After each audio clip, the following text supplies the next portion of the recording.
A young man barreled past the guard in front of him and dashed out of the room. He ran down the corridor and shrieked, in a fit of hysteria, "I told you, let me out, let me out." Stumbling all the way, he ripped open his fresh wounds. Blood started soaking through his linen robe. He barged through all the people blocking his way.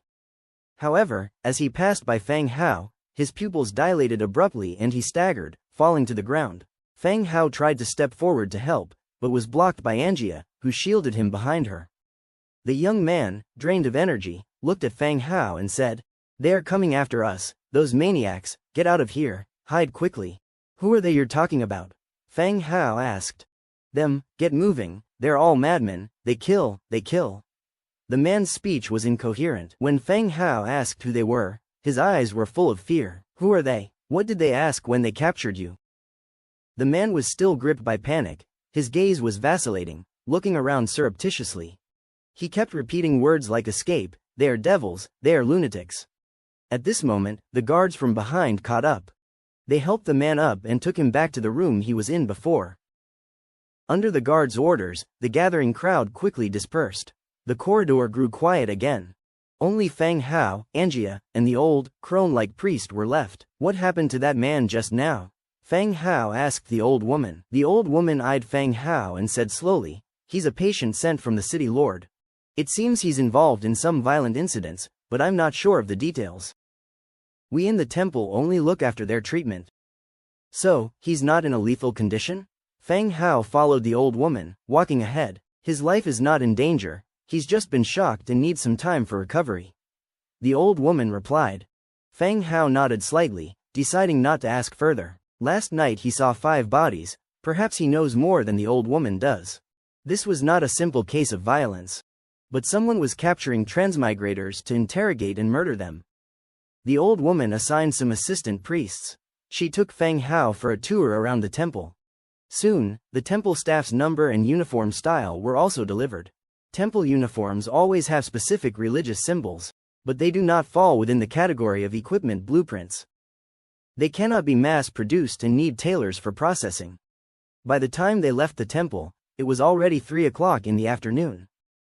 Fang Hao had a haircut, then strolled through the other commercial streets. He looked to see if there were any shops for sale and evaluated which ones had better business. By the time he finished strolling along the commercial street, it was already getting dark. Angia felt that the food at the inn was not good, so they decided to eat in the tavern instead. Upon pushing open the tavern door, they were met with an onslaught of noise. Fang Hao took a seat at the bar. The tavern owner also walked over. "It's been a while since you've been here." It seemed the owner still remembered Fang Hao. "Just occasionally coming here for improved dining," Fang Hao replied with a smile. He didn't mention that he had just arrived in Lis City. "What do you plan on having today?" The owner wiped his hands with a rag. Fang Hao looked at Angia. "Order whatever you want to eat, just don't order too much." Angia began ordering, while Fang Hao turned his attention to the notice board on the side. The notice board in the tavern. It has always been an important source for obtaining maps. The rewards on the notice board are all local trivial matters. However, 2 single-page maps caught Fang Hao's attention. Map: Bandit Camp. Map: Chaotic Stone Forest. Fang Hao casually plucked them off the board and immediately started studying them. Map: Bandit Camp, Chaotic Stone Forest. Type: single-page map. Description: a map drawn by a traveling merchant, recording the route and terrain of unknown ruins. There was nothing special about either of the 2 maps. A single-page map that recorded the place. "Boss, I'll take these 2 maps," Fang Hao said to the boss. The boss was busy on the side, just looked back and nodded, indicating Fang Hao should put them away by himself. Fang Hao directly removed the 2 maps and put them into his backpack. Once he returned, he would record them using the Book of Lords. Not long after, the beer and ordered dinner were also served. The 2 chatted while devouring their food. Bang! At this moment, the tavern door was forcibly pushed open. Several strapping men walked in aggressively. The noisy tavern quieted down instantly. The burly men stood at the entrance, scanning the room. Their gaze finally stopped at the corner of the tavern. They stepped forward briskly, from under the table, pulling a thin, dark-skinned man. Lie go boss, why are you all here?" The thin dark man smiled fawningly, his eyes dodging. Slap! The strong man called Boss Lai Go slapped him across the face and said, "Less fucking bullshit. The boss asks you when you're going to pay back the money. Give me a few more days of leeway. As long as you give me a few more days, I'll soon have the money." The thin dark man said with his face covered. "You've already got plenty of time," Boss said. "If you don't refund today, we'll break your leg as interest first." Lai Go said coldly. "Don't, boss, give me 2 more days, and I will definitely get the money." The man fell to his knees and begged loudly. Lai Go apparently had heard enough of his excuses and lifted him up and walked out. The tavern was silent, only the sound of pleading and dragging on the floor, knocking over tables and chairs. When the strong men took the thin, dark man out, the tavern became noisy again.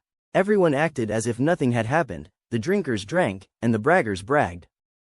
The boss, wiping his hands, returned to the counter. "What just happened?" Fang Hao asked the boss in a low voice. The boss's gaze was still towards the door.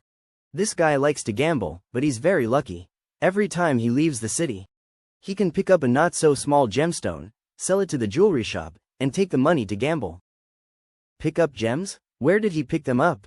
Fang Hao was shocked. He could pick up gemstones. "If I knew where to pick them up, I wouldn't be running this tavern anymore. I would be out picking up gemstones every day." The boss filled up the wine for a nearby customer and continued. "Don't disbelieve. This is true. He has shown off his gems in this tavern more than once. This big, wrapped in a brown leather bag." The boss gestured to describe the size of the gemstone. Hearing the boss's description, Fang Hao's eyes narrowed instantly, and something occurred to him. "So, he hasn't been able to get gems lately, and can't pay his gambling debts, right?" Fang Hao verified again. "Yeah, it looks like he's not going to keep one of his legs." The boss nodded, confirming Fang Hao's thoughts even more. If all the details were connected, it would not be difficult to know where the gambler got his gemstones. "Just take it away, doesn't the city care? I see the security here is pretty good." Fang Hao continued to ask. "Those people just now are all Lei Li's men, who dares to manage. Besides, an IOU is also impossible to manage." The boss wiped the table. "Lei Li is very powerful? Boss Lei Li is the boss of the underground area of Lis City. You mustn't provoke him." The boss leaned in and reminded in a low voice. "Oh," Fang Hao acknowledged. After dinner, the two also packed some food for Demetria. When they left the tavern, it was already a bit darker. There were also considerably fewer pedestrians on the street. Walking down the road to the hostel, a carriage slowly drove past them. As they passed by, the face of the coachman made Fang Hao frown slightly. The captain of the city lord's guard. It was him who had gone with Rebecca to check the body last night. "Follow the carriage to see where it's going." Angia nodded and rushed towards the direction of the carriage. This was a street within the city, and the carriage was not fast. It was not difficult to follow. The night was silent. In a 2-story building near the civilian area, the room was still brightly lit. A young man lay on the bed, looking haggard, from time to time repeating, "Let me go, let me go." Squeak. The door was opened, and Rebecca, flanked by guards, walked in. With a slight frown, she looked at the man in front of her. In a softened tone, she said, "You are safe now, tell me who abducted you." Hearing Rebecca's voice, the man in the sickbed abruptly stopped his repetition. His gaze was fixed intently on the several people in the room, howling. "What the hell do you lunatics want to know? We are humans too, why do you treat us like this?" Faced with the man's howling, Rebecca frowned and looked at the guard beside her. The latter gently shook his head, indicating that he hadn't done anything to this man. "I saved you. Now, I need you to tell me what happened so we can apprehend those people," Rebecca continued. Perhaps Rebecca's words were effective. The man's emotions gradually stabilized. "You saved me? Yes, I am Rebecca, the wife of the city lord of Lis City. I will arrange for someone to ensure your safety, so you don't have to worry." Rebecca moved 2 steps closer, sat down on a chair nearby. "I need you to tell us more details." After a moment of silence, the man slowly began to speak. "Some people are capturing us." You mean your team?" "Yes, we come from the same place. Those people captured us and forced us to reveal everything we knew." The man said, lowering his head. "Everything? Like what? How we got here, why we ended up here, what we used to do, everything was of interest to them." The man fell into memories, gradually becoming fearful. Rebecca frowned and looked at the guards behind her. She found it hard to understand why they would capture them just to ask such questions, rather than seeking out important intelligence. Even the location of a treasure or some aristocratic secrets would be more valuable than knowing where they came from or what their former jobs were. What are they doing with this information? Rebecca asked. I don't know. They would jot it down in a notebook as if they were collecting some sort of intelligence. The man continued. One last question, did you recognize any of them, or see any distinguishing features? Rebecca pressed on. I don't know any of them. The man took a covert glance at the people in the room and shook his head. All right, I understand now. Rest easy, there won't be any danger here. Rebecca stood up and walked out. When can I leave? The man suddenly asked as she was leaving. When you have recovered more, you can leave, Rebecca replied, and walked out of the room. Once the man's emotions have stabilized further, they will need to inquire further. After Rebecca left, the room fell silent again. Due to the commotion at the temple during the day, Rebecca had him moved to a new location. The night darkened, and the man gradually fell asleep. A nightmare awoke the man, who wiped the cold sweat off his forehead. But he saw a skeletal bird standing by the window. The hollow pupils, flickering with a faint blue light, were staring at him. The man shuddered violently, his mouth wide open, looking terrified. The skeleton sparrow said, Don't shout. I'm from Earth too, we've met before that day. Burp. The next second, the man rolled his eyes and passed out. A long time passed before the man slowly came to. I told you, we've met before. Why get so worked up? The skeleton sparrow asked. The man opened his mouth wide, as if his throat was jammed, and stammered without uttering a word. So, does this mean I'm dead? The man seemed to suddenly make sense of it all. You're not dead. We met during the day at the temple. You warned me to watch out for those people. I purposely came to see if you were in any danger. Fang Hao said softly, detailing as much as possible to help the man recognize his identity. But why do you look like this? The man was in a state of confusion. It's just some minor magic tricks, you don't need to worry about them. The skeleton gray sparrow jumped onto a table nearby, continuing to inquire, who exactly captured you, and why do they want to capture us transmigrators? I'm not sure, I don't know them, but they seem to be very interested in us. They meticulously recorded all the information they managed to extract. What value do these things hold for them? I don't know, but they care about it a lot. You don't know those people, do you have any details about the group they're associated with? Or any identifiable symbols? Pressed Fang Hao. Rebecca only asked if there were any distinctive facial features of the person. It seemed that she knew some of the intelligence, but was just not aware of the specific identities of the group. Fang Hao had no choice but to ask more detailed questions. The kidnapping of transmigrators hung over his heart like an ominous sword. Humankind persecuting its own kind. Everyone could potentially be the culprit, enhancing the sense of danger. After a moment of contemplation, the man suddenly perked up and said, I recall the wax seal they used for passing messages. It seemed to resemble two intersecting scythe blades. It's very familiar, it's reminiscent of a game logo I once played. Fang Hao was stunned on the spot, his heart slightly shocked. Two intersecting scythes, when looked at from the front, does it look like a hood? The faceless hut. This symbol was the identifier of the faceless.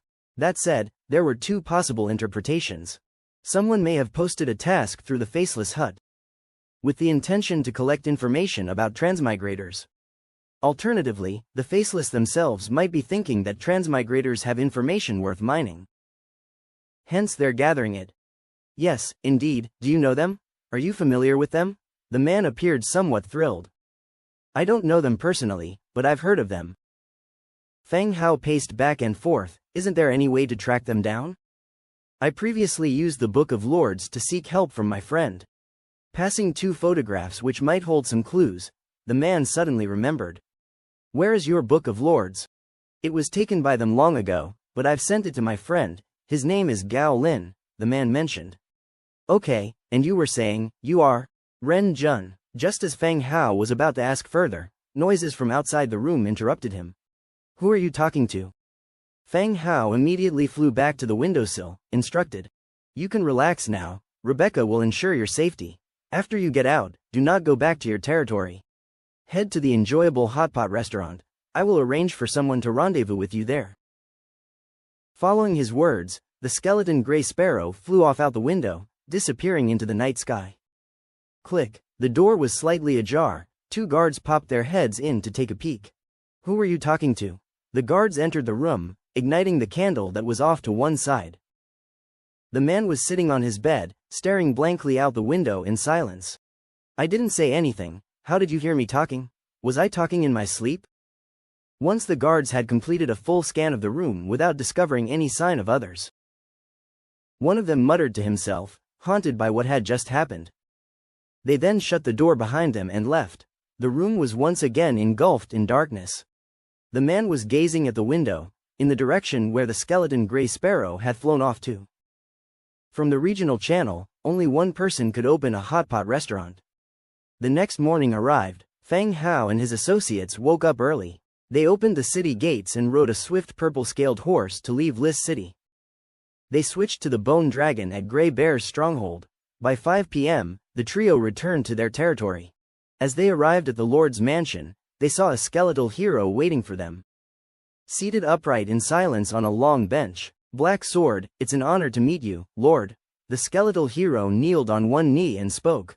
Black Sword, Blue Tier 7 hero. This was the last one out of the 3 hero corpses obtained after the battle between the mountain range of Chillwind and the mountain range of Bloodshed. In the battle against the Frostwind tribe and Troll tribe, Feng Hao had obtained 3 hero corpses. Nelson created an orc skeleton hero, Skullcrusher, purple 9th rank hero, and a troll skeleton hero, Giant Wall, blue 7th rank hero. Right now, the third and the last of the 3 was in front of him. Black Sword, blue 7th rank hero. Welcome to join us, Black Sword, Feng Hao said with a smile. Blackthorn and Black Sword were 2 generals who had previously served Skullcrusher. Thank you, my lord. Black Sword rose to his feet, his tone relaxed. Didn't Sir Nelson come out? Feng Hao asked again. Sir Nelson is still working and didn't come out, Black Sword replied. Right, Feng Hao remembered. Nelson was still preparing City Lord Cyril's corpse, the former City Lord of Pruel City. He was also a hero, who was killed by Feng Hao when conspiring with the Blood Clan. Ah, Black Sword, you can go to the storage area and see if your equipment is there.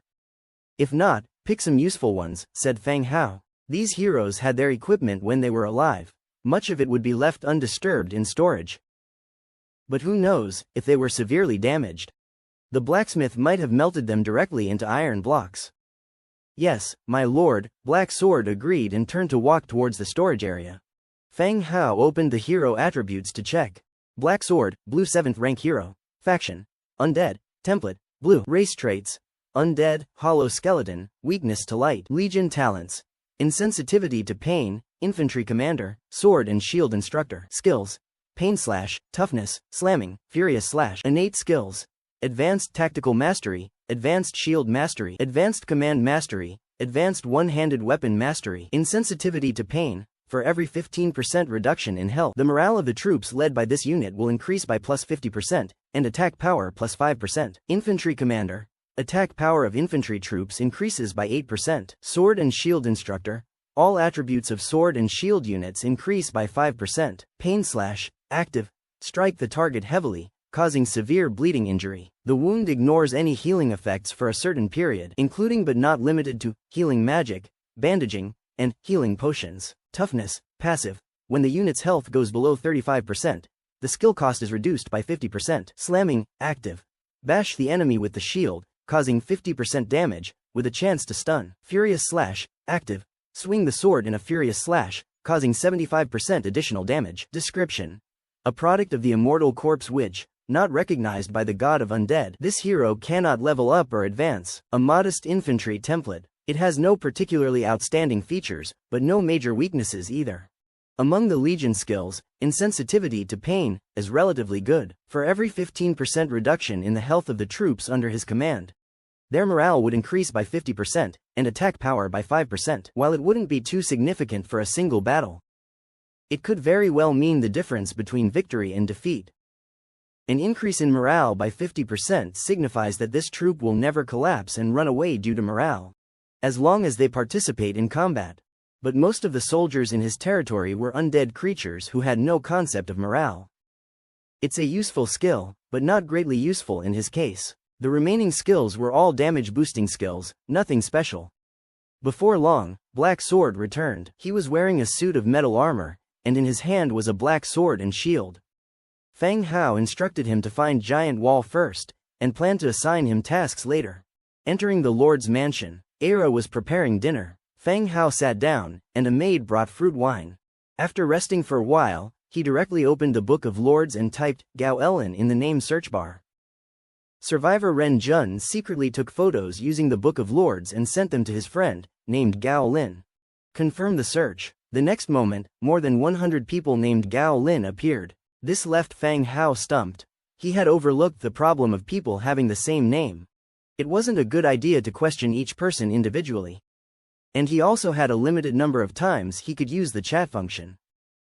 Directly, he added a note in the exchange column, Gao Lin, the friend of Ren Jun, please contact me. This was a dull, yet rather effective method. Having rested for a while, Era brought dinner up. Lori scampered in from outside the door and silently sat down. He didn't say anything, just waited patiently for dinner. Then it was time for Angia's performance. She started telling stories of what happened in List City to both Era and Lori. From the gamblers who ran up their tab at the tavern to the lunatic who rushed out of the temple. Every story was told in details. They both listened with great interest. After dinner, the skeleton tailor Soy and the dwarf jeweler Luke walked into the hall one after another. Fang Hao simply explained to them what happened on his trip to List City, and then gave them each their assignments. Dwarf jeweler Luke would finalize the production of Rebecca's jewelry. Meanwhile, Soy would arrange for extra staffing to work on the temple's clothing. They were to be sure to add the brand name and logo of the Bone Textile Store. Just the thought that clothes from the temple would carry a brand name with bones in it was sure to cause quite the sensation. Perhaps overnight, the whole city would know of his store. Having dealt with everything, the sky was gradually getting dark. After a comfortable hot spring bath served by Era, he returned to his room to rest. Worn out from the 2 days in List City, he fell asleep as soon as he hit the bed. Early the next morning, Fang Hao woke up as usual. After a simple cleanup, he walked right out of the room. Following his morning jog, Era's breakfast was ready. After breakfast, Fang Hao took Angia and boarded the Bone Dragon, leaving the territory. At 10 a.m., the Bone Dragon arrived above Zhongbin's city. After landing in the open ground, Fang Hao could see busy residents and the operating advanced mills. He was surprised that Zhongbin had built 12 advanced mills. Did he have such a demand? Boss. Zhongbin hurriedly walked over with 2 guards. Anyway, he was a city lord, so having 2 guards was normal. Your place is far busier than mine, Fang Hao said with a smile. In terms of actual age, Zhongbin was older than Fang Hao, but Zhongbin always called him boss. Fang Hao had listened to it so much that he was now used to it. Boss, there is no comparison between the two, don't joke around. Zhongbin laughed heartily, scratching his head. He led Fang Hao and his companion into the city lord's hall where servants brought wine. Zhongbin spoke directly, boss, there are a total of 12 subordinate villages to the city, all of which are developing agriculture. The problem now is transportation and the defense of the farmland in the villages. Even under Fang Hao's protection, Zhongbin was still working hard. Back on Earth, he was a salesman. Upon arriving in this world and becoming a city lord, it was as if he had found his niche. With all the oratory skills he had acquired in his lifetime, he persistently persuaded neighboring towns and villages to become his affiliated villages. The villagers were honest and simple, and they needed someone powerful to depend on. Someone who could help them get rid of the wild beasts and the bandits, who often came down from the mountains. Thus, one by one, they agreed to his proposition. Zhongbin's city now had the most affiliated villages among all the cities owned by transmigrators. One day when Fang Hao came by to visit, Zhongbin opened up about the difficulties he was facing. Let's go, take me to see some of the nearby villages, Fang Hao said, standing. All right, I will arrange for our transportation immediately, Zhongbin responded. Soon enough, Zhongbin, accompanied by Fang Hao and a few soldiers, left the city on horseback. The group headed towards nearby villages. There have been incidents involving the capture of transmigrators lately. Be careful when you go out, Fang Hao said casually to Zhongbin as he held the reins. Captured transmigrators? Zhongbin was slightly taken aback. The term, transmigrators, was likely unheard of by the indigenous people. Yes, in Lis City, I met a man named Ren Jun, who happened to be one of the survivors. Fang Hao began, recounting the basic events concerning Ren Jun and the Faceless Cottage. It wasn't certain whether the Faceless Cottage was the one behind it all, or whether someone had bought the information. This could have led to the Faceless Cottage capturing and torturing transmigrators. Either way, it was better to be cautious. Hearing that people had died, Zhang Bin's expression immediately darkened. Living in this world was hard for everyone. And now with an intelligence organization prying into the secrets of transmigrators, it made him nervous. It seemed that even their fellow human beings were rejecting them. After more than an hour, the group arrived at a village. It was the village closest to Zhang Bin's city. Ahead of them was a wooden wall surrounding the village. Outside, there were vast fields. In the fields, villagers dressed characteristically were hard at work. "Lord City Master, what brings you here?" An old man quickly came out from the village, looking thrilled. "Just came to see how everyone is doing. Do you need anything in the village? How's life treating everyone?" Zhang Bin asked with a smile. Zhang Bin asked these questions with a smile but didn't mention Fang Hao. This was part of their agreement. Fang Hao didn't need to be introduced. His role was just to observe. All's well, nothing lacking in particular. Lots of goodwill on your part. The village head welcomed them into the village. Turning to Zhang Bin, the village head said, "My daughter isn't that young anymore. She's been talking a lot about you lately, wondering why you haven't come by. She's been down in the dumps." "Oh, well, I've been pretty busy lately." Zhang Bin's face went red immediately. He threw a quick glance at Fang Hao and laughed awkwardly. After hanging around the village for a while, they moved on. They visited 3 other villages and returned to the city in the afternoon. Fang Hao then went directly to the Heavy Sword Infantry training ground to recruit soldiers. Heavy Sword Infantry, 4 soul crystals, 20 food, recruitment count, 20, triggering 100-fold amplification, recruiting 2020 Heavy Sword Infantry. A light appeared, as 2,000 hefty Heavy Sword Infantrymen stood before Fang Hao. "Greetings, sire," they saluted in unison. "All right, you will be under City Lord Zhang Bin's command from now on," Fang Hao instructed. The Heavy Sword Infantry turned their gaze towards Zhang Bin, saluting once again, "City Lord. All right, you guys go to the warehouse and get your equipment. I'll assign you your tasks later." Zhang Bin told them. "Yes, sir." After the Heavy Sword Infantry left, Fang Hao continued to the archery range to recruit archers. Militia Archer, 2 soul crystals, 10 food, recruitment count, 20, triggering 100-fold amplification, recruiting 2020 militia archers. Soon, another group of 2,000 archers appeared in front of Fang Hao. As before, they were handed over to Zhang Bin for management. With all matters dealt with, they returned to the City Lord Hall. "I will get the orcs to come over later to pave the roads for you, so don't worry about that," Fang Hao said. Zhang Bin's face brightened. "Thank you, boss. Right, when the food you've prepared is ready, arrange for it to be sent directly to the Windy Mountain Range. The demand over there is still quite big." The Windy Mountain Range used to trade the ores they mined for food and daily necessities. Fang Hao has been in control of the Windy Mountain Range for a month now. Initially, the food was bought from the grain merchants of Prul City and transported to the Windy Mountain Range.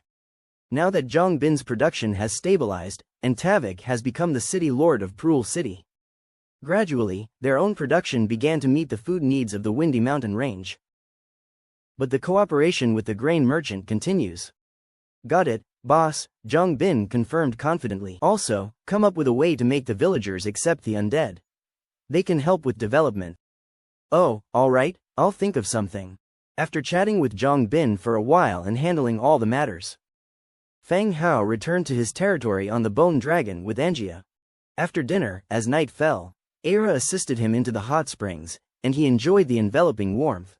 Ding! At that moment, a private chat notification from the Book of Lords appeared. Opening it revealed a message sent by Gao Lin. This was already the 5th person named Gao Lin that contacted him today. The previous few were all frauds. "Fang Hao, bro, I know Ren Jun. Did something happen?" Ren Jun said he sent you some pictures before. "Could you send them to me?" Fang Hao asked, testing the waters. It still wasn't clear whether this person was the Gao Lin he was looking for. "Yes, here they are, picture. Is Ren Jun still alive? Gao Lin quickly sent the pictures and asked. Fang Hao opened them one by one, revealing a dim room with a figure wearing a hooded mask. The pictures were real, but all the faces were covered, making it impossible to identify anyone. It seemed this person was authentic. He's alive, his Book of Lords was stolen, but he's fine, Fang Hao replied. Oh, thank you, bro, sure. The two shared a couple of simple sentences before the conversation ended. Fang Hao magnified each of the 3 pictures, carefully inspecting the details. Hopefully, he could find some clue that would lead to a breakthrough. Even knowing which direction to go for further investigation would be a good start. Suddenly, Fang Hao's eyes widened as he quickly enlarged the second picture. The pixel quality of the Book of Lords was excellent. Even after enlarging it dozens of times, it remained clear. In the lower right corner of the image, there sat a man carrying items. Clad in a black robe with a mask on, what caught Fang Hao's attention was the piece of skin that peeked out between the collar and the mask. As the man bent down to pick something up, the skin was twisted and knotted, likely scars or disfigurements from an injury. This reminded Fang Hao of one character, Lai Go, the strong man who had stormed into the tavern in Lis City and beaten up the gamblers. He had the same type of scars on his left face and neck. After thinking for a while, Fang Hao said to Aira, "Go and get little Yu." "Yes, master," answered Aira, and she walked out. A moment later, the shadows nearby started to squirm, and little Yu's figure gradually appeared. "Master, you called for me?" "Shit." Fang Hao jumped in surprise. He glared at little Yu. "Little Yu, could you maybe use the door next time?" "Oh, okay, master," little Yu replied softly, seemingly not taking the advice to heart. "Little Yu, the reason I called you is to assign you a task." Little Yu's eyes lit up. "Yes, master. Please instruct. Go to Lis City and capture a man for me. I want him alive." First, Fang Hao explained the situation of Lis City to little Yu. Then he opened the Book of Lords and showed her the pictures. However, it was not possible to print photographs at the moment. Otherwise he would have printed a copy for little Yu to take with her. "Sir, am I to bring this person back?" Little Yu pointed to the figure in the lower right corner of the photo. "Yes, judging from the wound around his neck, it must be Lai Go. Find a way to bring him back." Fang Hao nodded. "I understand, sir. I will definitely accomplish the task," little Yu assured him loudly. "Well, leave tomorrow and take care." "Yes, sir." Having said that, little Yu disappeared back into the shadows. After little Yu was gone, Aira came back. Kneeling at the side, she softly massaged Fang Hao's body with her gentle hands. "Master, Millie has now reached Tier 4. Aira suddenly spoke. Millie was that petite, white lop-eared rabbit maid. At just 1.5 meters tall, she had displayed an unfathomable combat prowess after taking the strength potion, which was a stark contrast to her height. Incredibly, she had reached Tier 4 in such a short period of time. Fang Hao had a deep impression of her, just 2 days before at the thermal springs. He had caught her digging holes in the wall. Never taking her mind off playing, she was still able to improve at such a rapid rate. It seems she truly has some talent. Fang Hao was surprised. Fang Hao had asked his maids to take the strength potion, not because he had hoped that they could enhance the combat power of his territory. After all, there were no shortage of troops in his territory. With millions of troops, adding 1 or 2 combat maids wouldn't have much of an effect. The main reason for them to take the potion and train was for them to be able to protect themselves in the future when they left his territory. Otherwise, with their power, they would be in great danger. Unexpectedly, there was actually one among them with distinct talent, improving her strength at such a quick pace. "Master, Millie's improvement has been slow staying in the territory. If there are any external training tasks available, could we let her experience the outside world to help control her playful nature?" Aira softly suggested. Fang Hao understood Aira's point. The Rabbitman clan had not inherited the sturdy physique of the orcs, and rarely produced strong warriors. As such, they had been oppressed within the orc community. Seeing Millie's rapid improvement this time, Aira saw hope and wanted to train her well. Of course, Fang Hao was also willing to train these obedient maids. Also, the rules of the slave contract were there. If he could train 1 or 2 of them into heroes, then he would make a huge profit. "Okay, I'll check if there are any safe tasks for her to try when the time comes," said Fang Hao. The moment Fang Hao finished speaking, outside the walls behind them, someone suddenly exclaimed, "Great. We're done for, run." Then came the hurried sounds of footsteps retreating away. Fang Hao sat up, surprised at the direction the footsteps were fleeing. Meanwhile, Era merely sat by, smiling. Early the next morning, Fang Hao woke up from his sleep, stretching his body before sitting up on the bed. He looked at the watch on the bedside table. It was already 6:30 in the morning. After dressing and washing up, just as Fang Hao was about to leave his room, he suddenly heard the sound of the sound-transmitting shell. He opened the storage space of the Book of Lords to check. It was a message from Bronze Bull. Picking up the sound-transmitting shell to his ear, the voice of Bronze Bull emanates. "Sir, an orc merchant convoy has arrived at Manam Market from Tazgo City, and wishes to establish a shop in the market." Fang Hao had heard of Tazgo City before. It's an orc city to the east of his territory. It was where Domina, the Spider-Woman, had planned on promoting herself to a hero. It's a major orc city in the nearby region. Fang Hao had also considered reaching out to the orc city, but the reckless character of the orcs had caused him to further delay his plan.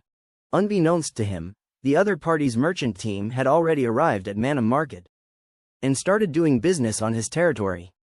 After storing the sound-transmitting shell back into his storage space, he left his room. He informed Era to keep breakfast simple, then woke Angia, who was still sleeping on the second floor. After breakfast, Fang Hao, along with Angia and Demetria, rode on the Bone Dragon to Bronze Bull City. From there, they changed to horses and headed straight to Manam Market.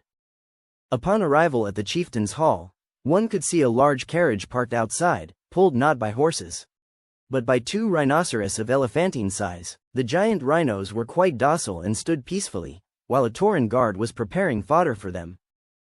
Fang Hao took a look and walked straight into the chieftain's hall. Bronze Bull was sitting in the middle, and sitting by his side was a robust orc in fancy clothes and several orc guards. Seeing Fang Hao enter, Bronze Bull got up. "Ahem, Mr. Fang Hao, this is Mr. Manwha from Tazgo City." Bronze Bull also introduced the orc merchant on the side. "This is Mr. Fang Hao, our partner in running Manam Market. Telling the world Manam Market has been occupied by humans may not be beneficial." Thus, Bronze Bull announced Fang Hao as a partner to avoid any complications. Orc Manwha twisted his gold thumb ring, his eyes assessing the three newly arrived strangers. Human, orc, lizardman. A peculiar combination. After listening to Bronze Bull's introduction, Manwha also got up and said, "Nice to meet you, Mr. Fang Hao. I am Manwha. May you be strong and wealthy." Manwha followed a human custom, which was quite fitting for a businessman. "Please sit down, Mr. Manwha. I heard you came here intending to open a shop in Manam Market. What kind of shop do you plan to open?" Fang Hao asked straightforwardly. "Our bar's merchantry mainly sells weapons, armor, slaves, some leather goods, and blueprints for props," Manwha replied. "The Rars Mercantile is the official merchant guild of Tazgo City, and is quite famous." Initially, orcs had no interest in trading, even believing that trading was just accumulating wealth for others and thought plundering was quicker. However, the Rars merchantry gradually changed the orcs' mindset. Having Tazgo City as its backing, it quickly rose by accumulating vast wealth. The Rars merchantry had set its sights on Manam Market. Because Manam Market's growth had been too rapid, even the villages around Tazgo Orc City sent people to Manam from a great distance for trade. This is what Rars merchantry valued, otherwise, they wouldn't go to such lengths to set up a shop in this remote place. "Oh, but Manam Market has its own weapon shop." Fang Hao looked at Bronze Bull. The latter also nodded slightly. "Yes, Manam has its own weapon shop. If Rars merchantry opens a shop here, there might be a conflict." The weapon shop in Manam Market sold equipment made by Fang Hao. It mainly sold white and green equipment, which was easy for Fang Hao to make and was a good way to accumulate wealth quickly. Just from the sales of weapons, nearly 10,000 Warfire coins were credited to his account every week. "Haha, you don't have to worry about that. I have seen the scale of the weapon shop here. There's not much variety. I don't think we will have a conflict," Manwha said. "The current weapon shops in Manam have limited types of goods on sale. This is because Fang Hao doesn't have many equipment blueprints, but the quantity he produces is plentiful. No matter if you're buying a single item or bulk buying, it's always in stock." What Manwha meant was that the type and quality of the equipment sold in both shops were different and catered to different kinds of customers. Therefore, there would be no conflict. Mr. Manwha does make a good point, Fang Hao nodded. Fang Hao was well aware that the establishment of weapon and armor shops by the Rails Commerce Guild would inevitably affect his sales, but this was something he could not prevent. Manwha market had developed so rapidly and had gained the trust of the Orc tribe because of the improved conditions and the military's protection of the trade routes. Most importantly, trade was free and unrestricted. Therefore, they couldn't stop the Rails Commerce Guild from opening a shop. Ha ha, of course, Manwha laughed heartily. His gaze towards Fang Hao now carried a touch of disdain. To be young and inexperienced, easily swayed by a few simple words of his. Once Manwha hushed his laughter, Fang Hao continued, since our business does not interfere with each other. Chieftain Telik, why don't we also arrange for someone to open a shop in Tazgo City? Bronze Bull slightly nodded. All right, we have sufficient manpower. Mr. Manwha can take our people along when he departs. Merchant Manwha was slightly taken aback, but then quickly understood the implication of their words. So, this young man was waiting for him here. Agree to let the Rails Commerce Guild open a shop, and they would also open a shop in Tazgo City. He smiled slightly. Of course, if Manwha market needs it, I can help introduce some lucrative trade routes. Both parties had met their objectives and the atmosphere of the conversation improved. Soon after, it was announced that lunch was ready. Mr. Manwha, Mr. Fang Hao, lunch is ready. Bronze Bull summoned the two men. Both of them smiled as they rose to their feet and headed to the dining room. Manwha's visit was just a preliminary negotiation. The selection of the shop site and tax issues still needed to be discussed. When Manwha left Manwha, Bronze Bull arranged for manpower to accompany him to Tazgo City, to familiarize themselves with the route and check out the situation in the city. Preparations were made to open their own shop. Fang Hao and Bronze Bull walked around Manwha, discussing the areas that needed improvement. It wasn't until sunset that they began to return to their territory. As night fell, Liz City. The bustling streets were almost deserted. From the dim alley laden with garbage, moans of pain could be heard.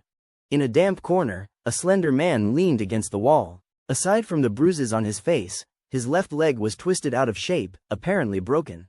Found you. Suddenly, a woman's voice echoed from the entrance of the alley.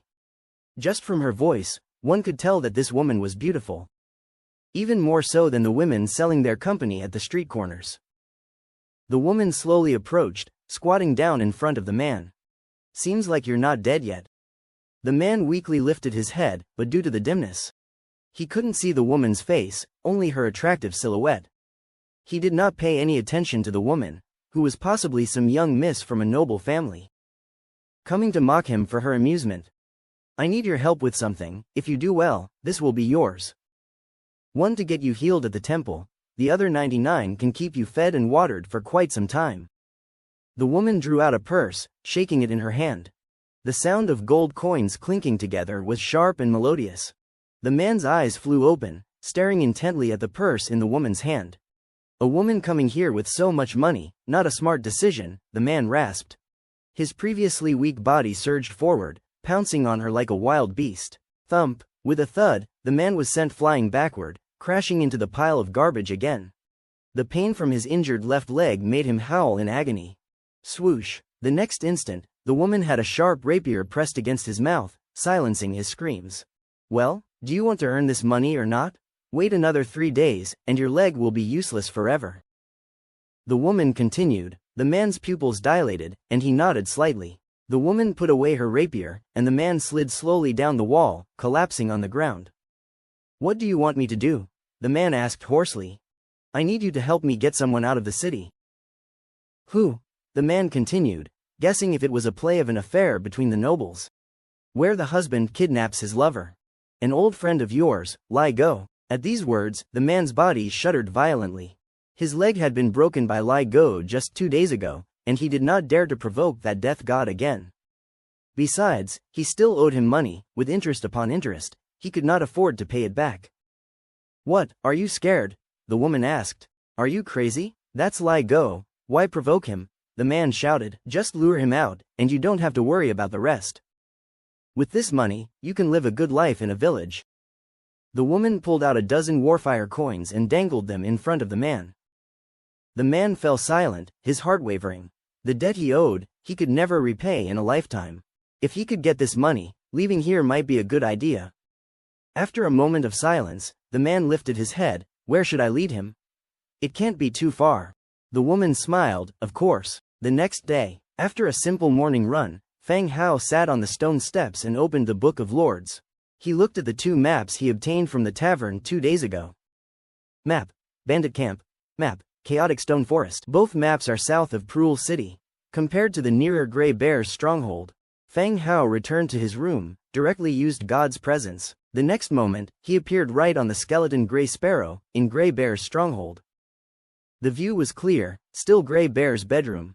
On the white bone ankle of the skeleton Grey Sparrow, a thin chain was tied. It was probably to stop the skeleton Grey Sparrow from flying. Right in front, Grey Bear, wearing a linen shirt, was doing the same morning exercise every day. The shirt was thin and loose, showing her full chest with every push-up. As she sank down time and time again, squeezing and deforming on the floor. Very mesmerizing. 1975, 1976, 1977. Grey Bear counted in a low voice. Sweat droplets fell from her forehead to the floor, leaving a trace of wetness.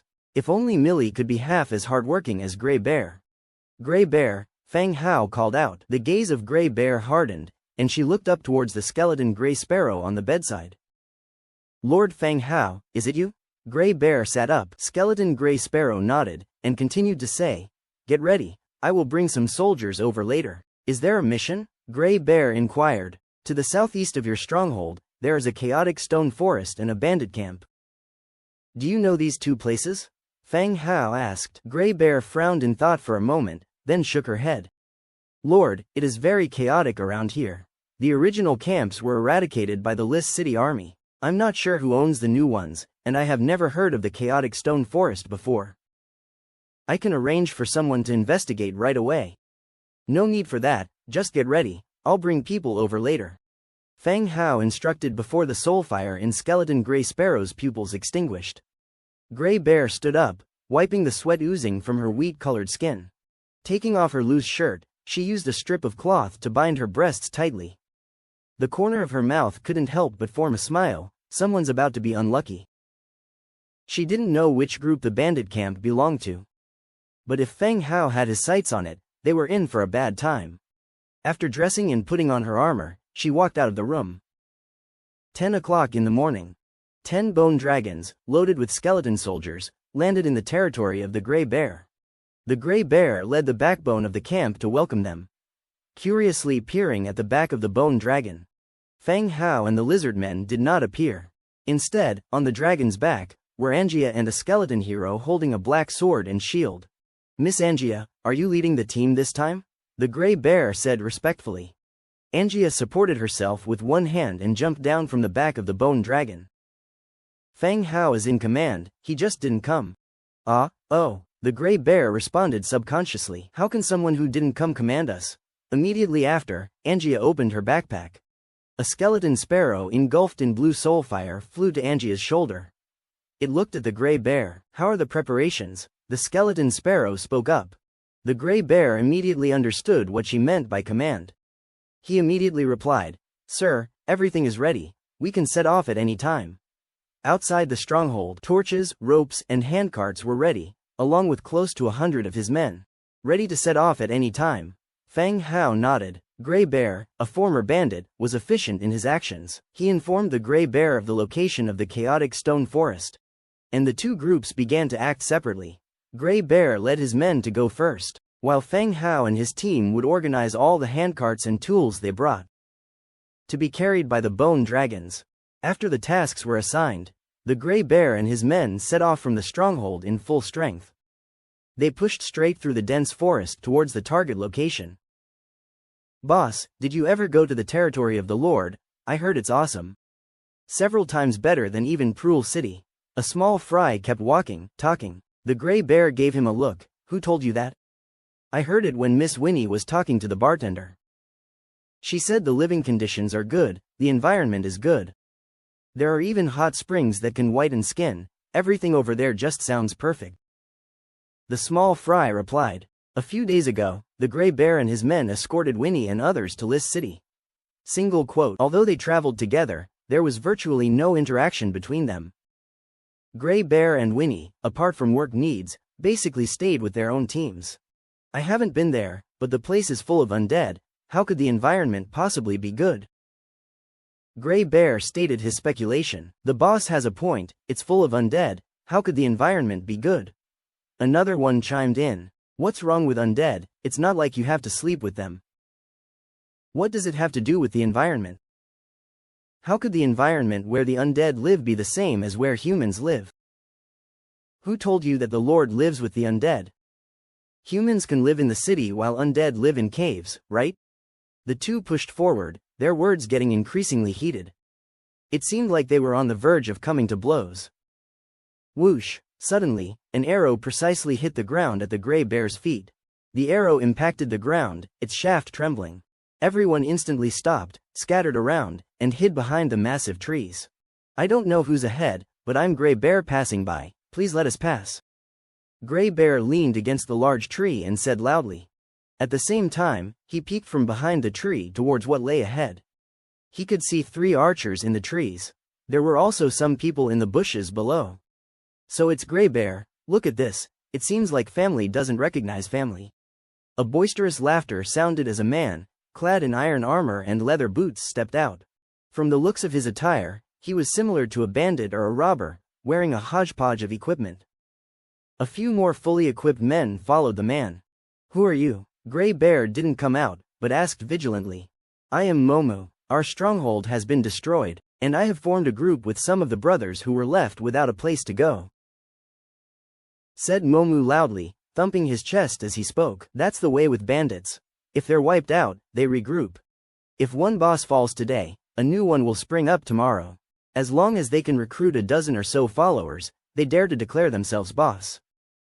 Gray Bear eyed Momu up and down, not showing much concern for him. She said bluntly, now that we are acquainted, I'm in a hurry, so Boss Momu let us pass. She did not want to stay and tussle with Momu here. If things were delayed, Feng Hao would indeed settle accounts with her. Ah, it's not really convenient today, guys, don't you agree? Momu shouted out. Yes. From behind the bushes came a chorus of voices, seemingly from over 100 men. The look on Gray Bear's face turned grim. Momu, we're just passing through. Let us go, and you can continue to ambush your next prey. It's that simple. It's not simple. You, Gray Bear, seem to have a particular destination in mind. Why not take us along? We might get a share of the loot too, Momu replied. Gray Bear's face turned even darker. Normally, she wouldn't give Momu a second thought. But if she fought him now, not only was he prepared, but she also couldn't afford to waste much time. Just as she hesitated, whoosh whoosh, a massive shadow swept over them. Right after that, the sound of rapidly approaching footsteps came from behind. There was the Black Sword, holding a dark shield, rushing over quickly with his skeleton soldiers. Seeing Gray Bear standing still, Black Sword looked baffled. Gray Bear, why are you stopped here? Lord Black Sword, these people are blocking the way, demanding a toll. Gray Bear eyed Momu and his men not far away. Black Sword glanced at Momu, who was slowly backing off. Splash! The skeleton soldiers had already encircled the bandits. No, it's nothing, Gray Bear, you can go. The road doesn't belong to anyone, anyone can pass. Momu's legs started to tremble and he spoke hurriedly. Undead, near 3 meters tall, holding magic wands, Momu knew they were beyond his reach. He wasn't sure why Gray Bear was addressing the undead as Lord.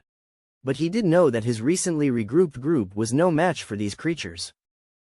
Moreover, those whooshing past in the sky seemed to be of the undead as well. Looking at Momu and his men in the distance, with his hollow pupils, Black Sword casually uttered, "Kill them." Roar! The skeleton troll charged directly into the crowd, swinging its weapon at the bandits. These men were just a bunch of fugitive bandits gathered together with little to no coordination. Thus they barely posed a threat. When they heard the undead were about to strike, some turned and ran. Those who stayed behind had no combat power at all. Amid painful cries, the battle ended in about 5 minutes. Keep moving, Black Sword ordered. Okay, Gray Bear nodded. Without giving the dead bodies a second glance, she led her people onward. After another half-hour's journey, by the time Gray Bear and Black Sword arrived, Feng Hao and the others were already waiting at the entrance of the chaotic stone forest. Ahead was a stone path leading to the mountain wall. The hard path was lined with randomly placed human-shaped stone pillars. They varied in design and stood about 2 meters tall. Some stood alone while others were clustered together. It reminded Fang Hao of the human-faced stone statues on Resurrection Island that he had once seen on television. The stone statues were about 2 meters tall, with large heads and short, stout bodies. The limbs and body were clearly distinguishable. Fang Hao stared at these stone statues without being able to discern any information from them. Were they not monsters? Fang Hao had seen stone elements and stone monsters before. He had encountered the speckled toad that could camouflage itself as a rock. But he had never seen these stone creatures with large heads and short, stout bodies. Even though he could not probe their attributes now, Fang Hao did not think these were mere ordinary rocks. He did not rule out the possibility that this might be a disguise. When the speckled toad disguised itself as a rock, he also could not probe its attributes. Only when it moved or attacked could he identify it. Just at this moment, Grey Bear and Black Sword, leading their troops, arrived from not too far away. The undead troops were in okay condition, the mountain bandits trailing behind Grey Bear, with their clothes wide open and weaponry hanging loosely on their bodies. Were panting heavily like deserters. "Sir, we encountered some mountain bandits on the way and were delayed," Grey Bear explained, panting slightly. Fang Hao, standing on Angia's shoulders, nodded slightly. "You can rest a while," Fang Hao told Grey Bear. "Thank you, sir." Grey Bear thanked him, then turned to his men and ordered, "Rest on the spot, stay alert." Afterwards, he also returned to his ranks. Fang Hao then turned to Black Sword and asked softly, "Black Sword, have you ever seen these stone creatures?" Black Sword glanced at the stone statues ahead and shook his head. "Sir, I've never seen similar stone creatures." Neither Angia nor Black Sword had seen them before. It seemed that they were either not monsters, or they were some rarely seen ones. "All right, form up, we'll go in and check soon," Fang Hao ordered. "Yes, sir." This time, they brought along 10 bone dragons and 67 undead soldiers. Among them, 20 were skeleton warriors, 27 skeleton trolls, 10 skeleton archers, and 10 undead mages. For such outdoor enemies, in fact, just 10 bone dragons were more than enough for clearance. Unless it was like last time in the troop hiding cave, where they needed to infiltrate deeper into the cave. And the dragon breath of the bone dragons could not reach the enemy. Only then would the subsequent troops need to fight. Black Sword began directing the undead soldiers, and they quickly formed into ranks. Without any need for Fang Hao to remind him. Grey Bear also urged his men to put on their armor properly and try to form into neat rows. "Advance." Black Sword gave the order, and the undead soldiers began to move forward. Into the valley, the iron boots trampling on the hard ground echoed with a rhythmic clatter. When they were about 5 meters away from the stone creatures, the whole team came to a halt without stepping into the stone forest. "Did those stone creatures just move?" Angia suddenly asked. Simultaneously, a clamor arose from the mountain bandits at the back of the team. Some said they saw the stone creatures turn their heads. Fang Hao looked in the direction pointed out by Angia and also noticed something amiss. Previously, the stone creatures, with varying appearances, now each had their faces turned towards his direction, as if observing his party. It seemed like there was something wrong with these stone creatures after all. Bone dragons, dragon breath. 5 meters away was just within the range of the death breath attack. Hearing Fang Hao's command, 10 bone dragons formed a fan shape facing the stone creatures. Their slim necks stretched forward, starting to condense the death breath. Roar! 10 black pillars of light swept directly toward the assembled stone creatures. Bang, bang, bang. The stone creatures in front instantly exploded into tiny fragments, and the stone creatures behind, while they did not explode, began to vibrate. Their white stone eyes moved up and down, revealing pitch-black pupils. Then, their bodies began to move, each one curled up into a huge stone ball and began to roll towards their ranks. "Form shield wall," Black Sword ordered loudly. The skeleton warriors erected their beast head-heavy shields in front of them. Shield overlapped shield, forming a formidable iron wall. Bang, bang, bang. Dozens of stone balls rolled swiftly down the mountain path, overturning the sturdy shield formation. Bursting into the ranks behind, they transformed again into large-headed stone men, swinging their stone fists and smashing at the undead soldiers. Grey Stone Man, rank 8. Grey Stone Man, rank 7. At this point, Fang Hao could also see the properties of these stone men. According to their size, they are basically at the level of rank 7 and 8. The hands and feet of the gray stone men can be used as weapons, continuously smashing at the surrounding targets. In an instant, a few archers and mages were injured and killed. Archers and mages, fall back. Skeleton trolls, surround them. Feng Hao commanded loudly. The skeleton archers and undead mages, upon receiving the command, began to run backwards, pulling up a considerable distance to continue attacking. The skeleton trolls, following Feng Hao's instructions, 3 or 4 surrounded and attacked one gray stone man. In their hands, the axes and wolf fang clubs they held caused sparks to fly upon contact with the body of the gray stone men. Feng Hao roughly counted. The number of gray stone men was 74, and the stone forest under the cliff had already been emptied. Angia, go help them, Feng Hao said softly. Okay, Angia agreed, and instantly darted out. Coming in front of a gray stone man, she punched out. Bang! A dull sound rang out, and a powerful force exploded. Spiderweb-like cracks appeared on the gray stone man's abdomen, sinking in directly. The gray stone giant glanced at his abdomen, raised his fist, and smashed towards Angia. The sound of the wind breaking whistled through the air. Angia squatted, skillfully dodged a strike by using her nimble body. Leaping up from the ground, she kicked out her right leg, like a heavy iron whip, hitting a stone man's head directly. Boom! The next second, the stone man's entire head exploded in an instant, and its body turned into rubble. Having wiped out the stone man in front, Angia didn't pause at all. She continued darting towards the next stone man. The fond of fighting attribute excites Angia, causing her to wear an excited smile. Upon reaching the next stone man, her fists rained down like a storm.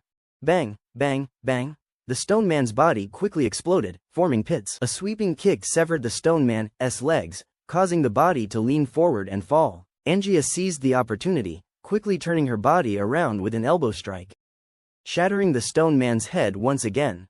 Again, she rushed towards another enemy. The gray bear and others stood far away, watching stupefied as Angia rapidly moved on the battlefield, shattering the stone with her fists.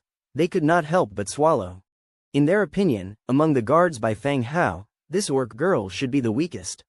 But to their surprise, she now exhibited a combat power far beyond their expectations. And she seemed a little crazy. Even the black sword skeleton hero didn't demonstrate the combat level and rhythm that Angia was showing. Boss, can a fist also hit a stone? One of the followers asked in a low voice. The axes and wolf fang clubs made clanging sounds when they hit the stone man. But they had never seen someone smash dents into stone with their fists. Stop talking nonsense, Grey Bear glared at his followers, then redirected his attention to the battle. Bang! With the stomp of the bone dragon, he crushed the last active gray stone man. The sight immediately fell silent. These stone men were more difficult to deal with than ordinary creatures. After they had turned into stone balls, like bowling balls, they knocked down all targets along the way.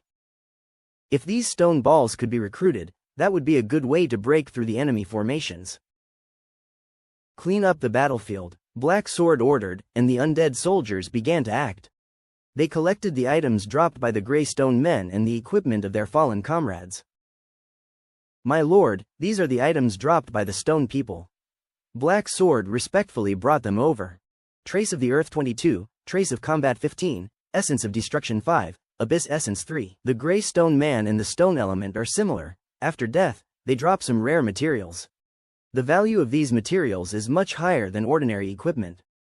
Is Angia okay? Feng Hao looked at Angia. I'm fine. Angia shook her fists. Feng Hao nodded and glanced at the tiger's claw in Angia's hand. When there is a chance, he should also switch Angia's equipment to better ones. Grey Bear, how's the situation on your side? Feng Hao shouted towards the back of the team. There were casualties among Grey Bear's people, and they were treating their wounds.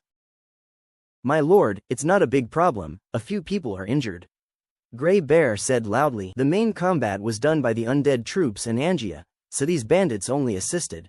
Therefore, they only had minor injuries, and no one was killed. Alright, you guys stay here as guards, and notify us if something happens. Feng Hao said directly. Taking Grey Bear and his people was not meant to let them participate in combat. These bandits could hardly unleash any combat power. If the next map, Bandit Camp, was not on the way, Grey Bear and his people wouldn't have been included. Oh, okay, my lord. Grey Bear nodded repeatedly. He was somewhat glad that they were not asked to go in, and they wouldn't have to fight later. Having given instructions to Grey Bear, Fang Hao ordered to move on. After extinguishing the Grey Stone Man, the front instantly became empty.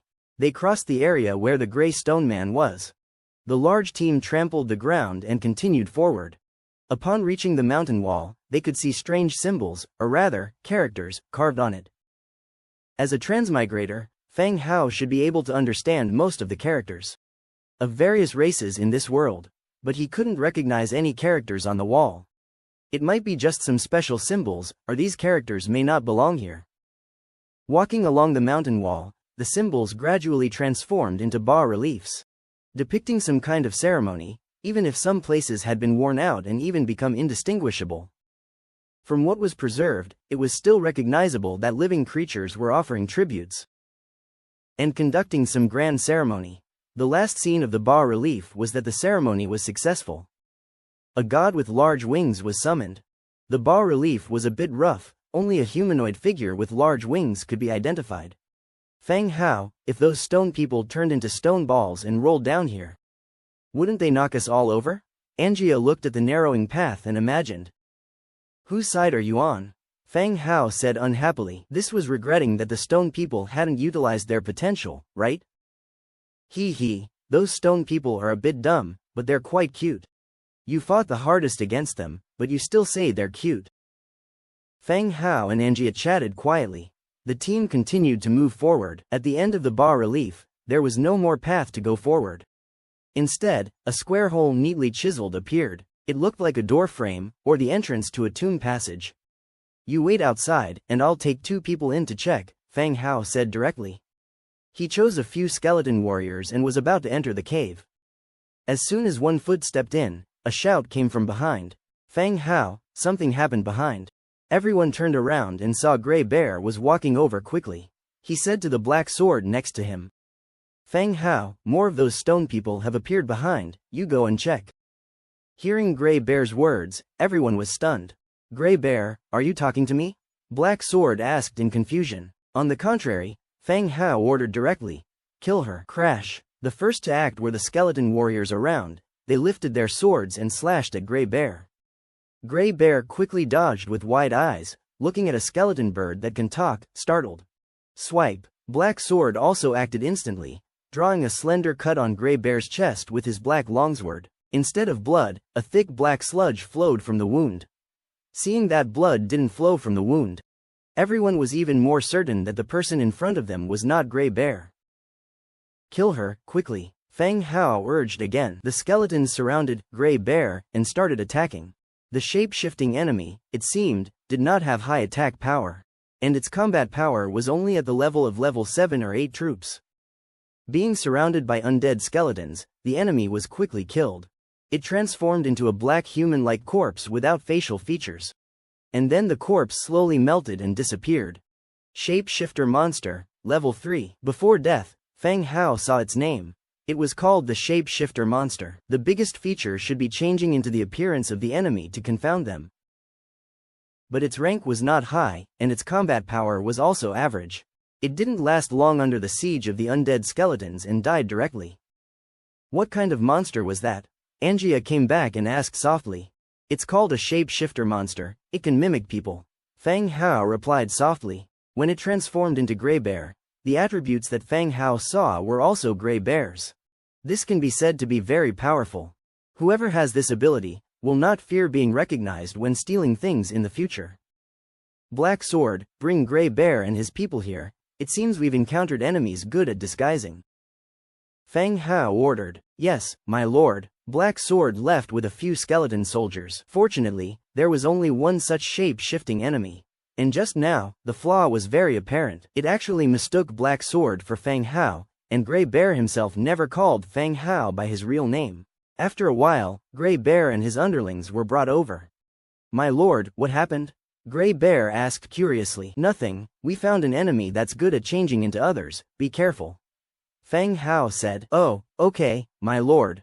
Grey Bear and the others still didn't quite understand what had happened. Fang Hao pointed to a few skeleton trolls, and began to walk into the cave. Inside the cave was a staircase corridor extending downwards. The width of the stairs was limited, but it could still allow 2 skeleton warriors to walk side by side.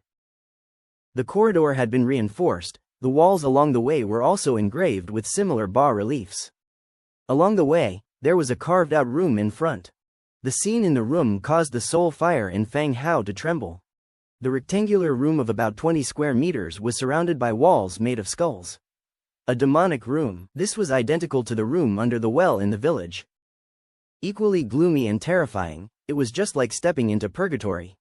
In the middle of the room was a table made of stone. There was a golden treasure chest on the tabletop.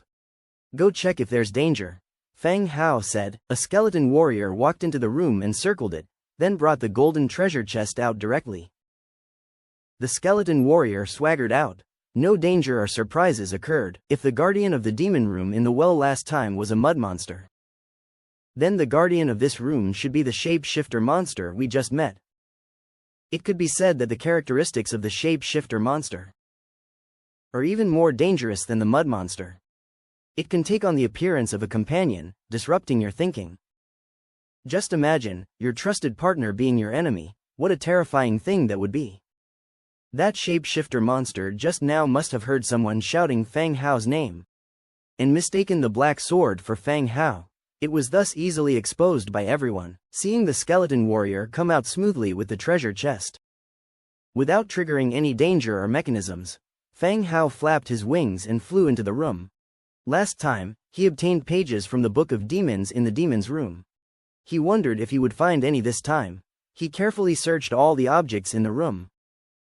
Apart from some rusted metallic utensils in his eyes, there were no valuable items. Nor did he find pages from the Book of Demons. Let's go, leave here. Fang Hao flew back to the shoulder of a skeleton warrior. Upon receiving the command, all the skeletons left the cave. Outside the cave, everyone was waiting. When they saw Fang Hao return, Anjia asked, "What's the situation below? Did you find any good stuff?" "Just a simple stone room. I've brought everything that can be taken out." Fang Hao looked at the treasure chest next to him. "Should I go in and search it again?" "You're not very observant," Anjia said, somewhat unsure. "You're joking, there's nothing to search. Arrange for people to collect stones to block the entrance." Fang Hao directly ordered. The demon's room always gave off an ominous and eerie feel. Even if Anjia wasn't afraid, Fang Hao didn't want her to go down there. "Oh, all right." Anjia waved at several skeletons and began to collect rocks to block the cave entrance completely. Fang Hao continued to fly to Grey Bear's team. "Grey Bear, when did we first meet?" Fang Hao asked. Grey Bear was taken aback, failing to grasp Fang Hao's meaning. But he still replied, "Lord, are you referring to when my men and I ambushed your business caravan? I was misled by the mercenaries of the Ironblood Corps and didn't mean to make a move on you."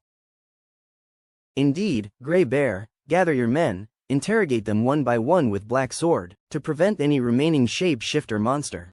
Although Fang Hao thought that there was only one monster guarding the demon stone chamber, he couldn't be entirely sure there wasn't a second one. The shape-shifter monster could imitate human appearance, but luckily it could not read the memories of the person it was imitating. As long as he individually questioned them, he could easily identify them. "Understood, Lord." Grey Bear finally understood Fang Hao's intention to confirm his identity. He immediately gathered all his subordinates, interrogating them one-on-one. In a camp, there were only so many people. It was like a small village, everyone was familiar with each other, and could easily find out if there were any outsiders. About half an hour later, the cave was completely blocked, and everyone on Grey Bear's side had been interrogated without any issues arising. "All right, let's set off and head for the bandits' camp. The sooner we finish, the sooner everybody can rest," Fang Hao ordered again. The large group once again set off towards the second map location, the bandit camp. At 3:20 p.m. in front of a low cave on the outskirts of Lis City, leader Lai Go, "This is the cave where I always seem to find gems. You promised me that if I found this place, you would erase my debt." A limping man told the muscular man in front of him. Lai Go looked into the cave seriously. The cave was pitch black, with visibility covering only 1 or 2 meters. "Enough with the nonsense, is there any danger inside?" Lai Go cursed and asked the man to get to the point. "I don't know, I only picked 1 or 2 near the cave entrance. I was afraid of danger, so I never dared to go in." The limping man's voice trembled. Lai Go glared at him. He was really a waste. They hadn't even entered, and he was already scared to this extent. Many people were aware of his knack for finding gems. If anyone else could do the same, they would have been rich by now. Who would live like him? Prepare the torches, Li Go said. The junior behind him ignited a torch and handed it to Li Go. The light of the fire flickered, reflecting on the cave walls, resembling a shape-shifting beast. Go in, you lead the way. Li Go picked up the limping man and threw him in front of the cave. The limping man's face became ghastlier, with beads of sweat popping out on his forehead. Li Go, you promised, I only need to lead you to the cave entrance. Li Go kicked the limping man into the cave. Speak again, and even your current good leg will be broken. A few people entered the cave, lighting up its cavernous belly with the glow of their torches. As they ventured deeper, an oppressive atmosphere gripped the group, making them all nervous. Li Go, you'll stick to your word about the gem, right? The limping man took small steps forward, speaking in trembling tones. Shut up, Li Go scolded. If there were any monsters in here, speaking would draw their attention. But I'm scared, you know me, as long as I talk I won't be so afraid, the limping man said in a whining and shaking voice. Shut your mouth. Look, there is a gem over there, the limping man suddenly exclaimed. 2 meters ahead of them on the ground, in the middle, lay a ruby the size of a little finger. The expressions of Li Go and his men instantly lit up. There really were gems here. They were going to be rich. Li Go picked up the gem, wiped it with his clothes, and checked it was indeed a gem before joyfully putting it into his pocket. Keep moving forward, fellas, we are going to be rich, Li Go whispered, urging them to move forward. They reached the end of the cave, where there was a wide open space. The open space was very flat and clean. There were no beasts as they had imagined, no bodies or animal bones. Nor were there any piles of gems.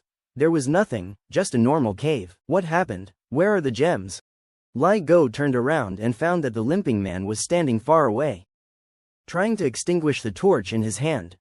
What are you doing? Get him back here, Li Go said.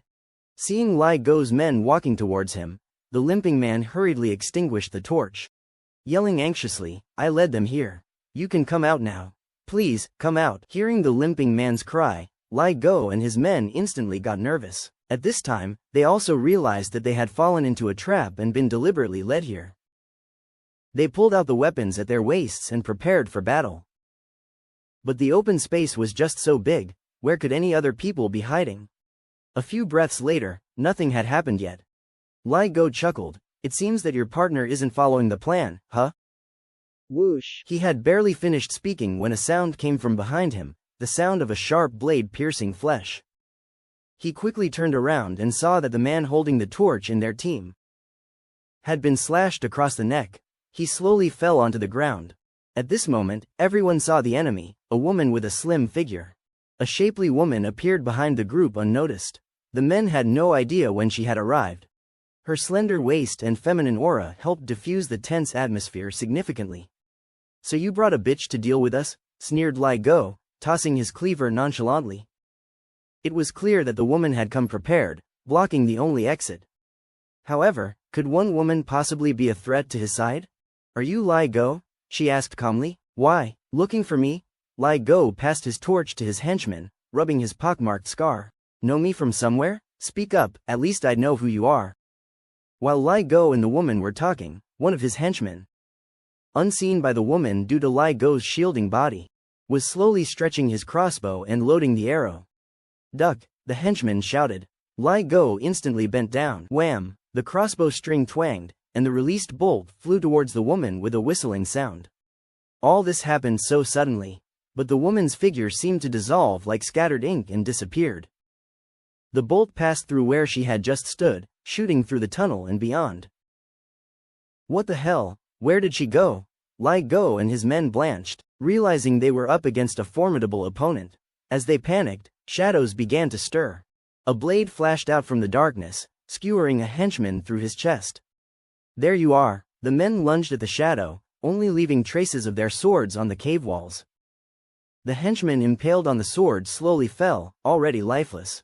The battle was far from over. The dimly lit cave became the woman's battleground. The men kept falling, struck at vulnerable parts of their bodies. Each strike was lethal. Run out quickly. Li Go yelled in panic, starting to flee. The remaining 2 henchmen followed, throwing their torches on the ground and running out in desperation. Thud, a man fell as the woman lunged from the shadow. Li Go felt the woman was right behind him and swung his blade around. But all he heard was his own henchman screaming. Looking back, there was neither the woman nor her shadow. Only his blade slicing through his henchman's belly. Blood was gushing from the wound. "Boss, take me with you." Clutching at his wound, the henchman pleaded with Li Go to leave with him. "Damn it, crazy bitch," cursed Li Go as he stumbled along in his effort to flee. Now the daylight could be seen at the mouth of the cave. Just a few dozen meters and he would be outside. The horses were tied outside. Once he got out, he could escape far away from the crazy woman. As Li Go sped towards the exit, he felt a sudden warmth at his ankle and fell forward. As he tried to get up to continue fleeing, pain shot through his foot. That's when he noticed his foot had been slashed by the woman, probably severing his Achilles tendon and disabling him. "Please, don't kill me. I can give you," he began. Bang! A dull sound followed by a heavy blow at the back of his neck. His eyes rolled back and he blacked out. The cacophonic clamoring in the cave subsided. The woman dragged Li Go towards the exit. After a while, a limping man staggered out of the cave. Li Go and the woman were gone. Only a money bag sat on a stone by the entrance. It was the agreed reward from the woman. Frantically looking around, the limping man picked up the money bag and hobbled away. Elsewhere, Fang Hao's team had arrived at the second map location, Bandit Camp. 10 bone dragons circled the not-so-large camp. Their gigantic, ashen heads peeked over the wooden walls, looking down at the terrified bandits below. Bang! The camp gate was roughly swung open and Grey Bear strode in, tailed by bandit underlings and dozens of skeletal soldiers. "Who is the boss here?" Grey Bear roared. The bandits in the camp all hid in their respective rooms, peeping through the cracks of their doors. "Grey Bear, you're breaking the rules," came a man's voice from the room in the center of the camp. Grey Bear followed the source of the voice and found its owner. The man wasn't tall, but he was built like a tank. "Skin Monkey, so you're the one who set up a camp here," Grey Bear sneered. Skin Monkey has been a notorious bandit for a long time, not lacking capable followers. A month ago, Liss City began its campaign to purge bandits in the surrounding mountains. And their base was destroyed, losing more than half of their forces in the process. Fortunately, the scattered bandits in this area were quickly regrouped. And a new team was formed here to establish a new camp. "Grey Bear, what is the meaning of this? What's going on with these undead?" Skin Monkey asked coldly. Grey Bear didn't answer Skin Monkey's question but continued to speak. "Skin Monkey, bandits can only get so far. This place will just be swept clean by the military again by this time next year." This statement was not only for Skin Monkey but also for those hiding in the rooms. What good would establishing a camp do now? By this time next year, it would still be cleared by the army of Liss City. "Oh, does Grey Bear have a better idea? My camp is now affiliated with Proul City and belongs to an official village. If you follow me, we will no longer have to keep hiding," Grey Bear bellowed. Whisper. The crowd began to murmur, speaking softly among themselves. "So you're here to poach my people, but Grey Bear, if you're going to make up an excuse, make a good one. With these undead claiming affiliation with a human city, do you think we're idiots?" Skin Monkey responded loudly. Both of them were leaders. Despite his disadvantage, Skin Monkey was quite defiant against Grey Bear. Just as Grey Bear wanted to explain further, Fang Hao and Angia walked over. "Why bother with him, Black Sword? Bring him out." Fang Hao gave a direct order. "Yes, Master," Black Sword complied. He made his way to the leader's hall straight away and kicked Skin Monkey out, dragging him to their feet. Human Warrior, Tier 6. Skin Monkey was only Tier 6, not as high as Grey Bear. "I'll give you to the count of 3 to submit or I'll kill you," Fang Hao said flatly. Hearing the skeleton bird talk, Skin Monkey's face instantly changed. Before he could react, Fang Hao continued, "All right, time's up, kill him." Black Sword immediately raised his longsword, ready to strike. "I'll submit, I will submit," Skin Monkey wailed in panic, afraid that the sword would cut him down. "Grey Bear, have him sign the slave contract. If anyone doesn't toe the line, kill him," Fang Hao instructed. Angia took a blank slave contract from her bag and handed it to Grey Bear. He took it and promptly had Skin Monkey sign. This time, Skin Monkey was quite obedient and did not utter a single word. With this, Grey Bear gained 2 more leaders under his command. One was Dark Wolf, now called Dog, and the other was Skin Monkey. Afterward, things were much simpler, and all the bandits submitted. The camp was also dismantled, with everyone moving to Grey Bear's village. All the money and materials from the bandits' hideout were taken away. Almost 100 carts were filled with goods. Feng Hao and his group got away with money and a black iron treasure chest. Night fell. Angia and Black Sword, riding the Bone Dragon, returned to their territory. The spoils this time weren't significant, besides some gold coins from the bandits. There were just 2 treasure chests. A golden treasure chest and a black iron chest. Feng Hao, as a kneeling gray bird, could only bring the chests back for him to open. Standing before the 2 chests, opened the black iron chest. Received: Axe Blueprint, Black Iron Scythe Blueprint, Animal Collar Blueprint, 12 Warfire coins. Black Iron Scythe and Animal Collar were blueprints that he did not have. Continued to open the golden chest. Received: Demon Mask, Orange, Glay Rolling Stone Skill Scroll, 3 Essence of the Abyss, 102 Warfire coins, 8 Demon Stones. Orange Equipment. Feng Hao's eyes lit up in an instant. Feng Hao, who hadn't held much hope, suddenly brightened. As if he had been energized, he seemed more spirited. An orange equipment appeared. The last time an orange equipment appeared was from a platinum chest. The quality of this gold chest is so high. Demon Mask, Orange, Type, Mask, Effect, Magic Erosion, Shape-Shifting Creature. Magic Erosion. If a non-abyss, living creature, wears it, flesh and blood will be eroded by abyss energy. Shape-Shifting Creature. Wearing the mask allows you to transform into a small or medium-sized humanoid, living creature, recorded by the mask. After clothes and equipment change, you can't possess corresponding attributes. And the durability drops by 30% when attacked, which makes it impossible to maintain the transformed state.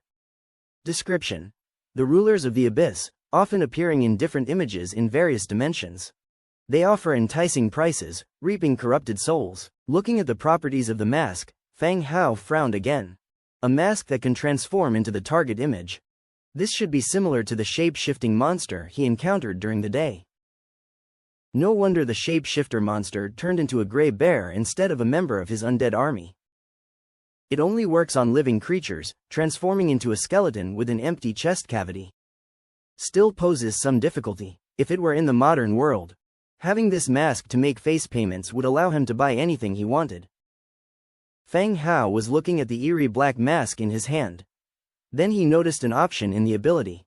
Magic Erosion. He read it again and his previous excitement cooled off a bit. Except for abyss, living creatures, flesh will be eroded by abyss energy if worn. Can't he wear it himself? It doesn't mention undead. Undead should be able to wear it. Although he is in the undead faction, he is still a living being.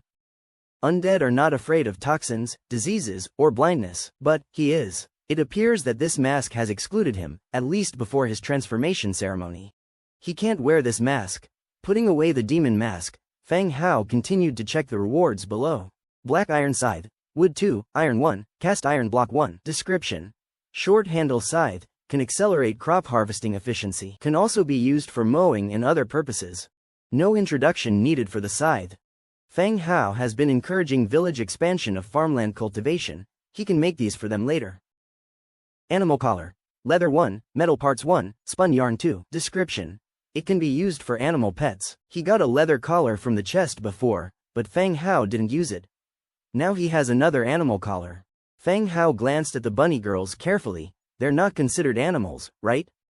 After checking the equipment and blueprints, there was only one skill scroll left.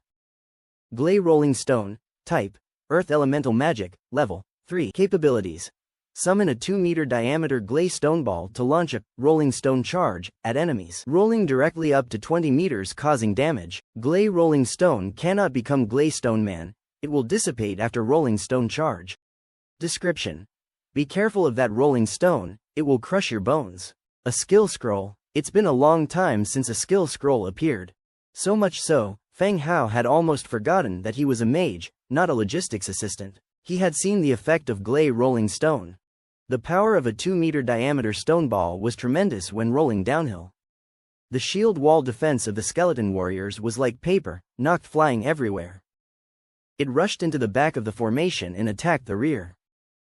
The skills of the Glay Rolling Stone, though unable to transform into a gray stone man, still had a decent effect when taking form as a stone ball. Breaking through enemy lines or defense measures should yield good results. He began to learn the skill directly. As the Glay Rolling Stone's skill scroll transformed into a ray of light and entered Feng Hao's body, it signified that the skill had been learned. He had already witnessed the effect and power of the Glay Rolling Stone during the day. So he decided not to deploy and check it again. After dinner, Feng Hao leaned back in the bone throne, even though he didn't leave the house all day. The mental exhaustion from God's presence still left him feeling tired. He wondered if going to the hot spring right after he just finished eating would lead to indigestion. Tip, tap, teepee. Just as Feng Hao planned to dip into the hot spring, then return to his room to rest, subtle footsteps were heard outside the door. Skeleton tailor Soy walked in, holding a stack of neatly folded fabrics. "Good evening, my lord." Soy gave a slight bow. "Good evening, Soy." Feng Hao sat upright, his face showing a light smile. Soy sat down in a chair beside him, put the fabric onto a side table, and said, "My lord, the ceremonial suit customized in Lis City is nearing completion. It should be done soon." Everyone has worked hard." Feng Hao nodded his head. A few hundred tailors were working around the clock, making this quite a fast pace.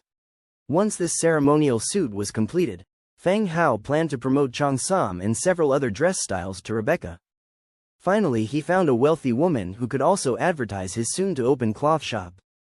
He's definitely going to milk this opportunity. It's what we should do. Soy continued to unfold the fabric he brought, saying, "Sir, these are stockings made from nightfall silk and a designed dress from last time." The quality of the nightfall silk was no less than that of the holy snow silk. Feng Hao has already asked Soy to make a few pairs of black stockings at the very start. These were not only for Rebecca, but also for Era. The dress design was also discussed with Soy. Feng Hao allowed the maids to go for a walk in Prul City once a week. Wearing a maid outfit and a sailor uniform seemed a little inappropriate for the occasion. Moreover, these maids represent the Lord's manor, so they should be dressed a little more appropriately. Bearing that in mind, they designed this retro French mid-length dress. The top half of the dress was fitted, with the bottom spread out to the calves, flourishing the wearer's temperament and figure. "Era." Feng Hao gave a slight call. Era poked her head out from a room on the first floor. "Master, Soy sir has brought a set of clothes, you can try them on to see the effect," said Feng Hao. "Oh, okay." Era joyfully received the dress and went to a room to try it on. After a short while, when Era came out, she had already changed into the dress and stockings. The white dress wrapped around her curvaceous figure, extending down to her calves, revealing the black stockings. Both looked good, but the dress looked more like vacation casual wear, while the stockings were a bit more formal. Pairing them together felt a bit odd.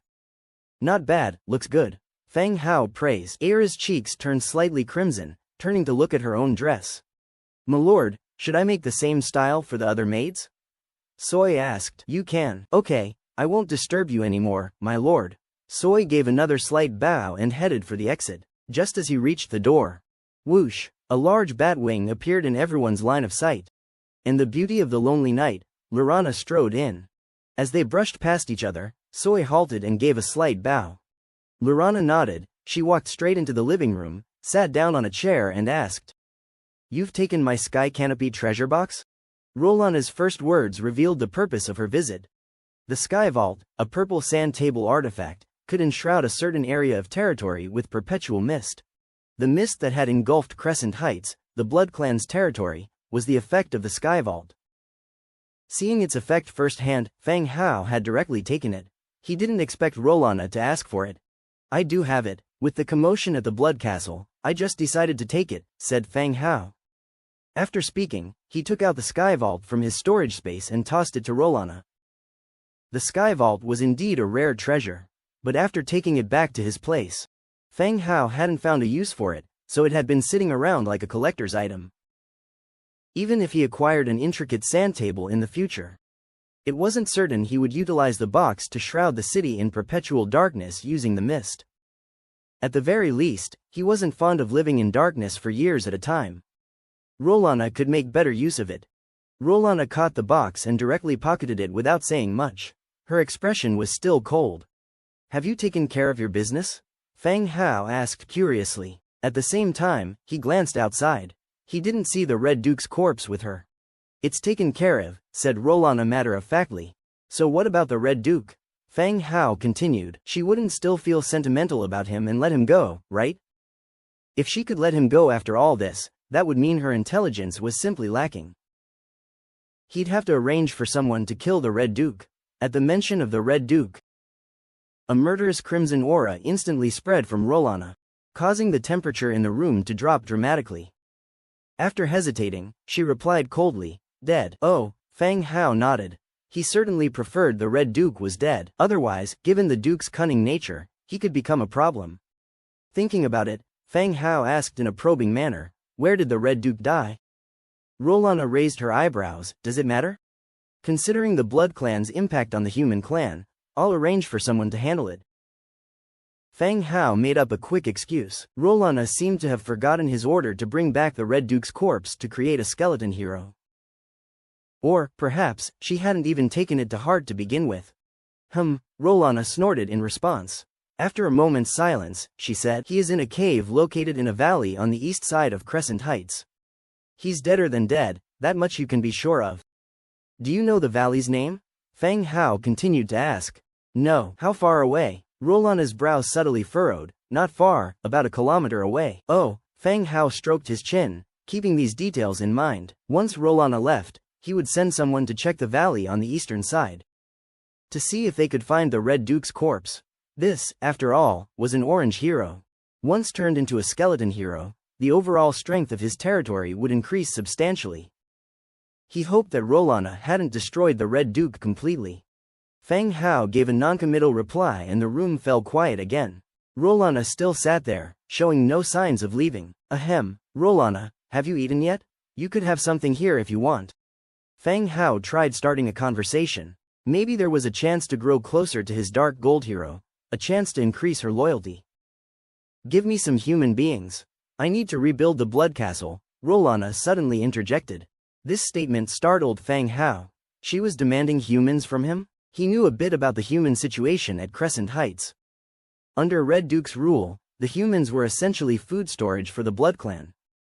Not only did they have to live in perpetual darkness, they had to pay a blood tax. Many died from excessive blood extraction. Now Rolana was asking him for humans, which made him immediately suspicious. Even if he was trying to improve her loyalty, he would not offer humans to be drained by the Blood Clan. I have left over 700,000 undead soldiers for you in the Blood Castle, enough for you to get the reconstruction work done, and without complaints, Fang Hao said with a smirk.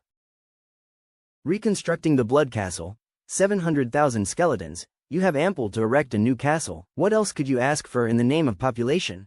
I need living people as well. I wouldn't want the citizens of the castle to be just myself and a group of motionless undead. Rolana insisted. This, Fang Hao's expression turned stern. He directly rejected the proposition. Rolana, I am quite willing to help you rebuild the Blood Castle and live the life you want. But this particular demand of yours for living beings, I can't agree to it.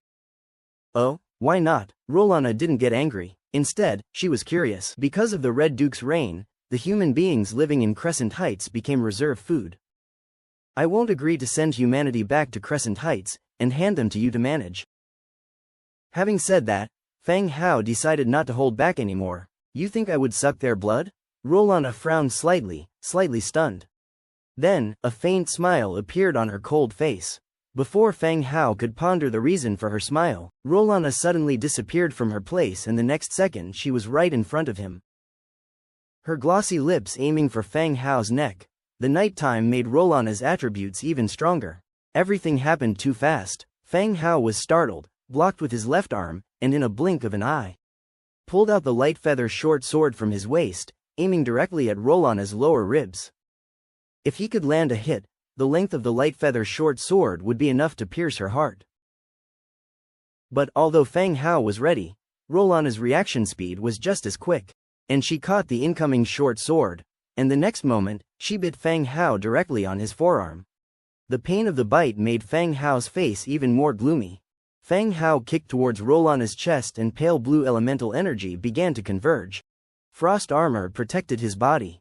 However, this kick was nothing but air. Rolana had already returned to her seat and gracefully sat down. At this moment, Demetria and the others rushed in, alerted by the maid who had seen the two of them fighting and had gone to fetch the other heroes. The moment the heroes barged in, they immediately protected Feng Hao. "Rolana, how dare you lay a hand on me?" Feng Hao stood up abruptly, shouting angrily. The atmosphere in the room immediately tensed. He had gone to the trouble of reviving this woman and helping her. Feng Hao was truly angry. If Rolana were really ungrateful, he would kill her on the spot, even at the cost of the territory's loss. Becoming a vampire? He might as well accelerate the transformation ceremony and become undead himself. Faced with Feng Hao's accusations, Rolana didn't change her expression. Even though Demetria and the other heroes had drawn their weapons, she still sat calmly in her chair. Her long, slender legs were crossed as she counter-questioned. "Attack you? When did I ever attack you, my lord?" Feng Hao frowned. He opened his clenched fist to reveal a bite mark on his forearm. There were 2 clear rows of tooth marks, but no blood hole as he had imagined. "What the hell? No fangs? Lord, how could you distrust me so much? Or should I say, what are you afraid of?" Rolana counter-questioned. It seemed Rolana had always been aware that Feng Hao didn't trust her, or to be precise, watchful of her. If a vampire suddenly lunged at you, you'd probably be startled too. Feng Hao defended himself. The main reason Feng Hao didn't trust her was because she didn't trust him. How could a hero whose loyalty level never increases and who has great strength not be daunting? Only those vampires who have been transformed are dependent on blood. You are in the lordship position and you still don't know this? The Eternal Night clan had stolen the power of eternity. Similarly, as punishment, they were ostracized by the living creatures, forsaken by the gods. Even though eternal, they would only live in darkness and solitude. In order to thrive better in the old castle, the Eternal Night clan began to require dependents and servants, giving their blood to those living creatures who craved eternal life, transforming them into the long-lived blood clan. And the price of this extended life is the dependence on blood. It can also be called bloodthirst. The blood clan began to prey on humans, thus affixing them with the title of vampires. And it is believed that all members of the blood clan drink the blood of living creatures. Of course, Feng Hao didn't understand these things. He couldn't distinguish which ones were vampires and which were not. The media he had contact with suggested that all vampires drink blood. In his territory, the only one who might have an understanding was probably Nelson. But Nelson worked in the Viscera Museum. Otherwise, one could ask about the validity of these things. "So you bit me just to prove all this?" Feng Hao sat back down on his chair. But his heart was still uncontrollably pounding violently. Everything had happened too quickly. It also proved that when facing a hero like Lorana alone, Feng Hao had no strength to resist. "Otherwise, would you believe me if I told you?" Lorana's tone remained steady. "She's crazy." Feng Hao cursed in his heart. Even if Lorana said she didn't drink blood, Feng Hao still wondered whether her fangs were retractable. But after calming down and thinking about it, Lorana had no need to lie to him. Even if she went to prey on humans, it would be hard for him to stop her. Since his 2 orange heroes can't fly, can't fight the one who can fly, so what could he do? "Can I take it that you simply wanted more activities in Blood Castle, therefore needed population?" Feng Hao continued to ask. "You can think of it that way. Crescent Heights once had a substantial population too. She's really afraid of loneliness." Feng Hao rubbed the spot where her teeth had marked, and began to think. Lorana had no reason to lie to him. Right now they still maintained the relationship of a lord and a hero.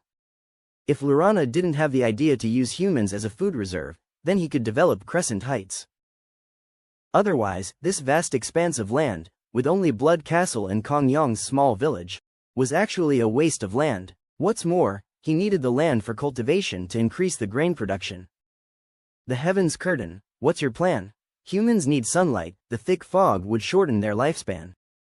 Feng Hao said again. "I can make the fog cover only the sky above Blood Castle, you don't have to worry about that." Feng Hao nodded his head. There didn't seem to be a problem with that approach. "Last point. Speak," Lorana said plainly. "Since only vampires depend on blood, you cannot develop the blood clan at will, at least discuss it with me first." "Okay. Good, I agree to this, and will arrange for the population to move into Crescent Heights as soon as possible." After all the negotiations, Fang Hao finally agreed. Crescent Heights is vast, and the village and castle are ready to use.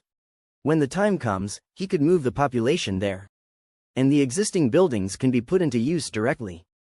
Laurana stood up and gave a small bow. Thank you, my lord. The beauty of the lonely night. Laurana and Tobias' loyalty to you has increased by 1 point. The current loyalty is 26. The loyalty had increased, but it had always been going up by 1 point at a time. When in all hells would he finally increase loyalty significantly? 26 was still quite risky. Fang Hao didn't show much reaction to Laurana's bow, but he heaved a sigh of relief in his heart. This madwoman, like a lunatic, was either good or bad without any in-betweens. Laurana, now that you're planning to go back to Blood Castle, tell me what you might need so I can get my people to prepare it. Fang Hao said, reclining in a more comfortable position. He thought to himself, once he could take care of her needs, she would finally leave his place and go back to Blood Castle. Oh, Laurana's eyes darted over to Aira, giving her several glances before responding softly. I don't need anything from Blood Castle, I just need some clothes to wear. Fang Hao immediately understood her hint, no wonder her gaze kept drifting towards the maid. Fine, Aira, please prepare some changes of clothes for Laurana. Include a variety of styles in the ones you wear, Fang Hao instructed. Oh, all right, master, Aira agreed, promptly heading to the clothing storeroom. Soon, Aira returned with 2 other maids. They each carried a stack of neatly folded clothes in their arms. Miss Laurana, these are the clothes we have prepared for you. They are different styles and there are extras for you to change into. Aira put the clothes on a side table next to Laurana. Great, thank you. Laurana thanked her with a smile. It seemed Laurana was much kinder towards Aira than she was towards him. Once the clothes were packed up, Laurana didn't plan to stick around any longer. She saw Fang Hao yawning several times. She stood up and said, then I'll be leaving first. Upon hearing her, Fang Hao immediately stood up to send her off. Take care on your way. If there's anything, just send a message through the Bloodhunter. You don't need to go back and forth. Laurana gave him a non-committal glance. She left the mansion, unfolded her giant bat wings, and flew directly into the sky. A bone dragon circled the air and then quickly sped off with Laurana. With Laurana gone, Fang Hao sighed a breath of relief. He had finally sent this crazy woman away. After sending off several heroes, Fang Hao left the hero, Giant Wall, behind. He roughly explained to him where the Red Duke had died. He asked him to take some troops to look for the body, and if they found it, to bring it back. If not, then to just forget about it. Giant Wall agreed and summoned a few skeleton soldiers to ride the bone dragon to the valley where the Red Duke had died. Having done all that, Fang Hao also went back to his room to rest. The next morning, as the sky gradually brightened, there was a gentle knock at his door. Following it was Aira's voice, Master, Miss Hilda is back and she's brought a prisoner. Fang Hao opened his eyes at that moment, dumbfoundedly staring at the ceiling. His brain still hadn't fully woken up. It took him a while to understand Aira's words. Hilda was Little Yu. It seemed that Little Yu had returned with Lai Go. He sat up, put on his clothes, and left the room. Aira, who had been standing at the door waiting for a response, was about to go in when Fang Hao emerged. Aira, where's Little Yu? Fang Hao asked. She has been sent to the blood prison, Aira replied. Well, I'm going to take a look. After a quick wash, he walked out of the mansion and headed straight to the blood prison. Blood prison. The dim underground was filled with a cold aura. In the first room of the blood prison, a sturdy man was hung up high by iron fetters. The man's face was covered with twisted scars. It was the man he had been looking for, Lai Go. Sir, Little Yu saluted. Little Yu, you've worked hard, Fang Hao replied. Hanging Lai Go, hearing the sounds of conversation, slowly opened his eyes. Their conversation helped to rouse Lai Go from his stupor. Gradually, in his daze, he was able to make out the 2 figures before him. He saw the woman who had attacked him, as well as the dark-haired man beside her. His pupils abruptly constricted when he managed to identify the man's face. He was instantly alert. This was a man he had noticed before, in the tavern, with an orc girl accompanying him. With black hair and black eyes, he had caught his attention instantly. Noticing the man's gaze on him, Lai Go closed his eyes again, feigning unconsciousness. Is he still alive? Fang Hao asked after checking Lai Go's condition. He's alive, Little Yu responded. They both noticed the eyelids of Lai Go rolling under them as they spoke. He was clearly awake already, just pretending to be unconscious. Fang Hao turned his back, calling 2 skeleton warriors over from outside the blood prison. He commanded them to pick up the whip conveniently provided in the blood prison. Help him fully awaken, Fang Hao said. The skeleton warriors stepped forward, their stiff arms swinging the whip onto Lai Go's body. Crack, crack, with the crisp sound of the whip echoing through the room. Lai Go screamed from the pain before the third lash had even landed. Upon opening his eyes, he saw 2 towering white skeletons punishing him. His pupils widened in disbelief. Even the whip lashing against him was temporarily forsaken for a scream. Once the shock subsided, the surging pain all over his body prompted Lai Go to beg, "Stop, stop, just tell me what you want." Despite this, the skeleton warriors didn't pause, continuing to shower blows on him, leaving a trail of lacerations oozing blood on Lai Go's body. Only when Fang Hao felt it was enough did he have the warriors stop. The 2 skeletons stood at attention to the side. Fang Hao seated himself across from Lai Go, massaging his forehead. "Lai Go, just talk. If you do, you might feel better," he said. Blood-stained and head drooped, Lai Go questioned, "What do you want me to say? If I have upset you, I'll make amends, I'm willing to compensate." Running a gang and kidnapping people were Lai Go's most polished skills. He knew well enough that being stubborn would only hurt himself. "You've seen a lot of people like me, haven't you? If you manage to offend me, wouldn't I become your next captive?" Fang Hao stated calmly. At these words, Lai Go felt a pit in his stomach. How did this man know he had been planning to capture him? He was after a particular group of individuals. The most noticeable common feature among this group was their black hair and black eyes. He started plans to kidnap Fang Hao after accidentally spotting him in the tavern. However, by the time he rounded up his men, Fang Hao had already left Lis City. And now, he had fallen into Fang Hao's hands. "What are you talking about? I don't think we've met before." Lai Go feigned confusion. "Hit him." The pair of skeletons on standby immediately moved to action, wielding their whips for another round of merciless lashes. The properties of the blood prison provided a 30% increase in the feeling of punishment pain. As such, the punishment Lai Go was currently undergoing was significantly more painful than anticipated. With each echoing snap of the whip, Lai Go's expression became progressively distorted. He roared, "Enough, I'll speak. What exactly do you want to know?" Fang Hao signaled the skeletons to stop once again. "Why do you want to capture us transmigrators?" Lai Go's face darkened drastically. He didn't expect Fang Hao to know this much. Why would he know that? It shouldn't be possible. "I like it when people play tough. If you spilled the beans too early, I wouldn't have an excuse to torture you," said Fang Hao casually.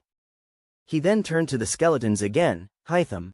With that, Fang Hao walked out of the blood prison, leaving the skeletons to do as they were told. The bodies of the 5 transmigrators still loomed in his mind, ripped flesh and unrecognizable faces. Just the sight of their wretched state was enough to send chills down his spine. Even though Fang Hao did not see transmigrators as having any special privileges, he could feel the fury in his heart. Abducting and torturing people just for information collection? Transmigrators are humans too, how could they be treated this way? If anything, he hoped that Lai Go could hold back a bit and not reveal too much too soon. Breakfast was eaten. When Fang Hao returned, the sound of whipping was still going on. But Lai Go seemed as lifeless as a dead dog, hanging limply in midair. The ground under him had turned into a pool of blood. Fang Hao signaled the skeleton to stop and went forward to examine. The breathing had become very weak and death seemed not far off. Fang Hao took out the unclean magnet talisman from the storage space and directly put it around his neck. A faint blood-colored glow enveloped Lai Go. His split-open flesh began to mend visibly, slowly healing. This was the first time Fang Hao had seen the effect of the talisman. He didn't expect it to be this strong, visibly healing at a noticeable rate. He put away the unclean magnet talisman. Soon after, Lai Go slowly woke up. Seeing Fang Hao sitting in front of him, his body shook violently, and with a crying voice he asked, "What exactly do you want? Why are you treating me like this? Why capture transmigrators?" Fang Hao reiterated his earlier question. After a brief silence, Lai Go replied, "I don't know anything about transmigrators. The orders from above asked us to capture people with black hair and black pupils." "Who's above? Who are you referring to?" My boss." "Who's your boss? Give me a name." Fang Hao reminded coldly. He was not very familiar with these gangsters. The tavern owner had mentioned some gang-related incidents to him before, but he hadn't given it much thought. He hadn't taken much note. Lei Li, he's the one who asked me to do it. I have no idea what would happen after capturing them. Lai Go said, somewhat agitated. Betraying his boss was a grave matter. If the truth gets out, he would be killed by Lei Li. But if he doesn't spill it, he will die right now. What about the others? Mention everyone you know. Fang Hao continued, this time etching the name Lei Li in his mind. I don't know the others, everyone's appearance is always concealed. I have no idea who these people are. But I am certain that they are from Lis City. Lai Go answered swiftly this time. Fang Hao stared intently at Lai Go. Since he had already betrayed his boss, the likelihood of him lying afterwards was low. It seemed that the people of the Faceless Cabin always concealed their identities from each other when they met, out of fear of exposure. As for those who took part in the abduction, tell me everything you know. Fang Hao continued. Even if it was a transmigrator. For Lai Go to abduct someone and keep them alive all by himself would not be an easy task. There had to be accomplices. Alright, Lai Go spouted several names. Fang Hao's shadow squirmed, and Little Yu appeared. She took a pen and paper and wrote down all the names Lai Go had given. Tell me about all the interrogation locations you're aware of, Fang Hao questioned finally. Without any hesitation, Lai Go recited all the places he knew. Getting the information he wanted, Fang Hao appointed the skeleton to guard the blood prison. He and Little Yu then left the blood prison. Lai Go couldn't die yet, he had to be kept in the blood prison. Further questioning was still required for any information needed in the future. Back at the Lord's Hall, Fang Hao called down Demetria, Angia and a few others. He recounted every detail of the interrogation to them, with the future development of the territory leaning towards Lis City. The threat posed by the Faceless Cabin could not be ignored by Fang Hao. What's your plan, my lord? Demetria looked towards Fang Hao. The development plan for Lis City is unchanged. At the same time, I am thinking of assigning someone to disguise as Lai Go to investigate all of the Faceless, including Lai Go's boss, Lei Li. Fang Hao thought for a moment and let out his plan. Disguise? Everyone looked confused. Fang Hao took out the demon mask and said, disguise. Fang Hao had no intention of capturing Lei Li just yet. It could be confirmed from Lai Go that more than just Lei Li resided in the House of the Faceless, including the elites from all sides of Lis City. That was also the means through which the House of the Faceless obtained information from all sides. Capturing Lei Li would not be difficult. However, once something happened to Lei Li, the Faceless House would definitely notice. At that time, it would be much more difficult to deal with others. Therefore, he planned to bide his time and fully investigate these people before dealing with all of them in one fell swoop. Naturally, this idea was challenging, but not impossible. This is a demon mask. It can change a person's appearance to that of a target, but it cannot be worn by living creatures. I am thinking of choosing someone from the undead. Fang Hao explained the function of the demon mask. The power of the demon mask was rather strong, but the fact that living creatures could not wear it was a limitation. Luckily, there was no mention of the undead, otherwise, no matter how good the mask was, it would only be a collector's item. My lord, I am willing to accept this mission. The towering figure, Giant Wall One spoke. It belonged to the undead troll, towering in stature and equipped with a shield like a city gate. During meetings, the shield must be kept outside and only collected when leaving. Giant Wall, I understand your intentions, but this mission may not suit you. Fang Hao gently refused. Both physique and personality did not quite match Fang Hao's requirements for the job. Black Sword, who had been dispatched by Fang Hao to find the Red Duke's corpse, had not returned yet. Among the undead in his territory, only Giant Wall remained. My lord, I am fit to do it. I am, after all, a more suitable candidate for gathering information. At this moment, Little Yu suddenly spoke up. Yes, Little Yu was also a hero of the undead. Although she hardly differed from humans, she was still considered as undead in their faction. Her skills also retained the characteristics of a wandering spirit. Little Yu, are you sure you can handle it? Fang Hao sought her confirmation. Little Yu was indeed suitable. The other undead, once they removed the mask, would immediately reveal their skeleton form. They would cause panic and draw attention in a human city. This would not happen with little Yu. Even in her normal form, she could move about in a human city. As long as she didn't get close to the temple, there shouldn't be a problem. I have no problem, little Yu replied. Try it, see if it has any effect on you. Don't overdo it, take it off if you can't handle it. Fang Hao handed the mask to her. Little Yu took it, and immediately put it on her face.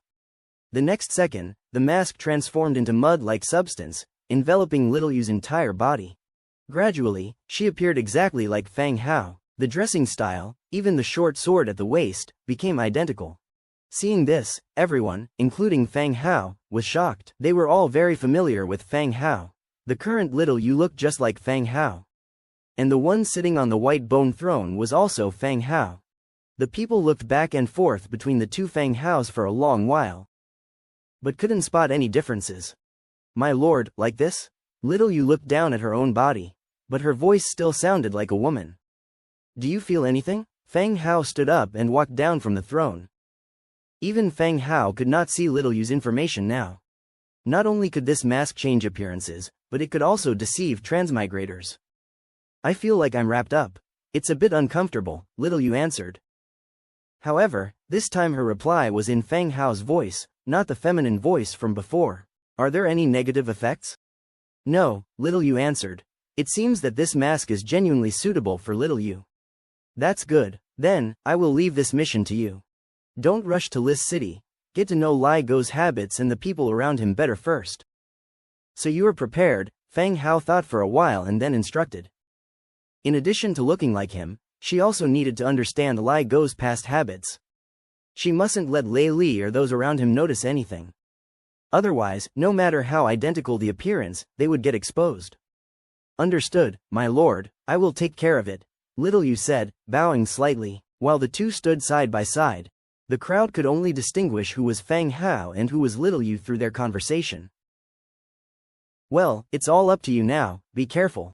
Yes, my lord, little Yu bowed once more and slowly backed away. As she moved backward, her disguise dwindled, revealing her true face. She headed directly out of the Lord's mansion and made her way to the blood prison. For further interrogation of Lai Go, the matter was now left to little Yu. The meeting ended there. As for the subsequent progress, they would have to wait and see how little Yu performed. If this path turned out to be a dead end, he didn't mind resorting to the use of force to eliminate everyone who knew too much. After having lunch, Fang Hao activated God's presence and possessed the skeleton Grey Sparrow. Along with Angia, he once again headed towards Grey Bear's camp. With a deployment of dozens of bone dragons, 67 skeleton trolls also descended. Lord, Miss Angia, Grey Bear came forward with his men to meet them. He wondered why the two of them were visiting again. Maybe there was another task for them. Yes, Millie, come over. Fang Hao, controlling the Grey Sparrow, flew down and shouted towards the dragon's back. A petite maid with a doll-like face hopped down and stood by his side awkwardly. Master. Grey Bear, this is my maid Millie. I want you to keep her with you for a while and let her participate in some actions. Fang Hao introduced Millie to Grey Bear. Last time, Era had suggested to him to let Millie gain some experience outside. Fang Hao deliberated and found that there were no appropriate places around his territory. But as he was visiting Grey Bear's camp this time, it was a perfect opportunity to bring her along. Upon listening to Fang Hao's instructions, Grey Bear frowned and looked at Millie. A short bunny girl possessing overly developed breasts. Such a creature was typically seen in a nobleman's bed. Since when did such a creature take part in the battlefield? My lord, you're not joking, right? Grey Bear asked directly. This place was a bandit camp, not a creche. Millie is quite talented. In just 1 month she advanced to Tier 4. She just lacks combat experience. You can guide her, but also make sure she is safe. Fang Hao continued. Grey Bear was surprised at Millie's pace of progress. The advancement to Tier 4 within a month without any combat experience was out of the ordinary. Millie hid behind Angia and warily watched Grey Bear.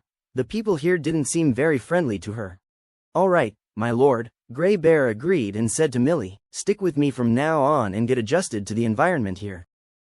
Oh, okay, Mr. Grey Bear. Millie replied in a low voice. Just call me Grey Bear. He corrected. Okay, she responded. Fang Hao, seeing them getting acquainted, proceeded to explain his intention for the day. Which bandit bases are there around the village? Gray Bear was taken aback. During their last visit, Feng Hao had cleared out the newly established camp of the monkey bandits.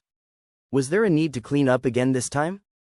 The frequency of these cleanups surpassed even that of the army of Belisi's city. My lord, we're running out of space in the camp, Gray Bear suggested in a low voice. No need to worry about that. I'm currently developing a new area and am short of hands.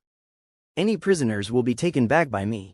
Feng Hao replied. It was clearly impossible to forcibly take people from the existing villages.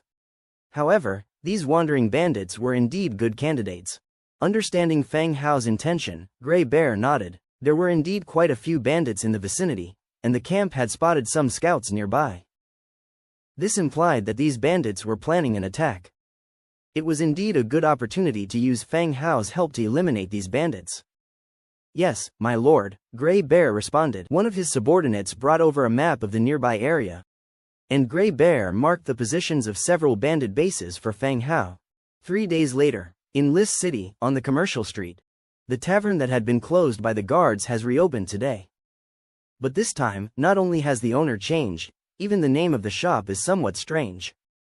Enjoyable Hot Pot Restaurant. Early in the morning, a rabbit woman with the appearance of an orc was singing and dancing on a wooden platform set up at the entrance of the shop, making it quite lively. Not only did it attract the attention of the entire street, but even the shopkeepers from the surrounding shops had put down their work and stood outside to watch the performance. However, while there were many people watching the performance, there were very few people entering the shop to eat. Sir, it's still morning now, there will be more people coming into the store in the evening. Winnie smiled as she stood behind the counter, speaking to Feng Hao. Fearing that no one would enter the shop, Feng Hao was anxious. Don't worry, the taste of hot pot has already been verified in Prul, it's just a matter of time. It can be ascertained that the people here can accept the taste of hot pot. It's just that anything new takes time to be accepted. Slowly, as everyone gradually realized how delicious hot pot is, there would naturally be no need to worry about customers. Feng Hao was quite confident about this. You're right, Winnie continued to smile.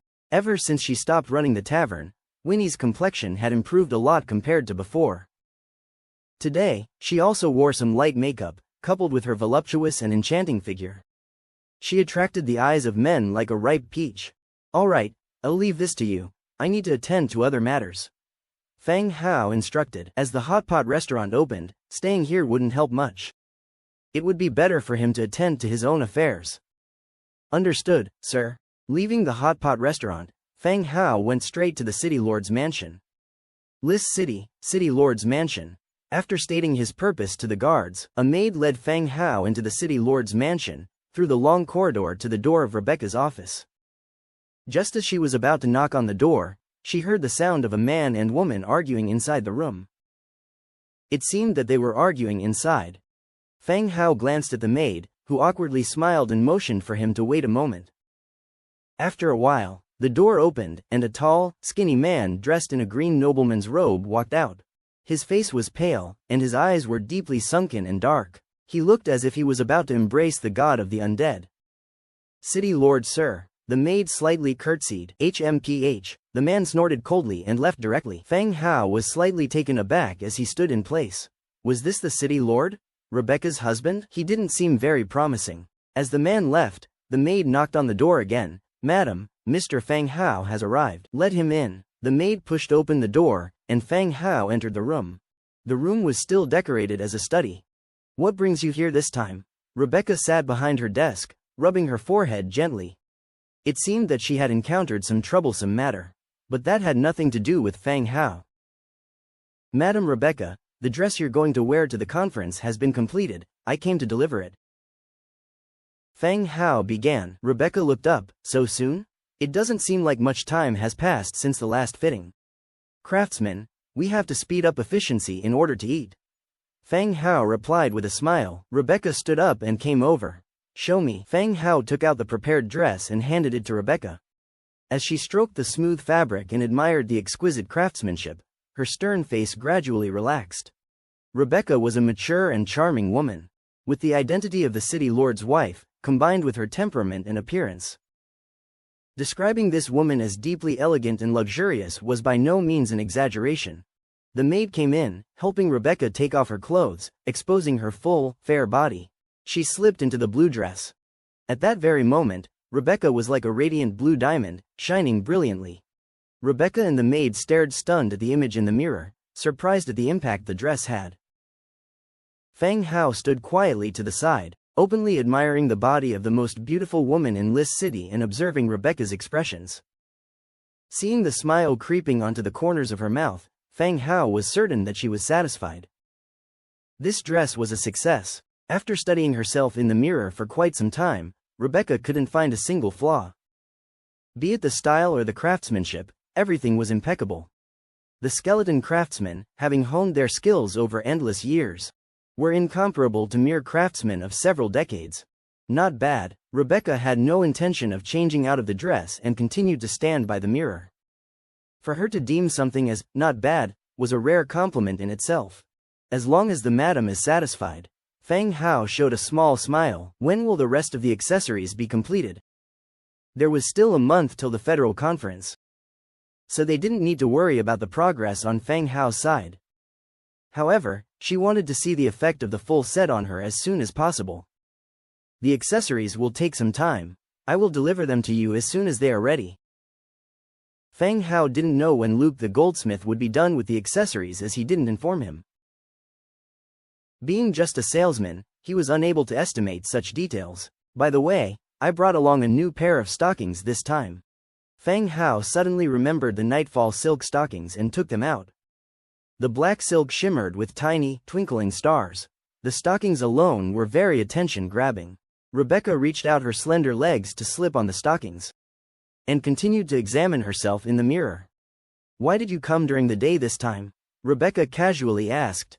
"Oh, my shop had its grand opening today, so I just came by after it ended," Feng Hao casually answered. "A fabric shop?" Rebecca looked at Feng Hao in surprise. Did he always work at such a fast pace? It wasn't long since he bought the shop. How did the opening happen this quickly?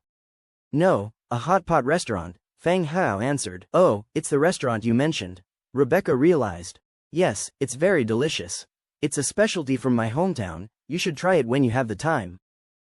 Feng Hao took the opportunity to promote it. "That might be a good idea, to see if it's really as tasty as you claim." It seemed as if her satisfaction with the clothing had put Rebecca in a good mood. Her tone in speaking with Feng Hao had also become a little lighter. "By the way, Madam Rebecca, I heard that you often attend balls and social events. I have a few more sets of dresses here, I am unsure if you need any." Feng Hao continued to promote his products. There was no money to be gained by handing over the conference dress to Rebecca. It could be understood that the exemption from 1 year's tax for his shop within the Lis City was the payment for the dress. Now, what Feng Hao was selling, he would be charging for. "Oh really? Do you have new dress designs?" Rebecca showed interest once again. Balls, dinner parties, operas, these were common evening activities among the nobles. Through these activities, the nobles discussed business deals and built connections. There would be 1 or 2, or sometimes even more, every week. So, having more dresses was always a good thing. "Yes, I brought the design sketches for 2 sets today, would you like to take a look?" "Sure, let me take a look." Rebecca walked over. She was also looking forward to Feng Hao's designs. "All right." Feng Hao pulled 2 design sketches from his bag. One was a cheongsam, the other was a Western-style long-tail dress. However, both designs had been adjusted by Feng Hao to accentuate a woman's physique, belly retraction, and buttock lifting, further highlighting a woman's figure. Rebecca looked at the sketch in her hands in astonishment. Although these 2 dresses weren't as complex as the one she wore, the effect they presented was nonetheless extremely daring. They sought to primarily emphasize the physique of a woman. These 2 dresses require a very good body figure to bring out their effect. They may not look as good on ordinary people, Feng Hao supplemented from the side. Upon hearing Feng Hao's words, Rebecca felt a slight blush creeping onto her face. He was complimenting her physique. Rebecca's cheeks turned slightly pink. She felt embarrassed being bluntly praised for her body by a young man, even though this man was a woman at heart. "It seems you understand women pretty well," Rebecca whispered. Feng Hao's designs were bold, to the point where they clashed with the conventions of the time. Yet, these styles easily captivate women's hearts. Conventional corseted ball gowns can be stifling and lacking in allure. Even if a woman has a perfect figure, it can hardly be shown off under such clothes. Fang Hao's designs beautifully showcase women's figures and beauty by eliminating all the intricate workmanship. Of course, I understand better than those disgusting men. Why should a woman keep her well-kept skin and well-maintained figure to herself? Who came up with those ball gowns that look like huge covers put on oneself? Fang Hao said, standing up and twirling a finger. He did not forget the role he was playing. If Rebecca found out that his mild demeanor was a disguise, and that he had looked at her body multiple times, she would probably be furious. Hence, he had to keep playing his role. He was not at a loss anyway. You do have your own perspectives. Rebecca looked at him in surprise. She somewhat agreed with him, but given her status, there were some things she couldn't say. Of course, why should we listen to those men all the time? Women can hold up half the sky, Fang Hao declared indignantly. Rebecca sighed lightly when she heard this. Okay, I'll reserve these 2 dresses. How much? Rebecca decided to buy them outright. The first set is 240 gold coins, and the second set is 270 gold coins. Of course, this is the price for you. When the shop officially opens for business, the price will increase by 30% to 50%. Fang Hao revealed a smile. This price was set after Tavik gave him an understanding of the market prices. Among the dresses in the fabric shop, this price was quite high. However, if it were sold to nobles, this price would just be an average one, not considered high. If your product is too cheap given its quality, it will not be appreciated. Very well, I'll take them. Rebecca called her maid to bring the gold coins. She paid Fang Hao the full amount without any down payment and asked, "The production won't take too long, will it?" "Don't worry, you can trust the efficiency here," Fang Hao replied with a smile. After finalizing the purchase of the dresses, Fang Hao discussed some minor modifications with Rebecca. The embroidery patterns on the cheongsam were altered, and the waist part was made a little looser. After hashing out the details, Fang Hao did not immediately choose to leave. Instead, he asked Rebecca, "By the way, Mrs. Rebecca, are there any shops or houses for sale recently? I would like to see if there is anything suitable." This was one of his purposes for coming. Purchasing a house through the city lord's mansion would be more cost-effective, and would also save him the trouble of dealing with multiple parties. As for purchasing a shop, he planned to open a fabric shop. As for the house, aside from his own living arrangements, Winnie and the others would be staying there too. Fang Hao had no plans to put his maids in the commoner district or the employee dormitory. Apart from potential threats, Lis City was not all that safe either. There were quite a few gangs, and the rabbit girls attracted attention. A location near the affluent district would be safer. "Someone," Rebecca called softly. "Madam." A maid pushed the door open. "Take him to check if there are any suitable houses and shops on record. If he likes any, sell them to him at the price set by City Lord's mansion," Rebecca commanded generously. "All right, madam." The maid looked at Fang Hao. "Mr. Fang Hao, please come this way." After saying goodbye to Rebecca, Fang Hao left with the maid. Property Registry Office. With the guidance of the maid, Fang Hao checked the list of shops and houses on record. They didn't have a suitable shop, but there was a mansion that looked rather good. It was located in the affluent district and very close to the city lord's mansion. The security and environment were all quite good. It had a courtyard and enough rooms for the maids from the hot pot restaurant to live in. "This one isn't bad, I'll take it." The maid at his side was somewhat surprised at the speed of Fang Hao's purchase. Is this decision made just by a glance? After the payment was made, a maid from the city lord's estate led Fang Hao and Angia straight to the mansion they had purchased. It was not far from the city lord's estate. After about a 5-minute walk, they arrived at the house. Once the main door was opened, a courtyard full of flowers, greenery, and a fish pond was revealed.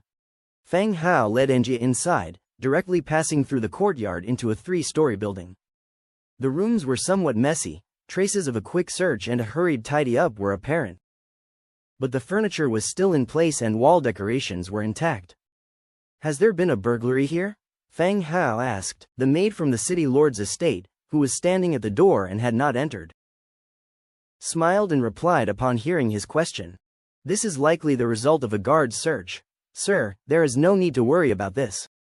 Oh, Feng Hao responded. Search. This word suggested that the maid might know something. Why did the original owner of this house leave everything behind? Feng Hao prodded further. Sir, due to some special circumstances, this house was put up for sale by the city lord's estate. The maid replied, there could only be two reasons for the city lord's estate to put a house up for sale. Either the house was consigned for sale by the city lord's estate, or the owner was jailed for a crime, and the house was confiscated. Feng Hao didn't ask any more questions. Given that the guard had searched the place, it must be the latter. He proceeded to survey every room in the house with Angia, climbing the staircase. Apart from the main building where Feng Hao would stay, there were also several other buildings nearby. There were plenty of rooms, more than adequate to accommodate the maids working in the shop. After a full round of inspection, Feng Hao was quite satisfied. They could have Winnie and the others move in today. Mr. Feng Hao, if there are no other issues, I will take my leave. The maid spoke up. Right, thank you. The maid nodded slightly and left the house, before climbing into a carriage and departing. As dusk approached, Feng Hao and Angia returned to the hot pot restaurant. They informed Winnie and the others about their purchase of the house. Once the shop closed, they could move to their new home. Upon hearing they were moving into the rich district, Winnie and the maids were thrilled. In any case, living there was much better than living in the shop. The hot pot restaurant remained open while Feng Hao went straight to the tavern. He sat down at the front desk, his eyes landing on the bulletin board nearby. What can I get you? Asked the tavern owner enthusiastically. Feng Hao casually ordered a few dishes before curiously inquiring, are there no new rewards or maps today? Lis City was such a large city, with presumably more merchants passing through. So why were there so few newly posted rewards and single-page maps? Are you looking to undertake some rewards? The tavern owner asked curiously. The tavern owner was observant. Feng Hao had come a few times and had always purchased maps, and the owner had noticed this. Yes, I like to venture out with a group of people to do some exploring, Feng Hao gave his reason. In that case, I have a suggestion you might want to hear. Oh, what suggestion? The city lord's estate has issued a new regulation, controlling the adventure rewards outside the city. You might want to form a mercenary group and take up reward tasks over there. The city lord's estate controls those too? Yes, I heard that, because of the high mortality rate in reward tasks, and occurrences of people posting fake rewards to lure and kill others. The city lord's estate decided to enforce control. Feng Hao listened, it seemed to make sense. City Lord Estate's control would ensure the authenticity of the rewards. Any kind of mercenary can take it? Not those bandit mercenaries, but those who need to be filed with the City Lord's estate. Feng Hao didn't exactly have a good impression of mercenaries. Whether it's the ones he had come into contact with, or the stories he heard from others. The profession of a mercenary was quite similar to that of bandits. Especially the last time, when he escorted the Tvek's caravan. The Iron Blood Mercenary Corps had even betrayed their employer to the bandits. They had struck a deal with Grey Bear, who was still a bandit at the time, planning to collude from inside and out to rob the caravan, and then share the spoils. Luckily, Feng Hao discovered the plot in advance last time, otherwise the entire caravan would have been in danger. So, at heart, Feng Hao didn't like the profession of a mercenary. Are tasks only given to the mercenary corps? Feng Hao asked again. The tavern keeper revealed a smile, realizing that Feng Hao was from out of town. He explained, that should be the case. An area near the city's east gate is specifically designated for assigning tasks to the mercenaries. You can check it out when you're there. The east gate, Lis City, was much larger than Prul City. Moreover, every time Feng Hao arrived, he would enter from the north gate. He had never been to the east gate. In the future, will there still be adventure bounties in the taverns?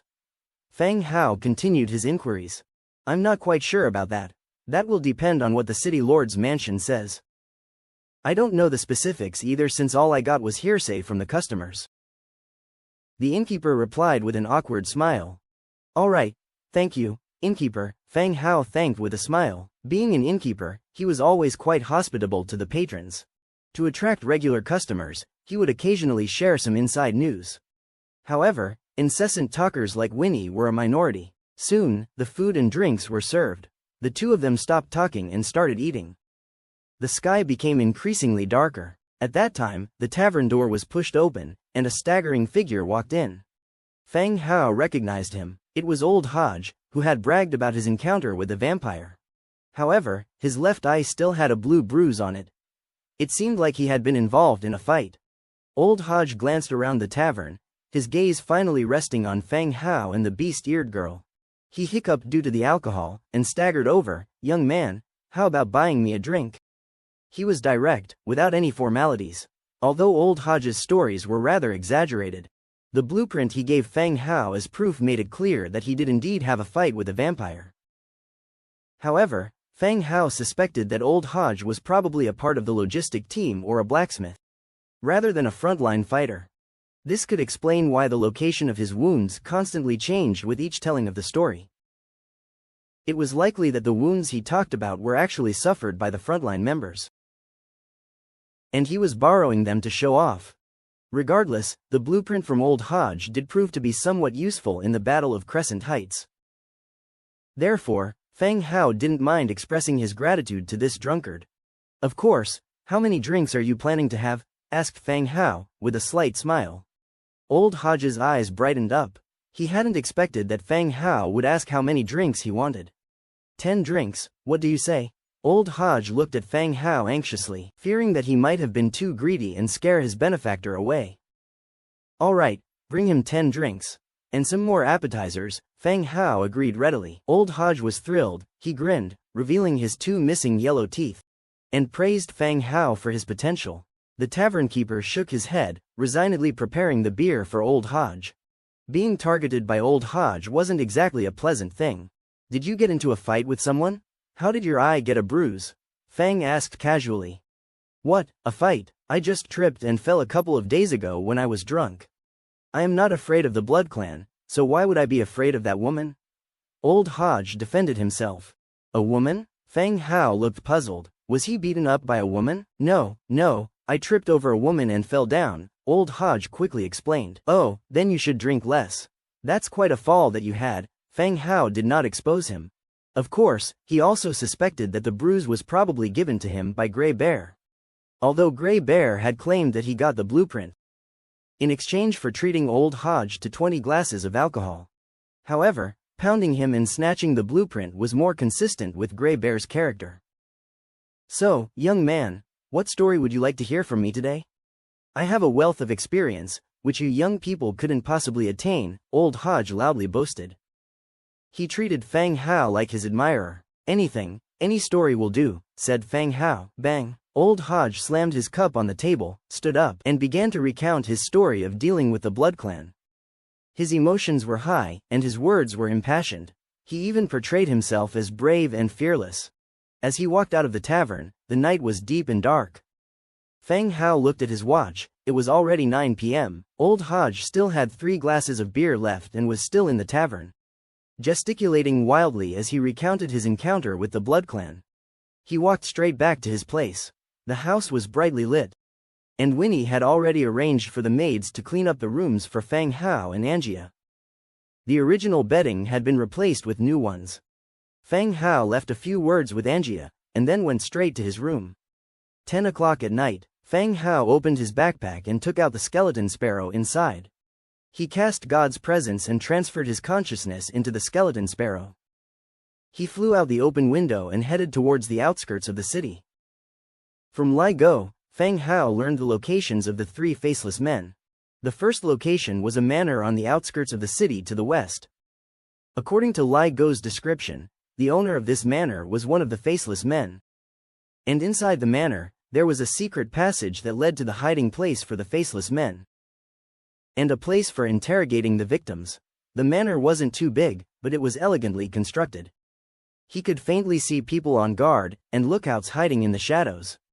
Feng Hao flew around the manor and slipped in through an open grid window. The inside of the building was dimly lit. He could barely hear the sound of respiration from various rooms. Feng Hao continued his search and soon found the hidden passage. Following it down, he arrived at an underground chamber. This place was a stark contrast to the luxurious manor above. It was dark and damp, with a faint hint of blood in the air. Fang Hao inspected the cells in the secret chamber and saw a man hanging in one of them. The man had been tortured and was hanging there like a corpse. Only the faint rise and fall of his chest indicated that he was still alive. So this was another person who had been interrogated. However, this golden-haired man didn't seem to be a transmigrator. Cough, cough. Just when Fang Hao was about to leave, the unconscious man began to cough violently and slowly opened his eyes. When he saw the skeleton sparrow perched on the iron bar, staring right at him, the man's body jerked violently, causing the chains to clatter. However, he adapted quite fast. He calmed down quickly. "I must be dead," the man murmured weakly. "You're not dead, but you're close," the skeleton sparrow said. The man convulsed suddenly upon hearing the skeleton sparrow speak. Pain radiated from his injuries, spreading throughout his body. It seemed death was not far off for him. Seeing the man too weak to speak, Fang Hao continued to ask, "Who are you and how did you end up here?" He was here to investigate the matter about the transmigrator. But what he found was a native resident held captive. The blond man glanced at the skulled sparrow, before he answered. "My name is Browning. I'm a painter in the city." "A painter?" Fang Hao examined the man carefully, his gaze falling on his hands. "Why did they capture you?" "For some special formula for paint pigments," the man answered, enduring the pain. Having a conversation with an undead before dying wasn't so bad after all. Fang Hao nodded. That made sense. The Faceless One's den, eager for intelligence, would stop at nothing. They would not only infiltrate various power structures, but also extract information by way of kidnappings and interrogations. That's why their asking price was always high. They bore significant risks for each piece of intelligence. If things went sideways, they would be wanted and hunted down. "All right, you take a rest now." The skulled sparrow uttered those words, and without waiting for a response, it flew away through the iron bars, disappearing into the night. The iron jail cell descended once more into silence, the man still hanging there. A bout of dizziness washed over him.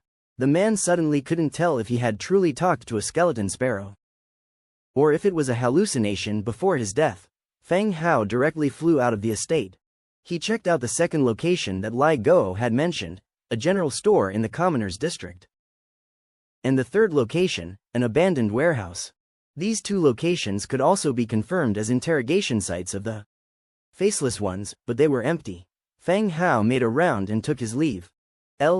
Rebecca, dragging her weary body, returned to her study. The matter of the Faceless Ones was giving her a headache. They were like a malignant tumor, relentlessly corroding Lis City. Rebecca had long sought to eradicate the Faceless Ones. However, the opposing side always managed to get word in advance, and would destroy evidence and evacuate their personnel.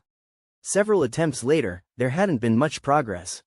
Repeated failures were driving Rebecca to frustration. She leaned tiredly against her chair and sighed. The trail of the Faceless Ones had gone cold again, leaving her unsure of where to strike. Dragging her body upright, she was about to go through the documents delivered today. But she noticed a folded piece of paper weighted down by a quill on her desk. Rebecca's brow furrowed instantly. She knew her habits well, she never folded her paper. The wrinkles on a neat piece of paper disturbed her. So, why was this paper on her desk? She opened it casually, revealing the crude handwriting, which read, 1 kilometer west of the city, there is a fruit plantation that serves as a base for the Faceless. In the southern wing of the main floor, there is a basement that holds a captive painter. Upon reading the information on the paper, Rebecca rose abruptly from her chair. Her wary eyes scanned the room for any lurking dangers. Someone had delivered this paper to her desk. It was hard to believe, even terrifying. If someone could deliver this message, they could also take her life. At this moment, Rebecca's anxieties spiked and she struggled to control it. After several moments, when nothing untoward happened and the room remained silent, Rebecca slowly resumed her seat, her attention returning back to the paper in her hand. The details of the location were described very clearly. Even the positions of the secret passages and the occupations of the people imprisoned were laid out. This could be someone sending me a message, or a trap set by the Faceless. Rebecca took a deep breath. Her complexion returned to normal as she regained the demeanor of the city lord's wife. In a serious tone, she commanded, "Summon someone." "Madam." A maid opened the door. "Ask the captain of the guard to come. I have something to discuss with him." "Yes, madam." The maid agreed and quickly departed. Before long, a member of the guard team entered the room. Rebecca handed him the piece of paper in her hand. The next day, Feng Hao woke up early. Winnie and the others had already gone to their shop. After a quick wash, Feng Hao and Angia left the mansion. Crossing numerous streets, they arrived at the eastern gate area of Lis City. This place was notably different from the town's commercial street. It was a standalone area, and was starkly distinct from the rest of Lis City. Down the road, scattered here and there, were mercenaries clad in armor and carrying weapons.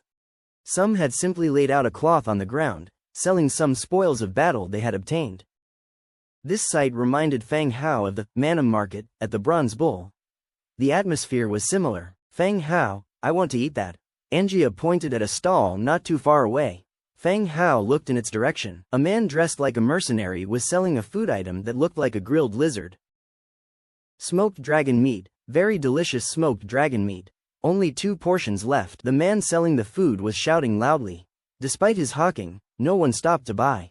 Moreover, the half-meter-long lizard, slightly charred on the outside, didn't look at all appetizing. Do you want to eat it? It looks good, Angia said as she was about to walk over. Feng Hao quickly stopped her, surprised. Which eye of yours sees this as something edible? Since they're selling it, it must be delicious, Angia stated her reasoning. Telling her it wasn't good to eat apparently wasn't going to work. Cough cough. Feng Hao cleared his throat, pointing at the sign on the stall. Smoked dragon meat, tasty and affordable. It says here, orcs can't eat it, they'll get diarrhea. Angia rolled her eyes at Feng Hao. Irritated, she said, the sign says, smoked dragon meat, tasty and affordable. If you don't want me to eat it, just say so. Why do you translate 8 characters into 9? Not only are you insulting my literacy, but you also believe that I can't count.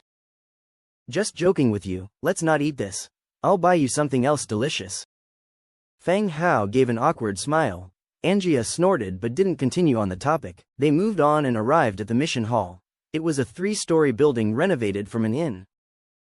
Upon entering the hall, they saw a few scattered mercenaries chatting in small groups. As Feng Hao approached the front desk, a guard dressed in the standard uniform of Lis City looked up at him. Mr. Feng Hao. The guard directly addressed him by his name. Do you know me? The guard quickly explained. Oh, I was just transferred from the city lord's mansion. I've seen you before. Oh, so you've been promoted. Congratulations. Feng Hao congratulated with a smile. Thank you, thank you. The guard's smile was somewhat bitter. This was not a promotion, he had been demoted. Someone had sent a letter to the lady of the city lord's mansion last night. Although the content was unknown, their group of guards was implicated as a result. All had been transferred away from the city lord's mansion. He considered himself to be fortunate for being assigned here. By the way, I heard that the city lord's mansion is assigning tasks. I came to see if there are any suitable ones for me to take on. Feng Hao said, you are here to take on tasks? The guard was taken aback, but you're a cloth merchant, why would you come here to take on tasks? The mission hall is a special building established by the city lord's mansion. Its role is to regulate reward tasks and adventure maps. By banning their circulation among ordinary citizens, the number of deaths can be reduced. The guards looked at Feng Hao in surprise, unable to comprehend why a cloth merchant would ever need to borrow a mission here. These tasks all carry some risk, and even the city's army is reluctant to venture recklessly. What's the issue? Feng Hao inquired softly. Oh, Mr. Feng Hao, don't make a joke. You run a very successful business. You needn't take on tasks here, the guard politely replied. In his opinion, gaining recognition from Rebecca meant that one was already a prominent businessman in the city. Given his age, Feng Hao might not be a wealthy merchant, but he wouldn't need to take on such dangerous tasks to make a living either. I'm not joking, I have some workforce available, and I plan to take on some missions. Feng Hao replied seriously. The guard looked at him earnestly, realizing that he wasn't joking. He explained, Mr. Feng Hao, if you wish to accept a mission, you are required to register your team here. All right, no problem, said Feng Hao, following the guard to the side. Please state the name of your team and the names of the 3 individuals in charge.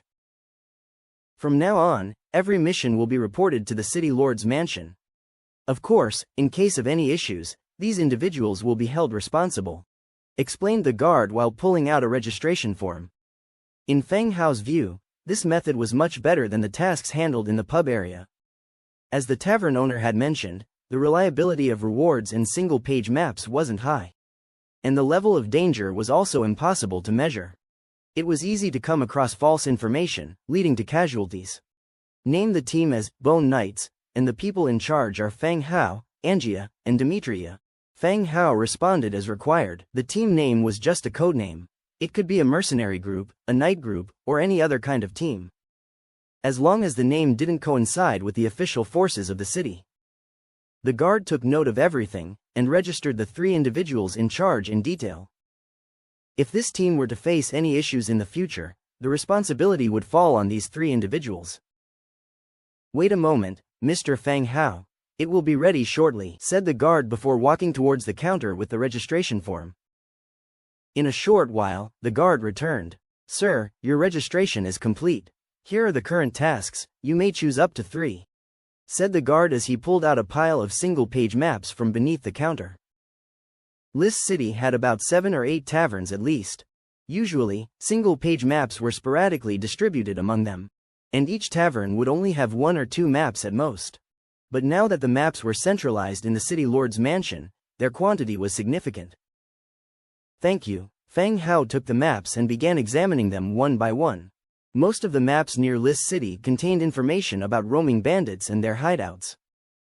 Upon reaching the end, 2 maps caught Feng Hao's attention. Wilderness Cemetery, Mushroom Valley, Map. Wilderness Cemetery, Category, Single-page map. Notes. An abandoned cemetery, presumably inhabited by dark creatures. Presence of undead and undying creatures cannot be ruled out. Description.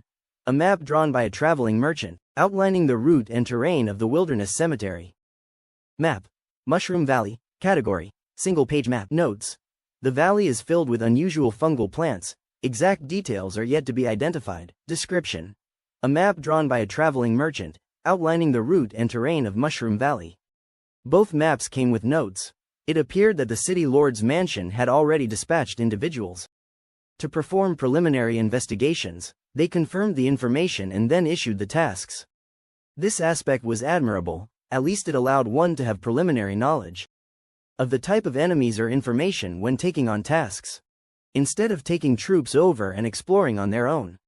I'll take these 3 tasks. Feng Hao pulled out these 2 maps and another one about the bandits. The guard glanced at them and reminded. Sir, these 2 tasks are quite hazardous. Are you sure you want to take them on? Sure, alright then, I'll register these for you. After completing the tasks, you may report back here. Your team's level will be recorded accordingly, and you will be able to take on higher level tasks. Explained the guard. Okay, thank you. After recording the details, Feng Hao promptly put the maps away. The evaluation of the team's level didn't particularly benefit Feng Hao. What he wanted were the chests after the adventure. Having completed his purpose here, he exchanged a few words with the guard before turning and leaving the hall. The area outside the mission hall was still bustling with activity. Moreover, more people had set up stalls to sell materials or items obtained by their teams. The entrance to the mission hall had transformed into a miniature marketplace. Feng Hao and his companion didn't rush to leave but casually strolled along the set-up stalls. The items to be sold were laid out in front, for anyone passing by to see. The pair strolled down the path. They stopped in front of a stall. What's the price? The owner of the stall was a man of average build. He wore leather armor and squinted while observing people. Which item are you asking about? The owner inquired. How much for these red and green gemstones? Feng Hao picked up the red flame essence and nature essence, tossing them casually in his hand. Diamonds, my ass. These are essences, the owner retorted. Right, how much are these essences? Feng Hao continued to inquire. 10 gold coins each. I can give you a discount if you buy more. What's your price if I take them all? If it's reasonable, I'll buy the whole lot, Feng Hao proposed. All of them? This isn't a place for kids to joke around, the middle-aged man warned. Of course, I'm not joking. It depends on your price. The middle-aged man fell silent, mentally calculating the cost before stating his price. There are 6 in total, 55 gold coins for all. All right, deal? Feng Hao took out 55 gold coins and handed them to the owner, promptly storing away the 6 essences. Essences were rather rare materials, even in the trade sector, essence materials didn't appear often. So as long as the price was reasonable, a little more or less didn't matter. After walking around a bit more, Fang Hao bought some materials he was interested in, while Angia ended up with several kinds of snacks in her hand. Thankfully, upon Fang Hao's insistence, she didn't buy the smoked dragon meat. Just as they were about to depart, someone bumped harshly into Fang Hao's shoulder. A figure cloaked in a hood, carrying a large package, walked inside. It seemed like they were planning to set up a stall to sell their goods. Half-demon alchemist. Fang Hao casually glanced over and spotted a rather strange title. Half-demon? Alchemist? Both terms were enticing on their own, and when linked together, they left Fang Hao standing dumbfounded. What happened? Did he steal something from you? Angia traced Fang Hao's gaze, also looking at the figure under the hood. Let's follow him and take a look. Fang Hao turned and started to discreetly tail the hooded figure. As expected, the hooded figure found an empty spot, spreading out a beige linen cloth. They started to bring out the items they intended to sell. The cloaked man paused momentarily, looking at the two standing before his spread-out display. Just as he finished setting up his wares, these two had already shown up. Subconsciously, he adjusted his hood slightly, speaking softly, "What can I do for you two?" From his voice, he seemed to be a young man under the cloak. Probably not much more than 20 years old. Not much, just curious about what you're selling? Fang Hao casually replied. Oh, these are just a few small potions that I've concocted, the cloaked man responded nonchalantly. He then began to take out his concocted potions from his bag and displayed them on the linen cloth in front of him. Unlike the glass bottle potions made by the Alchemist Guild, the cloaked man's potions were packaged in crude pottery jars. They looked like potions concocted by some amateur. Some passing mercenaries glanced at his potions briefly and then turned to leave. Potions could certainly save lives, but they also posed some risks. Given the same ingredients, potions might turn into poison depending on the alchemist's mix ratio. Who would dare to gamble with their lives, especially in a life or death situation? Fang Hao picked up a bottle casually to inspect. Physical Enhancement Potion. Category: Level 2 Potion. Effect: Enhances physical strength. Description: Physical Enhancement Potion created by Alchemist can enhance physical strength when taken, no usage requirements. Seeing the potion's properties, Fang Hao's eyes lit up slightly. The crude pottery bottle felt rough and uneven in his grasp, but the potion's properties were quite exceptional. He had always envied Zhang Bin and the others for their enlightening potions that endowed them with exceptional physique. Especially after Rolana's recent attack on him, he realized his own inadequacies. If he ever faced an enemy, his ability to defend himself would be quite limited. Mages were still at a disadvantage in close combat. However, this physical enhancement potion that he held didn't have any user requirements, which meant that even he could use it. Fang Hao held the potion in his hand, not interjecting or interrupting him. When the man finally took out all of his 6 potions, each one was quite crudely packaged. Physical Enhancement Potion, Seal Potion, Magic Power Potion, and 3 Healing Potions. Seal Potion. Category: Level 2 Potion. Effect: Underwater breathing plus 10 seconds. Description: Physical Strength Enhancement Potion created by Alchemist can enhance physical strength when consumed, no usage requirements. The Seal Potion must fall under the category of Special Potions. Those adventuring near Lis City would seldom encounter situations requiring underwater exploration. The remaining potions were for healing injuries and restoring magical power. Fang Hao had seen these before. The cloaked man only had 6 different potions, but based on their properties, they were all up to the standard of enhancement potions. They were in no way inferior to those produced by the Alchemists Guild. "Do you need anything, sir?" the cloaked man asked in a soft voice as he looked down. He noticed that Fang Hao had not moved, but remained standing, selecting items from his spread-out goods. "Are these all made by you?" Fang Hao squatted down to ask. The cloaked man tugged his hood lower again. "Yes, sir. They may look a bit rough, but I can assure you their effects are similar to regular potions." The cloaked man was well aware that his potions didn't look that appealing, and paled in comparison to those sold by the Alchemists Guild. "How much are they?" Fang Hao continued to inquire. "The life potions and magic potions are 50 gold coins each, and the remaining level 2 potions are 200 gold coins each," the cloaked man replied somewhat hastily. He seemed like a first-timer in potion selling and was visibly nervous. Good, I'll take them all. Please pack them for me, Fang Hao stated directly.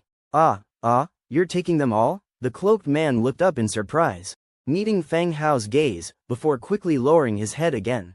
However, in that one fleeting moment, Fang Hao saw a young man under the cloak. Still, half of his face was of a strange dark red color. It looked like the scale of some red phosphoric serpent he had seen before, mildly disturbing. Yep, if you have any stock, I can buy it all.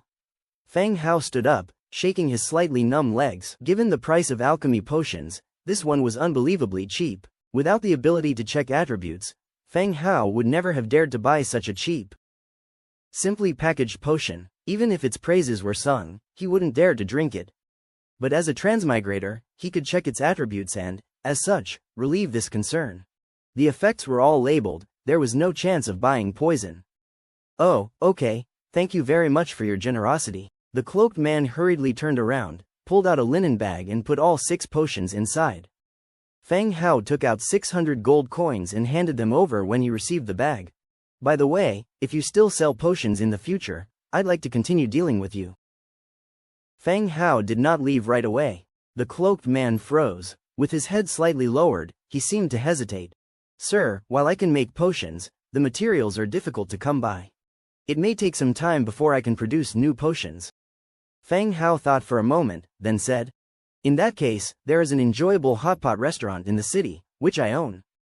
As long as you can deliver the potions to the restaurant, they will buy them at a fair price. Ah, so that's your shop. He had seen the rabbit girls performing in front of it yesterday. It was quite a lively scene. You can also make some higher-level potions. I will purchase them at their cost price when the time comes. Fang Hao continued, all right, sir. The cloaked man slung his backpack over his shoulder, thanked Fang Hao, and quickly left. Fang Hao watched him as he went. For such a strictly managed place as this, it's surprising that a half-demon expert in alchemy lives there. Really surprising. After spending another day in the city, the next morning, Fang Hao left Lis and set up a few troop hiding caves in a gray bear village along the way. He rushed back to his territory by dusk. After dinner, the skeleton merchant, Dujin, entered the hall. Lord, Dujin bowed slightly, holding a parcel. Dujin, have a seat and speak. Fang Hao smiled. Instead of sitting, Dujin handed the parcel to Fang Hao. He said, my lord, these are the sound-transmitting shells you ordered from the Alliance. The deal was finalized yesterday. It had been several days since he had placed the order for the sound-transmitting shells. If Dujin hadn't reminded him, he would have almost forgotten about them. Fang Hao took the parcel. There were 5 sound-transmitting shells inside. Oh, good. Has anything been going on with the Trade Alliance lately? Fang Hao asked casually. Everything is smooth, my lord. Dujin replied. Oh, that's good. The two chatted for a while, then Dujin left the hall. Now, Fang Hao was alone in the hall. He took out the body enhancement potion he bought today, stretched his body, opened the cap, and gulped it down. The cool liquid slid down his throat. He could feel his body starting to heat up, then prickling, and finally unbearable pain. It felt as though countless iron spikes were piercing his flesh. He writhed for a while on the white bone throne, but the pain gradually faded. A sense of strength pervaded his body. Pulling off his shirt, he revealed his well-defined muscles. Just as Fang Hao was admiring his physique, the system notification suddenly sounded. Random event. Path of the Brave, accepted. Book of Lords function unlocked. Team up function. Random event. The Path of the Brave, accepted. Book of Lords function unlocked. Team up function. Team trial task begins in 10 hours, with a maximum of 3 people allowed per team for the trial. This trial is a Lords trial. Heroes and troops not allowed to come along. Team up status. Maximum of 3 people per team. Team members will be auto-transported to the team leader's territory. Event countdown. 9 hours 59 minutes. Good luck. The sudden alert caught Fang Hao off guard. It had already been a while since the last event task. He had not expected a new team-up event task to be triggered all of a sudden. Based on previous experience, team tasks can be understood as one type of test trial given by the system for transmigrators. Getting through the trial could result in rewards such as potions or skill-based equipment. While facing risks, it also gave an opportunity to enhance one's own capabilities. Ding! The private message alert on the Book of Lords rang. It was a message from Dong Jiayue. Brother Hao, are we teaming up again for this one? He hadn't been in touch with Dong Jiayue for quite some time. Looking at the tone of her message, it seemed she was in good spirits. Sure, it'll be you, me, and Zhang Bin. Get yourself ready, and let me know if you need anything in advance. Fang Hao agreed straight away. The last team trial experience they had had together was a synergy. Dong Jiayue, who appears to be a frail young woman in particular, exhibited battle prowess that was entirely contrary to her physical appearance. At the end of the last task, she even managed to kill the Doomsday Terror Wolf boss with a single lance thrust. In terms of her combat power and battle tactics, she ranked higher than both Fang Hao and Zhang Bin. Alright, Brother Hao, we'll meet up tomorrow then, Dong Jiayue said. Sure, see you tomorrow. Ending the chat with Dong Jiayue, Zhang Bin reached out almost immediately, and he asked about the team arrangement for tomorrow as well. Besides Fang Hao, who already had exposure to the Alchemist Guild, for the majority of the other lords, team trials serve as their only chance to improve themselves. If missed out, the next opportunity could be at an uncertain date. Fang Hao told him that the team lineup hadn't changed, and advised him to get ready too. After notifying Zhang Bin, the territory's communication channel started buzzing. Fu Lei. Boss, any plans for the team task? It appeared that Fu Lei also wanted to become a teammate of Fang Hao's. With Fang Hao's strong combat power, it would certainly make him feel safer. Fang Hao spoke bluntly. I already have a fixed team. You can team up with Kong Yang, and see if there are other suitable candidates. With a team limit of 3, not everyone could be included. Oh, got it. I will need to rely on Brother Kong then, Fu Lei acknowledged. I'm not any big deal. Let's just support each other. Find someone we both know to join us. It's safer than having a stranger on board. Kong Yang also sent a message. Following that, the two of them began discussing their team for tomorrow's task. Fang Hao observed their chat for a while. Then he exited from the channel, had a hot spring bath, and went to bed. Waking up at 6 a.m. the following day, Fang Hao had breakfast and began preparing the equipment necessary for the task. For weapons, he chose the Starfire Wand, the Black Iron Knight one-handed sword, and a light feather short sword. The armor was a full suit of leather under a robe of magic. He didn't pack any heavy metal armor this time.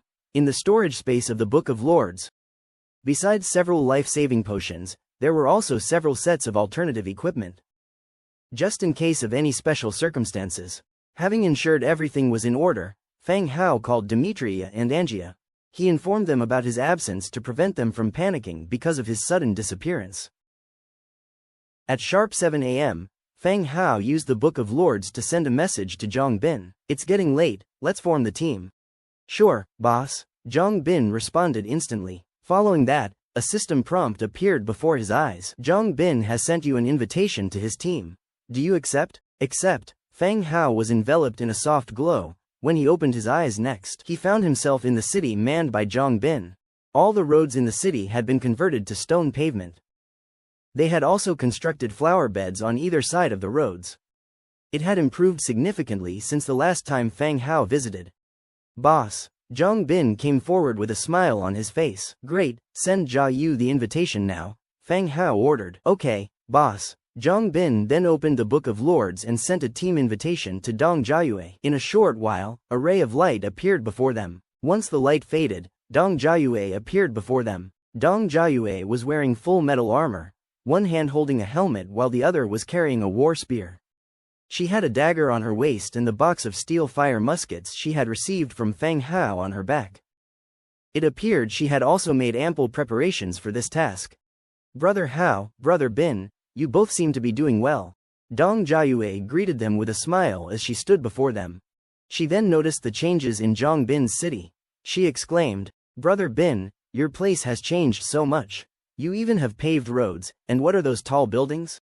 Like a curious child, Jia Yu was looking around with wide eyes. Oh, that's a flour mill for grinding grains, Zhang Bin answered cheerfully while standing by the side.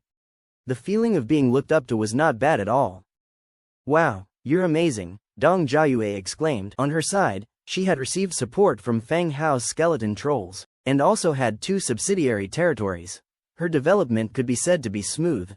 However, compared to Zhang Bin's territory, her place seemed like a poor countryside village with fewer inhabitants. The two were in entirely different phases.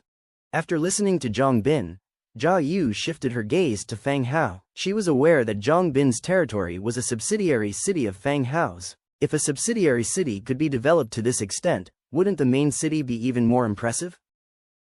She still remembered her agreement with Fang Hao, that she would become a subsidiary city of his during the next team trial task. Brother Hao, you've become more handsome lately, Jia Yu greeted Fang Hao as she moved closer to him. Fang Hao, who was caught off guard, touched his face subconsciously. Really? Could be that I washed my face today. Hee. Yes, you've indeed become more handsome. Brother Hao, remember you promised you'd cover me before? You haven't forgotten that, have you? She then changed the subject. Fang Hao remembered what she was referring to very well. He reminded her. Keep this in mind, once you swallow the Book of Lords, you will no longer be a lord. Stop the nonsense, hurry up, the task is about to start, Dong Jiayue urged. Oh, when Fang Hao received the Book of Lords, Level 2, from Dong Jiayue, a system prompt appeared again. The Book of Lords, owned by Dong Jiayue, turned into a beam of light and integrated itself into Fang Hao's own Book of Lords. Swallowing was successful. The current level of your Book of Lords is 5, upgrade requirement 5/10. You have obtained the decision-making authority of Dong Jiayu's main city and 2 subsidiary cities. Occupy, abandon, occupy. It will become your subordinate territory that can continue to develop. Abandon. You will obtain 50% to 80% of the territory resources, and this territory will be abandoned. Occupy. You have occupied this territory and automatically become a subordinate city. In the Book of Lords, you can appoint an acting governor. After choosing to occupy, he filled in Dong Jiayu's name directly as the governor. Then, a Book of City Lords split off and was handed into Dong Jiayu's hands. After consuming Dong Jiayu's Book of Lords, surprisingly, no new blueprint was unlocked. On the contrary, Dong Jiayue received a string of system prompts on her side. They were all the blueprints that Fang Hao made public to subordinate city lords. Dong Jiayue had a beaming smile on her face. Her decision was indeed correct. She had expertly managed to shear the wool off Fang Hao. Another hour has passed. The system prompt appeared again. Historical event. Battle of Nesburg. Mission description. Help a young Mullen become a city lord.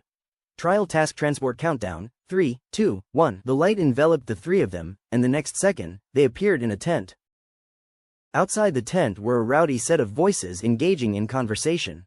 The three glanced at each other and peeked out from a slit in the tent. The sky was gloomy, as if it might rain at any moment. Outside the tent, a well-equipped team was resting. After a rough estimate, there were around 200 people. They didn't seem to intend to set up camp, probably planning to continue after their rest. Thump thump thump, footsteps were heard outside the tent, and Fang Hao let the tent down. Then, a voice came from outside the tent. Gentlemen, young Master Mullen requests your audience. The three of them opened the tent. Lead the way. A soldier led the way with the trio following behind. The trio was led to a tent in the middle of the camp and stopped. Master Mullen, your guests have arrived. A young voice came from inside the tent. Come in. They opened the tent and walked in. The ground in the tent was covered with a few rugs, and 2 people were sitting on them. One was an officer clad in iron armor, and the other was a chubby young man in a purple nobleman's robe. The officer was a burly middle-aged man with a brown beard, giving off a calm and stable aura. He glanced at the trio and gave a slight nod as a form of greeting. Human warrior, Tier 7.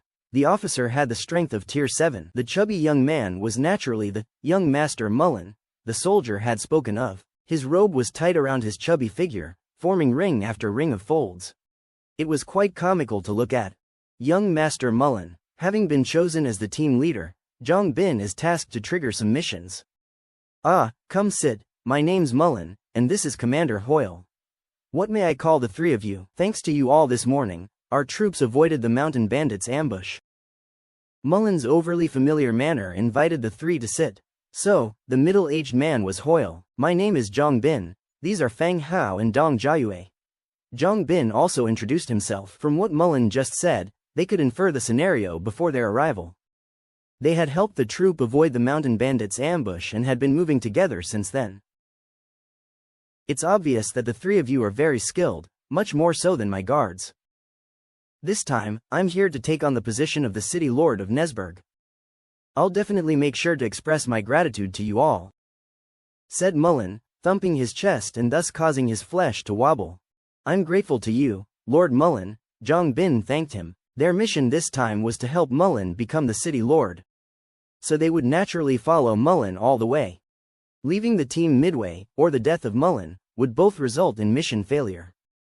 To be honest with you all, my father has several sons, but due to some reasons, he doesn't prefer me, so he assigned me the territory on the borders, Mullen began to explain on his own. The three listened. Noblemen usually have numerous offspring. For those profligate nobles, they even had a large number of illegitimate children. With so many sons, property distribution has always been an issue. Everyone wants a larger share, and Mullen claimed that his father didn't favor him, which led the trio to suspect it was due to his size. With many sons, anyone would prefer the talented ones, and wouldn't like their successor to be a tier 1 person who was fat as a ball. Seeing the three were silent, Mullen continued, "But I believe, though I may be inferior in combat skills, I am not worse than others in abilities.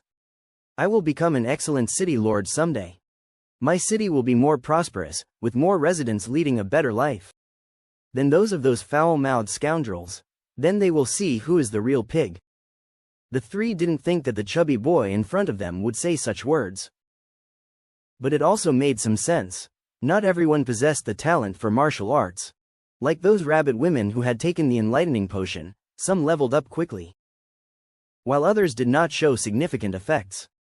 Going out to fight and risking their lives were tasks naturally done by their subordinates. All he needed to do was to become an excellent city lord, rather than a qualified warrior. Everyone needs to find their own position. Being a good city lord doesn't have much to do with tiers. This was something Fang Hao understood deeply. The reason his territory could expand rapidly was thanks to his soldiers and his heroes. He had been acting as a lord who commanded from behind. Assigning talented people to positions where they could shine was, too, a kind of ability. "Young Master Mullen, you will become an excellent city lord," Zhang Bin continued to say. "That's also what I think, and I am fully prepared for it," Mullen said confidently, patting his backpack. They chat for a while. "Young Master Mullen, I think it's time for us to depart," said Hoyle, the regiment commander, standing up. "We need to ensure that we enter the city before dusk. Otherwise we'll have to stay in the open field for another night." "All right, Commander Hoyle," Mullen agreed swiftly. Hoyle walked out of the tent and began to give orders loudly. The resting soldiers began to act, tidy up the place, and set off for their destination about 20 minutes later. Perhaps not many people were willing to hear Mullen talk about himself. All along the way, Mullen kept drawing back the curtain of the carriage, telling the three about his past. He talked about how his brothers mocked him, and how he would counterattack once he became a great city lord. As the team continued to move forward, the sky grew darker and darker. Fluffy dark clouds merged with the horizon, covering the entire land. "Speed up, as long as we pass through the forest ahead, we can see the fortress of Ness," Hoyle shouted loudly, urging the team to speed up, as the rain was about to come. The gloomy weather and exhausting journey made everyone very irritable. No sooner had the order to speed up been given, than the team stopped abruptly. Fang Hao looked towards the front and saw an overturned carriage blocking the way. Dense forests lined both sides of the road, making it impossible for their carriages and wagons loaded with heavy goods to pass. "It seems like it's time for the fight plot," Fang Hao said, looking at the carriage blocking the way ahead. "Yes, how could it just happen that the goods were overturned here?" Zhang Bin agreed.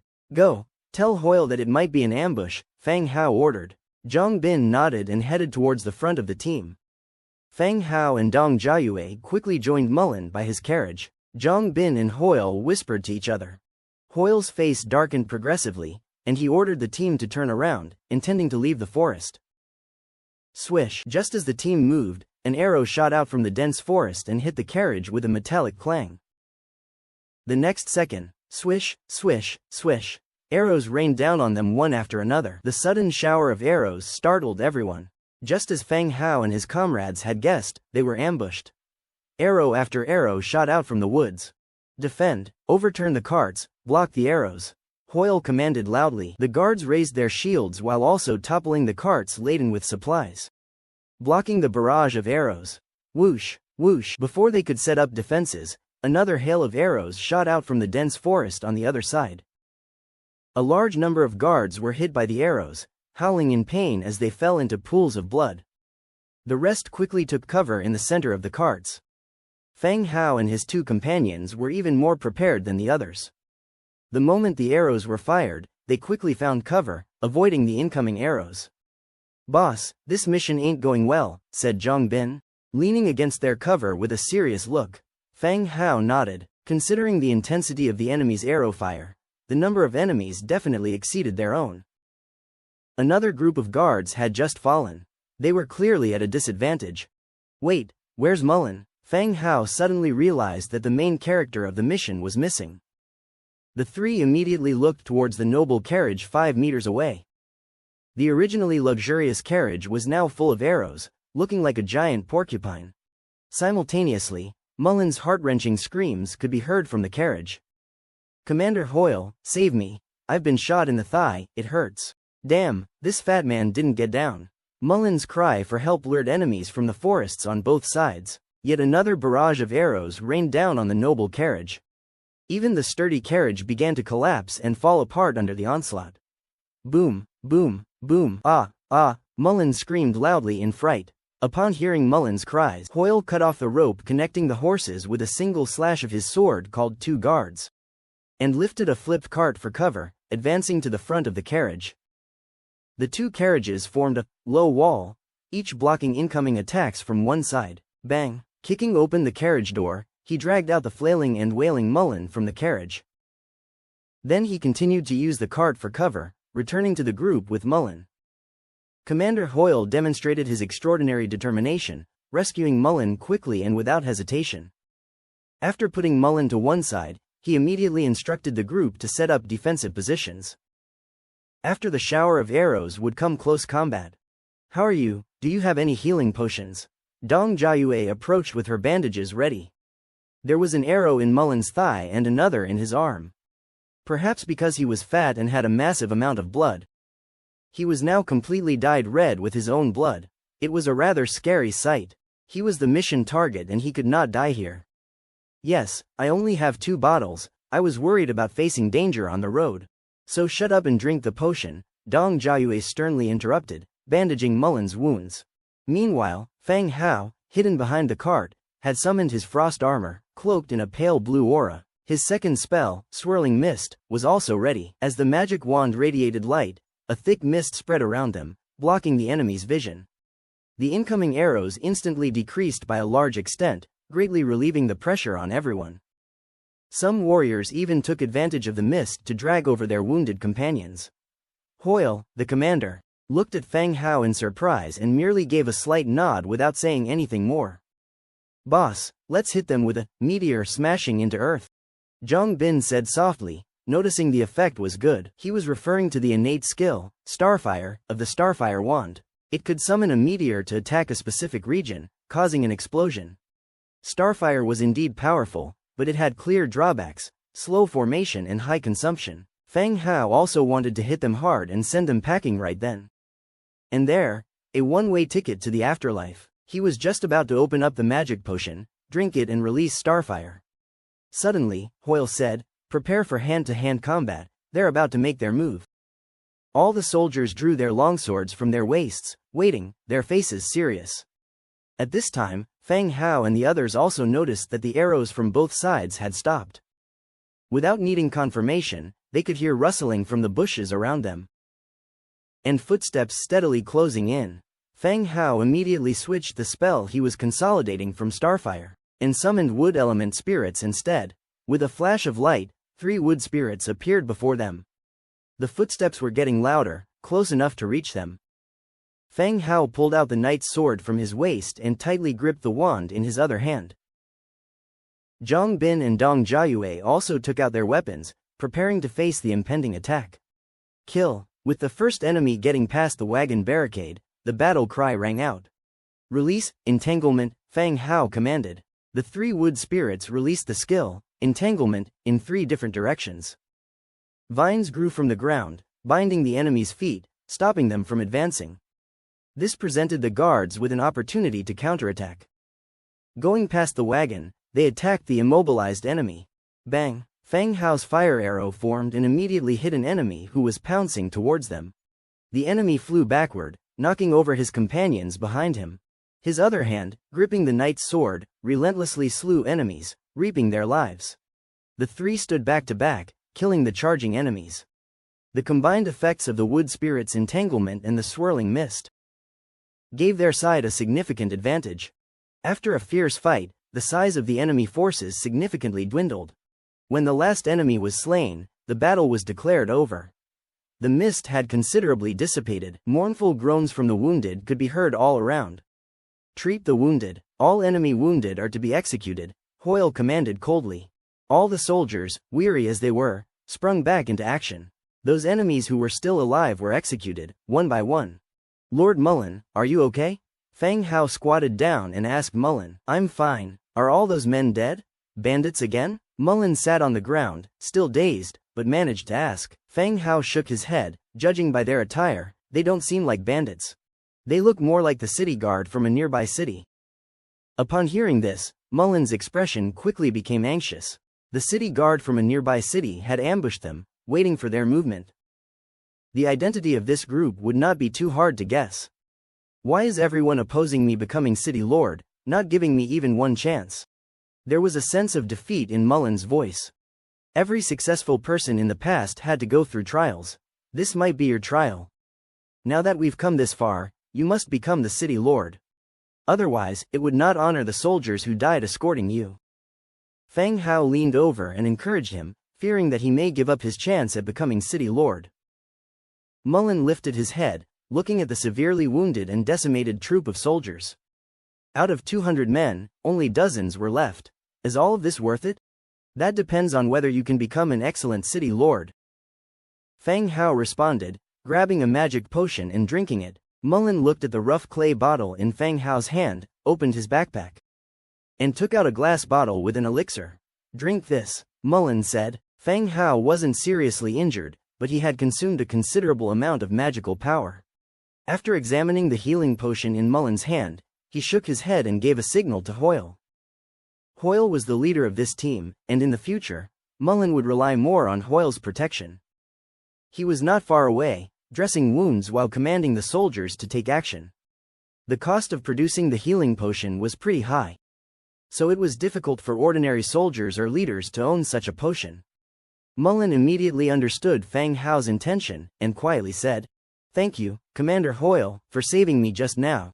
At the same time, he handed over the healing potion he held in his hand. Hoyle turned around and looked at Mullen somewhat surprised.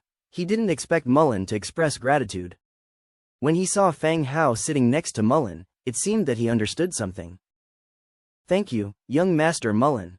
Hoyle softly expressed his gratitude, received the potion from him, and turned back to continue commanding the clearance of the battlefield. The injured parties had been bandaged up, but the team still couldn't stop moving. They needed to reach the city before dusk. Otherwise, the heavy night rain would claim the injured's lives. The team set off again, helping each other and moving towards the fortress city.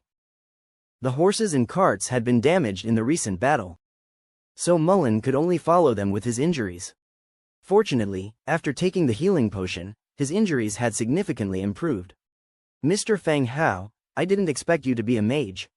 Mullen quickened his pace and walked beside Fang Hao. "Just some basic magic," Fang Hao replied. "How did you manage to cast 3 types of elemental magic?"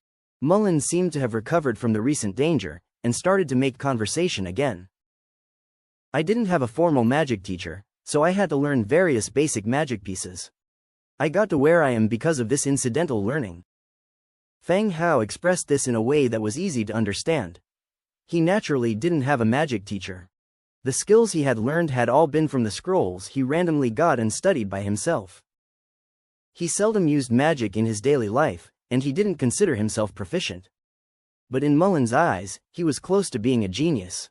"Mr. Fang Hao, once I become a qualified city lord, I will find you a formal teacher for magic study," Mullen said. "Okay." Fang Hao did not say much and smiled in agreement. After the task was done, they would leave this place.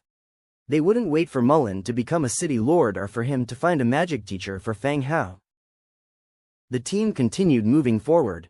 Mullen went and chatted with Zhang Bin for a while. He returned to Fang Hao and excitedly said, "Mr. Fang Hao, do you also have a city?" He must have learned from his conversation with Zhang Bin that Fang Hao also had a territory. Yes, Fang Hao didn't hide the fact. Although what he had was not a city, but a territory, it was much larger than his father's.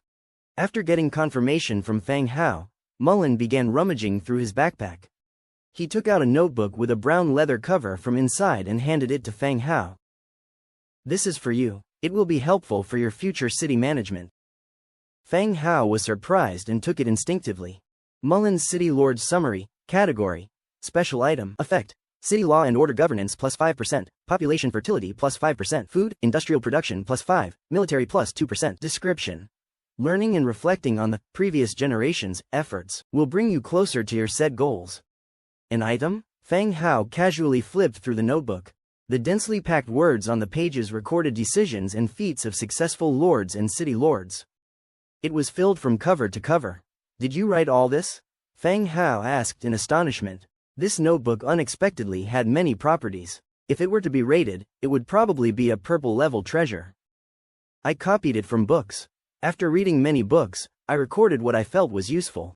Mullen replied with an awkward smile. "So, if you give it to me, what will you do?" Fang Hao continued to ask. "I have memorized it. I have gone through it countless times on this journey. I hope it will be of help to you," Mullen said confidently. It looks like the preparation that Mullen had mentioned previously referred to this notebook. Mullen didn't know Fang Hao's background, but at least he himself was of noble birth and had the chance to look at those books. Fang Hao had already shown the talent of a mage, but didn't even have the opportunity to find a magic teacher. The city he managed was probably a small peripheral city. This notebook could possibly make up for the lack of knowledge Fang Hao had. All these were Mullen's assumptions, and they seemed quite accurate. "Okay, thank you, I'll take it then." Fang Hao directly accepted the notebook. This summary of the city lord was a good treasure. Its effect was quite similar to his own white bone throne. It would take effect once placed in the territory, and didn't need to be an equipped item. On passing through the dense forest, they could see the silhouette of a city in the distance. That was their destination, Nazborg. After traveling for 10 more minutes, they found a river several meters wide before them. A stone bridge, 4 meters in width, connected the banks. On the other end of the bridge, they could see soldiers waiting in strict formation and roadblocks and checkpoints set up. The identities of these people were not difficult to guess. Their armor and attire matched those of the people who ambushed them just moments ago. Them gathering here now was an obvious sign of their intentions. They wanted to stop them from crossing the stone bridge. "Ask about the situation," Hoyle signaled to a soldier at his side. Understanding, the soldier stepped forward and shouted, "We are a merchant caravan on the way to Nazborg, please let us pass." A man came out from the back of the group and shouted back, "Stop playing dumb, you're not crossing this bridge."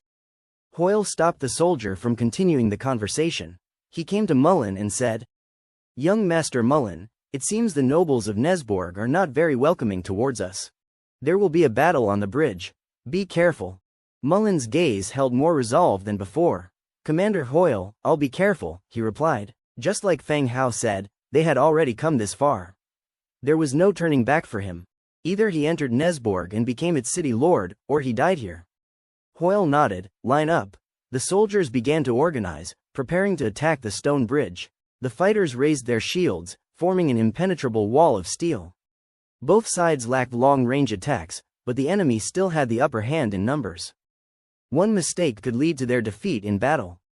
"Advance," Hoyle ordered. The convoy formed a tidy square, moving forward steadily and in unison. In front of them was a well-fortified wooden roadblock, behind it, more enemies. The convoy continued to advance, reducing the gap between them to 5 meters. Fang Hao stood in the third row, flanked by Zhang Bin and Dong Jiayue. His starfire wand glowed with a light yellow aura.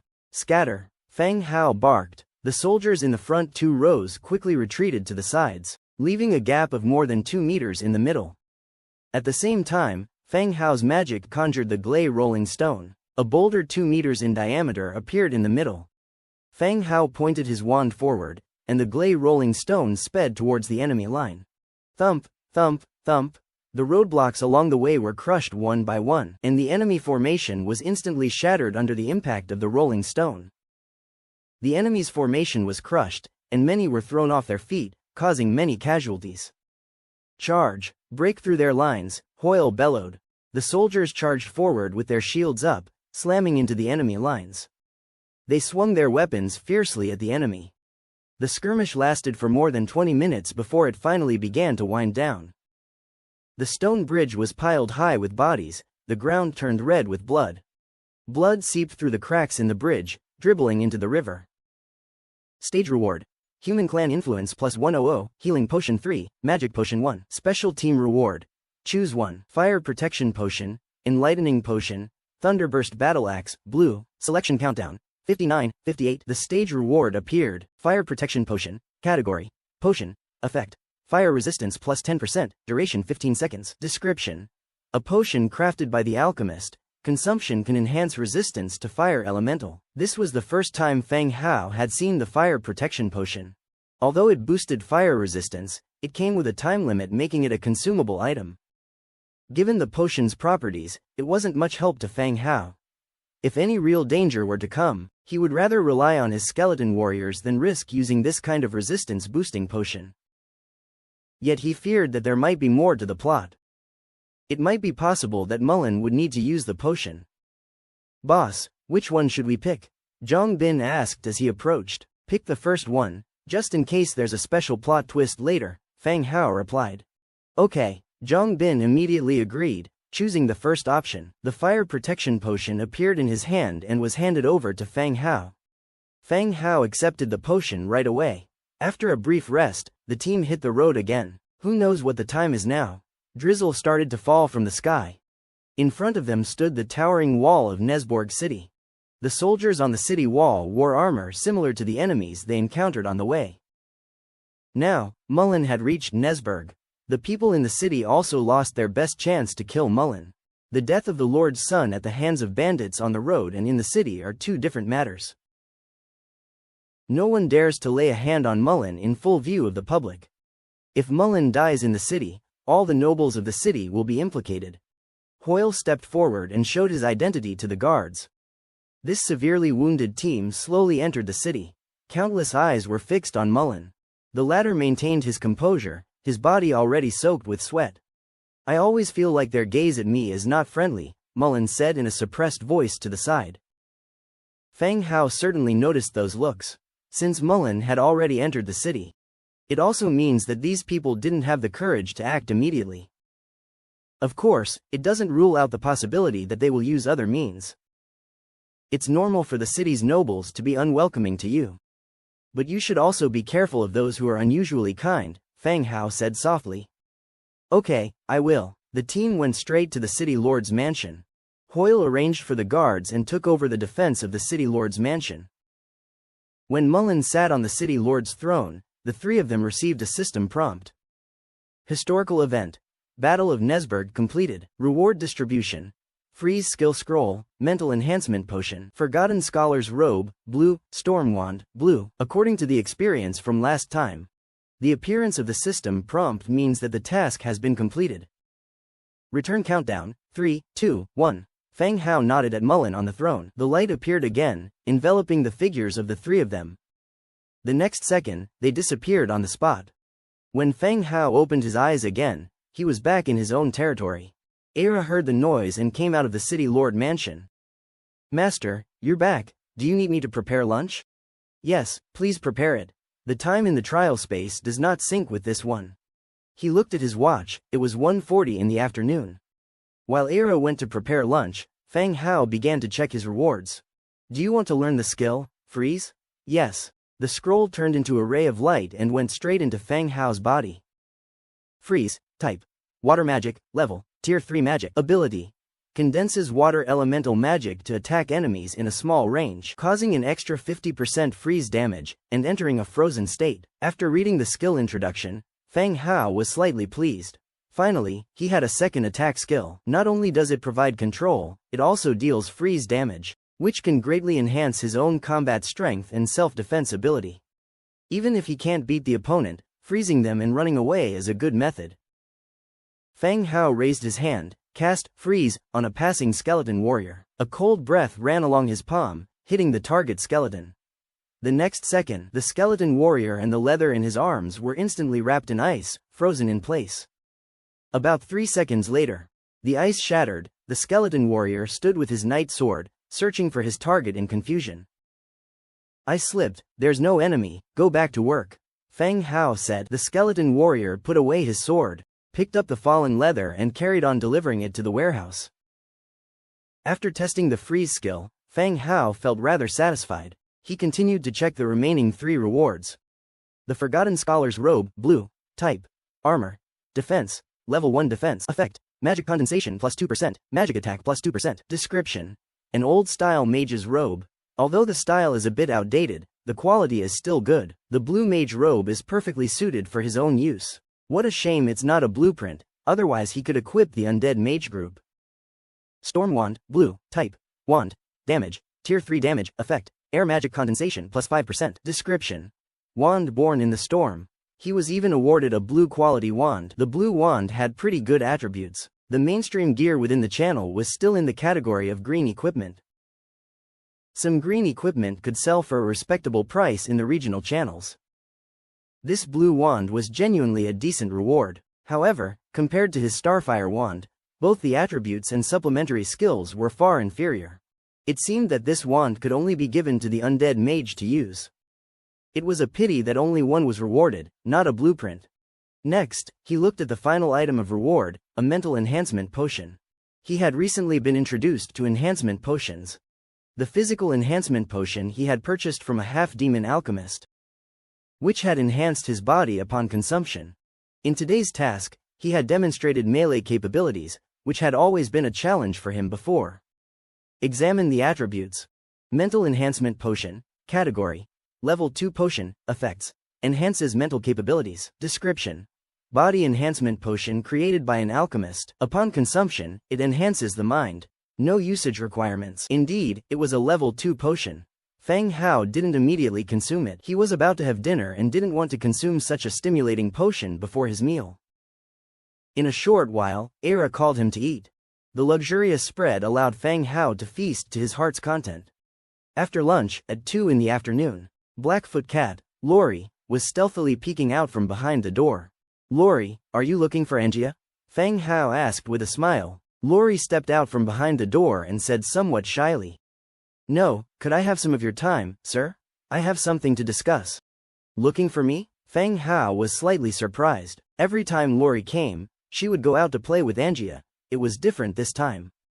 Come in and talk, then. Fang Hao invited her in. Lori walked into the hall and took a seat on a chair. What is it? Asked Fang Hao. Well, sir, do you still remember my tribe's migration? You promised to help us establish a village. Lori answered while looking down and playing with her fingers. Of course, Fang Hao remembered this matter. The reason why Lori had come here was to help her tribe find a stable place to live and rebuild their village. The agreement between her and Fang Hao was that he would help establish a village for her people within his territory, and provide them with shelter. However, after arriving here and seeing the bone-white undead scattered across the mountains and fields, Lori felt that she had stepped into a pitfall. Since then, she never mentioned the matter of her tribe. Neither did Fang Hao.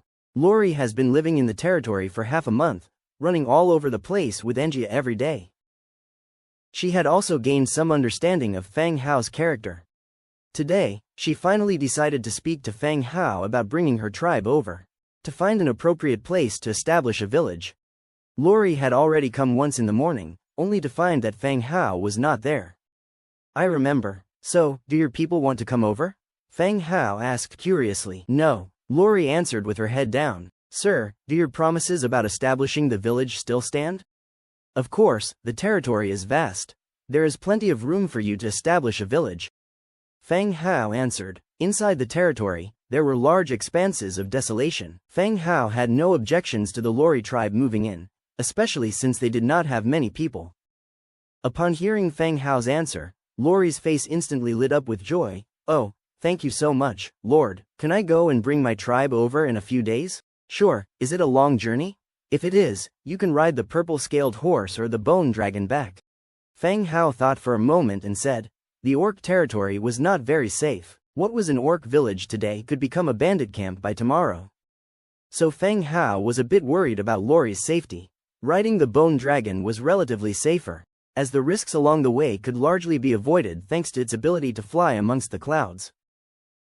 Upon hearing she could use the bone dragon, Lori instantly showed a delighted expression. Really? I can ride the bone dragon back? Of course, but don't lose the bone dragon.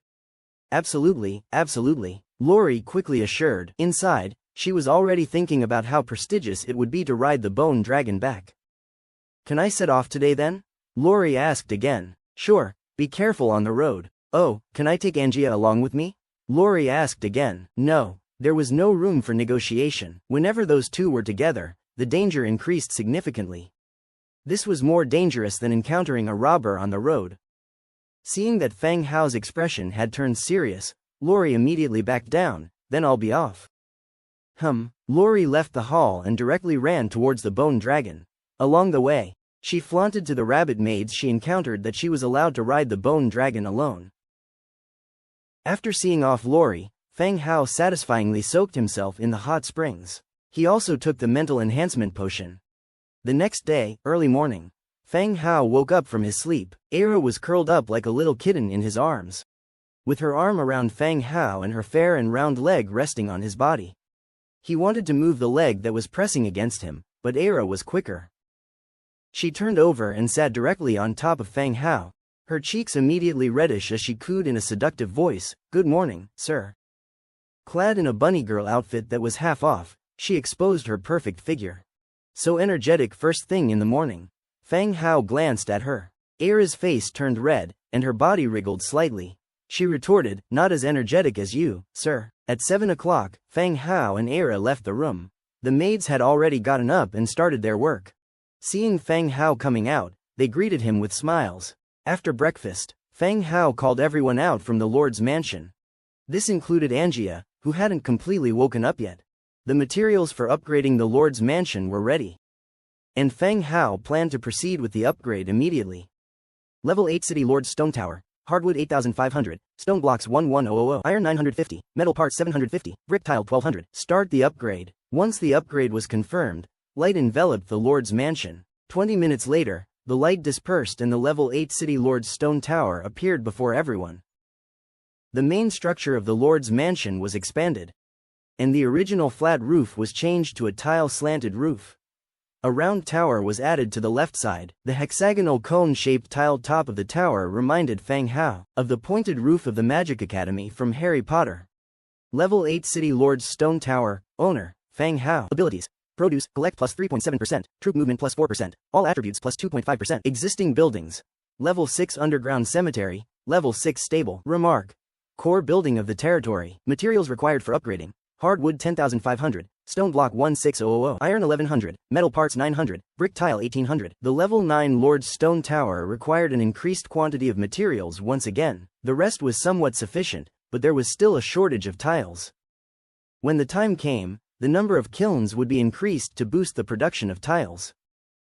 Era and Angia immediately went to visit the upgraded Lord's residence, while Fang Hao continued upgrading the other buildings to level 8. After being busy for a while, it was already 9 o'clock. Returning to his room, Fang Hao began to prepare his next plan. He lied on the bed and cast God's presence. When he opened his eyes again, he found himself on the skeleton of a gray bear. It was the same bedroom as before, but now the room was empty. The skeleton was secured in place with a thin hemp rope to prevent it from flying around. Fang Hao called towards the door a couple of times but nobody entered. So he untied the hemp rope from his leg and flew out of the open window. It didn't take long for Fang Hao to spot the figure of the gray bear. At this moment, it was sitting on a stone step, and in front of the gray bear, Millie was brandishing the weapon in her hand. Sweat was dripping down her forehead. It seemed she was practicing. Fang Hao flew straight down to the gray bear's side and asked, "How is Millie doing?" Hearing the sudden voice, the gray bear immediately became alert. However, upon seeing the skeleton, its tense expression relaxed. It replied, "Millie is very talented, but she is somewhat frivolous. She only trains when being watched." This was also why Era asked Fang Hao to arrange tasks for Millie. In the main city, Millie was the most playful one. Okay, get ready, there will be a task soon. After saying this, he deactivated God's presence. At noon, 10 bone dragons descended from the sky.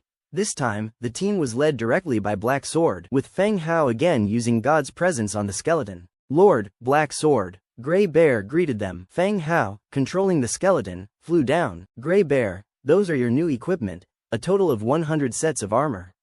Check them and give them out. The rest will be sent to you next time. The bone dragons held huge bundles, which contained the complete Storm Fine Iron set. The Storm Fine Iron set was a blue armor set. Not only was each part a tier 3 armor, but it also had a good set effect. It boosted attack, life, and the success rate of skills. Grey Bear was not unfamiliar with the Storm Fine Iron set. During previous battles, skeleton warriors wore this dark metal armor. It was something they had always admired.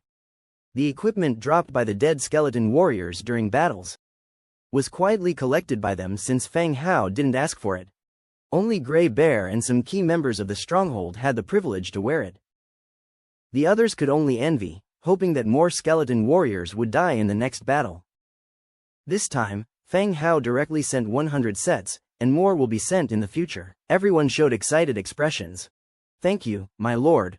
Grey Bear immediately thanked and arranged for the storm sets to be distributed. There were just that many people in the stronghold, so priority was given to those who would be sent on tasks. After the equipment was taken away, Grey Bear continued to ask, are there any tasks this time, my lord? Recently, tasks for the stronghold have been increasingly frequent. This time, we need to go to a place called Wilderness Cemetery. You organize some people. We will set off immediately. Feng Hao instructed. This time, he led the team to complete one of the 2 field missions, called Wilderness Cemetery, that were accepted from the task hall.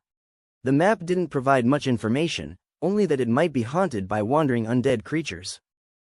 Feng Hao was familiar with the undead, understanding each of their skills. Master, at this point, Millie came over and called out softly, well, I saw you training this morning. Have you made any progress? Asked Feng Hao. Yes, Grey Sister took me hunting last night, and I killed a grey wolf myself. Millie raised her head, somewhat proud.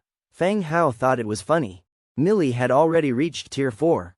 Killing a normal beast was not difficult at all. Killing a wolf was like slaying a dragon for her. Then you have to work harder. When you reach tier 6 or tier 7, one will assign you some new tasks, said Feng Hao. Really, what kind of tasks? Are they difficult? Millie was still eager to try. Whether it's difficult or not depends on how skillful you are. At that time, you can also lead a team. How prestigious would that be to have a group of subordinates behind you? Feng Hao said as if he was deceiving a child. Really? Then, master, can I have more people then? I want to be a bandit. What do you mean by, be a bandit? Soon, Grey Bear finished preparing on his end. 100 underlings equipped with new armor were ready. Dozens of carts and some tools that may be used were also ready. Once everything was ready, Feng Hao gave the order to move towards the location on the map. The people here, like Grey Bear, were very familiar with the terrain. When they were bandits before, they had traversed these places countless times. After walking through several dense forests and traveling for about 2 hours, the team finally approached the destination of this mission, the Wilderness Cemetery. In front of them was an ancient stone castle. Its walls were dim, its doors and windows severely rotted, and odd-colored flowers bloomed from the vines crawling on its walls. In front of the stone castle was a rectangular open space. In the hollow there was an array of old and broken tombstones, densely packed like a low stone forest. They had encountered some wild animals along the way, but the closer they got to this place, it was as if it was a forbidden area with no wild animals at all. Even the woods on both sides were void of any chirping of insects or birds. It was eerily quiet. Feng Hao stood in the distance, observing the scene in front of him. He was reminded of the Shadowwind Castle of the Bloodhunter. It too was a stone castle, with rotten corpses set up outside to guard it. But the two were not on the same scale. The Shadowwind Castle only had about 100 or so tombstones, while this place had thousands. Grey Bear, are you familiar with this place? Feng Hao turned his head to look at Grey Bear, who appeared serious. Grey Bear frowned at the cluster of tombstones in front of him, while Millie looked somewhat pale. Clinging tightly to Grey Bear's arm, Hearing Fang Hao's question, Gray Bear nodded and said, I've never been here, but I've heard some stories about this place. What kind of stories? Gray Bear recalled and said in a solemn tone. Bandits once set up a camp here and were attacked by monsters. The camp suffered heavy losses and ultimately had to relocate. So this area is now off limits to the bandits. That's all? Isn't there any information about the type or number of monsters?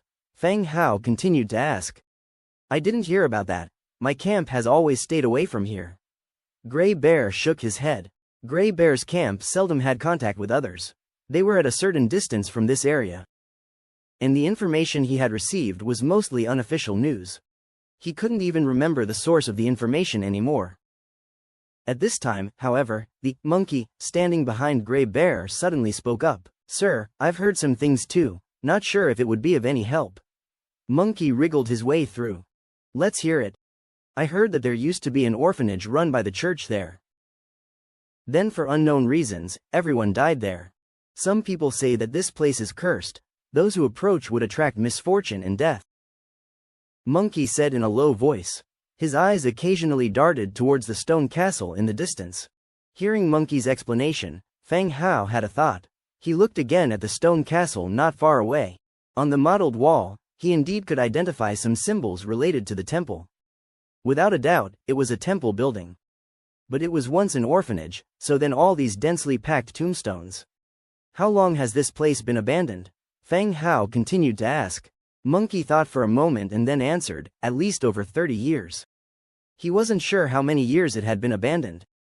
But he made an approximate estimate based on his age and the time when he heard this rumor. Any monsters inside? Not sure. Monkey glanced at the gray sparrow skeleton. He wanted to say that if there were, they would be undead, but he held his tongue. He figured it was best to say less, as his life was still in their hands. Fang Hao nodded his head, without asking anything more. No matter how much he asked, they would still eventually need to go in. Go on, scout out the path, he said. As it was the usual rule, Fang Hao had the skeleton warrior on the side go in and scout the road. The skeleton warrior received the command without the slightest hesitation. It stepped directly into the cemetery. It walked around the entire area, even stepping on 2 coffins along the way. But there were no rotten corpses that appeared as expected. The whole cemetery just had the skeleton warrior walking back and forth. Could it be that it had been so long that the undead in the coffins had all rotted away? Wild undead won't do, for the embalmman was not up to par. Okay, come out, Fang Hao said. The skeleton warrior swaggered out and returned to its original position. Black Sword, go in. Gray Bear, take your people along too. Fang Hao ordered. Yes, sir. The two nodded and agreed. The skeleton soldiers started to form a tidy line and directly walked into the cemetery. Still no danger appeared. Fang Hao started calling for people to collect shadow stones along the way. There were quite a few shadow stones in this area. Just what he needed. The team continued to approach the ancient castle unhindered, if there were no enemies outside. Then they were likely inside the castle. Whoosh! Just as the team was near, a loud rushing sound came from inside the castle. The next second, boom boom boom. One by one, figures came rushing out of the castle gate and from the windows upstairs. Jumping into the line and brandishing their long claws, launching an attack. Ghoul, Tier 5. The team was immediately thrown into chaos, and Fang Hao could see the attributes of the monsters that sprang out clearly. The ghouls resembled humans closely with bluish-green skin, sharp ears and fangs, and their tongues were long like a snake's letter. They were almost as tall as the skeleton troll, with their arms reaching past their knees. Their palms were exceptionally large, with sharp, elongated nails growing on them. These long nails reminded Fang Hao of Wolverine. Many ghouls jumped down from the 2nd and 3rd floors of the ancient castle. They directly leapt into the rear of our formation. Their enormous hands and sharp fingertips served as their weapons. They brandished them at the enemies before them. Growls rang out from their mouths, reminiscent of wild beasts. Even though the ghouls broke into the ranks, the undead at close combat units still faced them. The ranged archers and mages maintained a safe distance from the front line. Gray Bear, take your men to protect the archers and mages. The Black Sword commanded after severing a ghoul's hand, yelling at Gray Bear. Gray Bear's subordinates are mostly of Tier 3 or 4, but they still employ the fighting style of mountain bandits in battle. Despite being fierce, their combat power in this kind of battle was inferior to the skeleton soldiers. Seeing the ghouls directing their attacks to the rear line, he ordered Grey Bear to protect the back. Without hesitation, Grey Bear shouted loudly, "Hold back these monsters." The bandits stood in front of the rear line, forming a human wall. They obstructed the ghouls who were charging towards the back. Only about 20 ghouls had rushed out of the ancient castle. Thankfully, the number was not overwhelming. Boom! The shield held by Black Sword knocked a charging ghoul out of the air. The entire body fell to the ground, and he promptly plunged his sword into it. Although pinned to the ground, the ghoul was still alive, its claws sparking against Black Sword's armor. Spurt! With one more stroke, he decapitated the ghoul and its struggling body gradually lost its strength. Black Sword continued to go after the next ghoul. This dead ghoul, however, was cannibalized by its own kind. Its limbs and skull were quickly devoured by the ghouls. Fang Hao felt a bit nauseous watching this and urged, "Black Sword, pick up the pace and stop them from consuming the bodies. They can heal their wounds with that."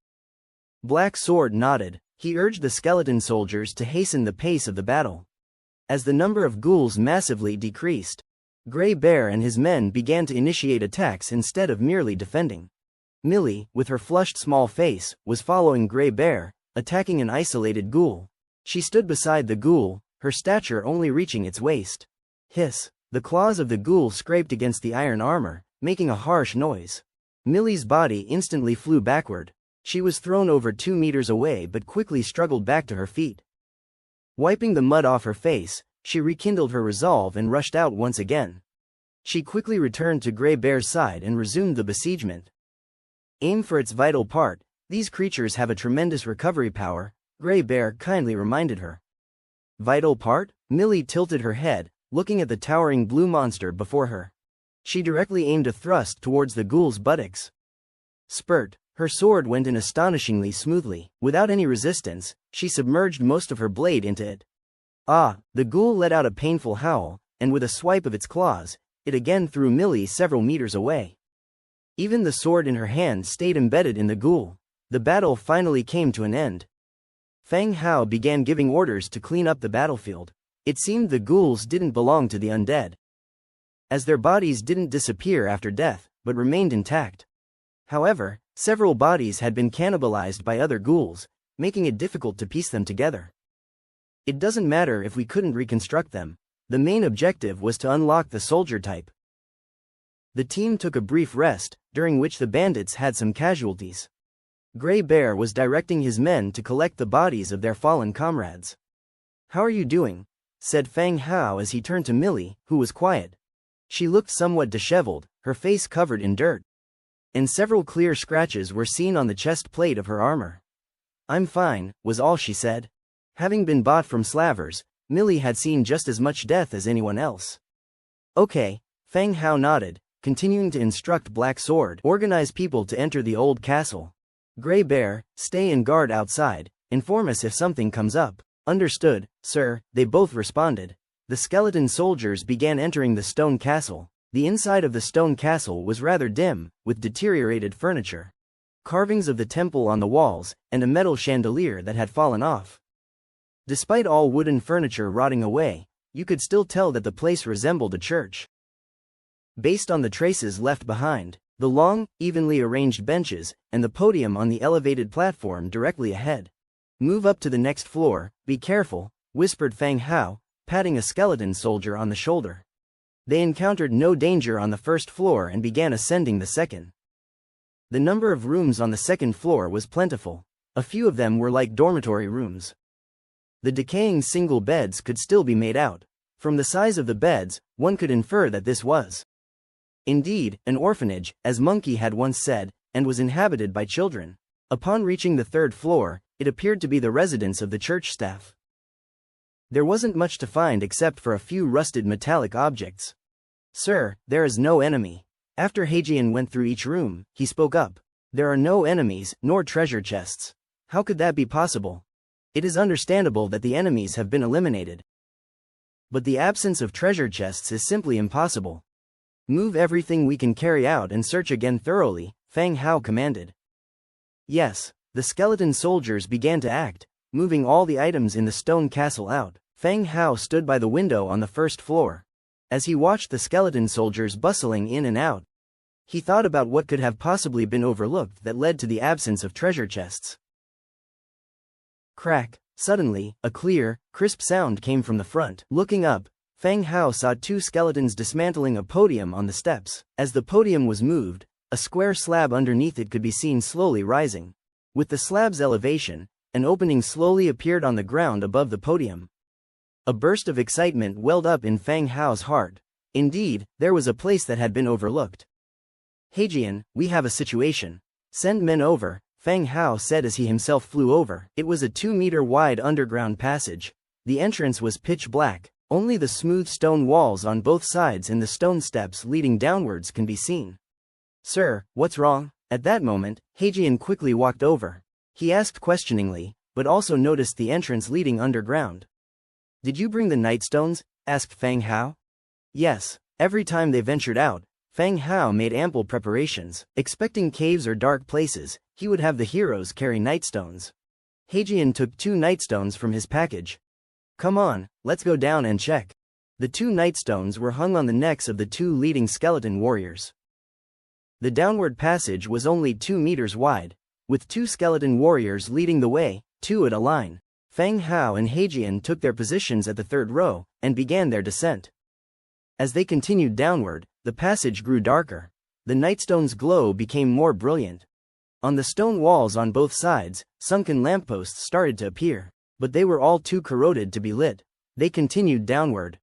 About 3 minutes later, the path widened abruptly. This was a simple room, or a prayer room, to be exact. In the middle of the room lay a rotten hide carpet. Traces of dangling religious idols were left on the wall facing the room. What's going on? Feng Hao was somewhat puzzled. This building was originally a temple. Why would there be a prayer room underground? Glug, glug, just as Feng Hao was pondering, a sound much akin to something wriggling suddenly came from a corner of the room. Even in his current skeletal state, he felt startled. If he had skin, it would without a doubt be crawling right now. Heijian, did you hear anything? Feng Hao said in a low voice. I hear it, it's in that direction, Heijian replied, pulling out his sword and pointing towards a corner. Skeleton soldiers rapidly descended the steps, spreading out in the room and waiting for the target to appear. Miss Adeline, are you here to pick us up? It's so dark and scary here. Suddenly, a voice resembling a nighttime cat's mournful wail sounded from the corner. After one sentence finished, Miss Adeline, are you here? Miss Adeline, we really don't like it here. Miss Adeline, did you bring us human meat? We're very hungry. A succession of sharp and irritating voices echoed simultaneously from the comber. At least more than 10 different voices were calling for Miss Adeline. Damn it, Feng Hao cursed under his breath. How could that corner possibly fit so many people? Who is there? Come out, said Heijian, who, as an undead, was devoid of fear. His longsword was pointing directly at the deep, dark corner. It's not Miss Adeline. It doesn't sound like Miss Adeline. It's outsiders. What did Miss Adeline say we should do if outsiders came in? It's been so long, and I've sort of forgotten. I remember. Miss said we should eat them. Right, eat them. I really like human flesh, especially mine. Eat him, quickly. The conversation in the corner was getting faster. Right after that, the wriggling sounds quickly approached. The next second, a monster that looked like a pile of flesh appeared under the glow of the nightstone from behind a pillar. Fear Devourer, Tier 7. The Fear Devourer was a nearly 2-meter-high heap of meat. The clumps of flesh were full of eyes and mouths. It wriggled forward like a mud monster, its bloated body propelled by several mouths biting the ground. What on earth is that thing? Feng Hao cursed once again. The Fear Devourer appeared quickly but halted its attack. What are these? Why are they so ugly? They're skeletons. After we eat those people, we will turn into this. But why are they standing? It's so scary. It's a monster. A monster has come in. The many mouths began speaking on the heap of flesh.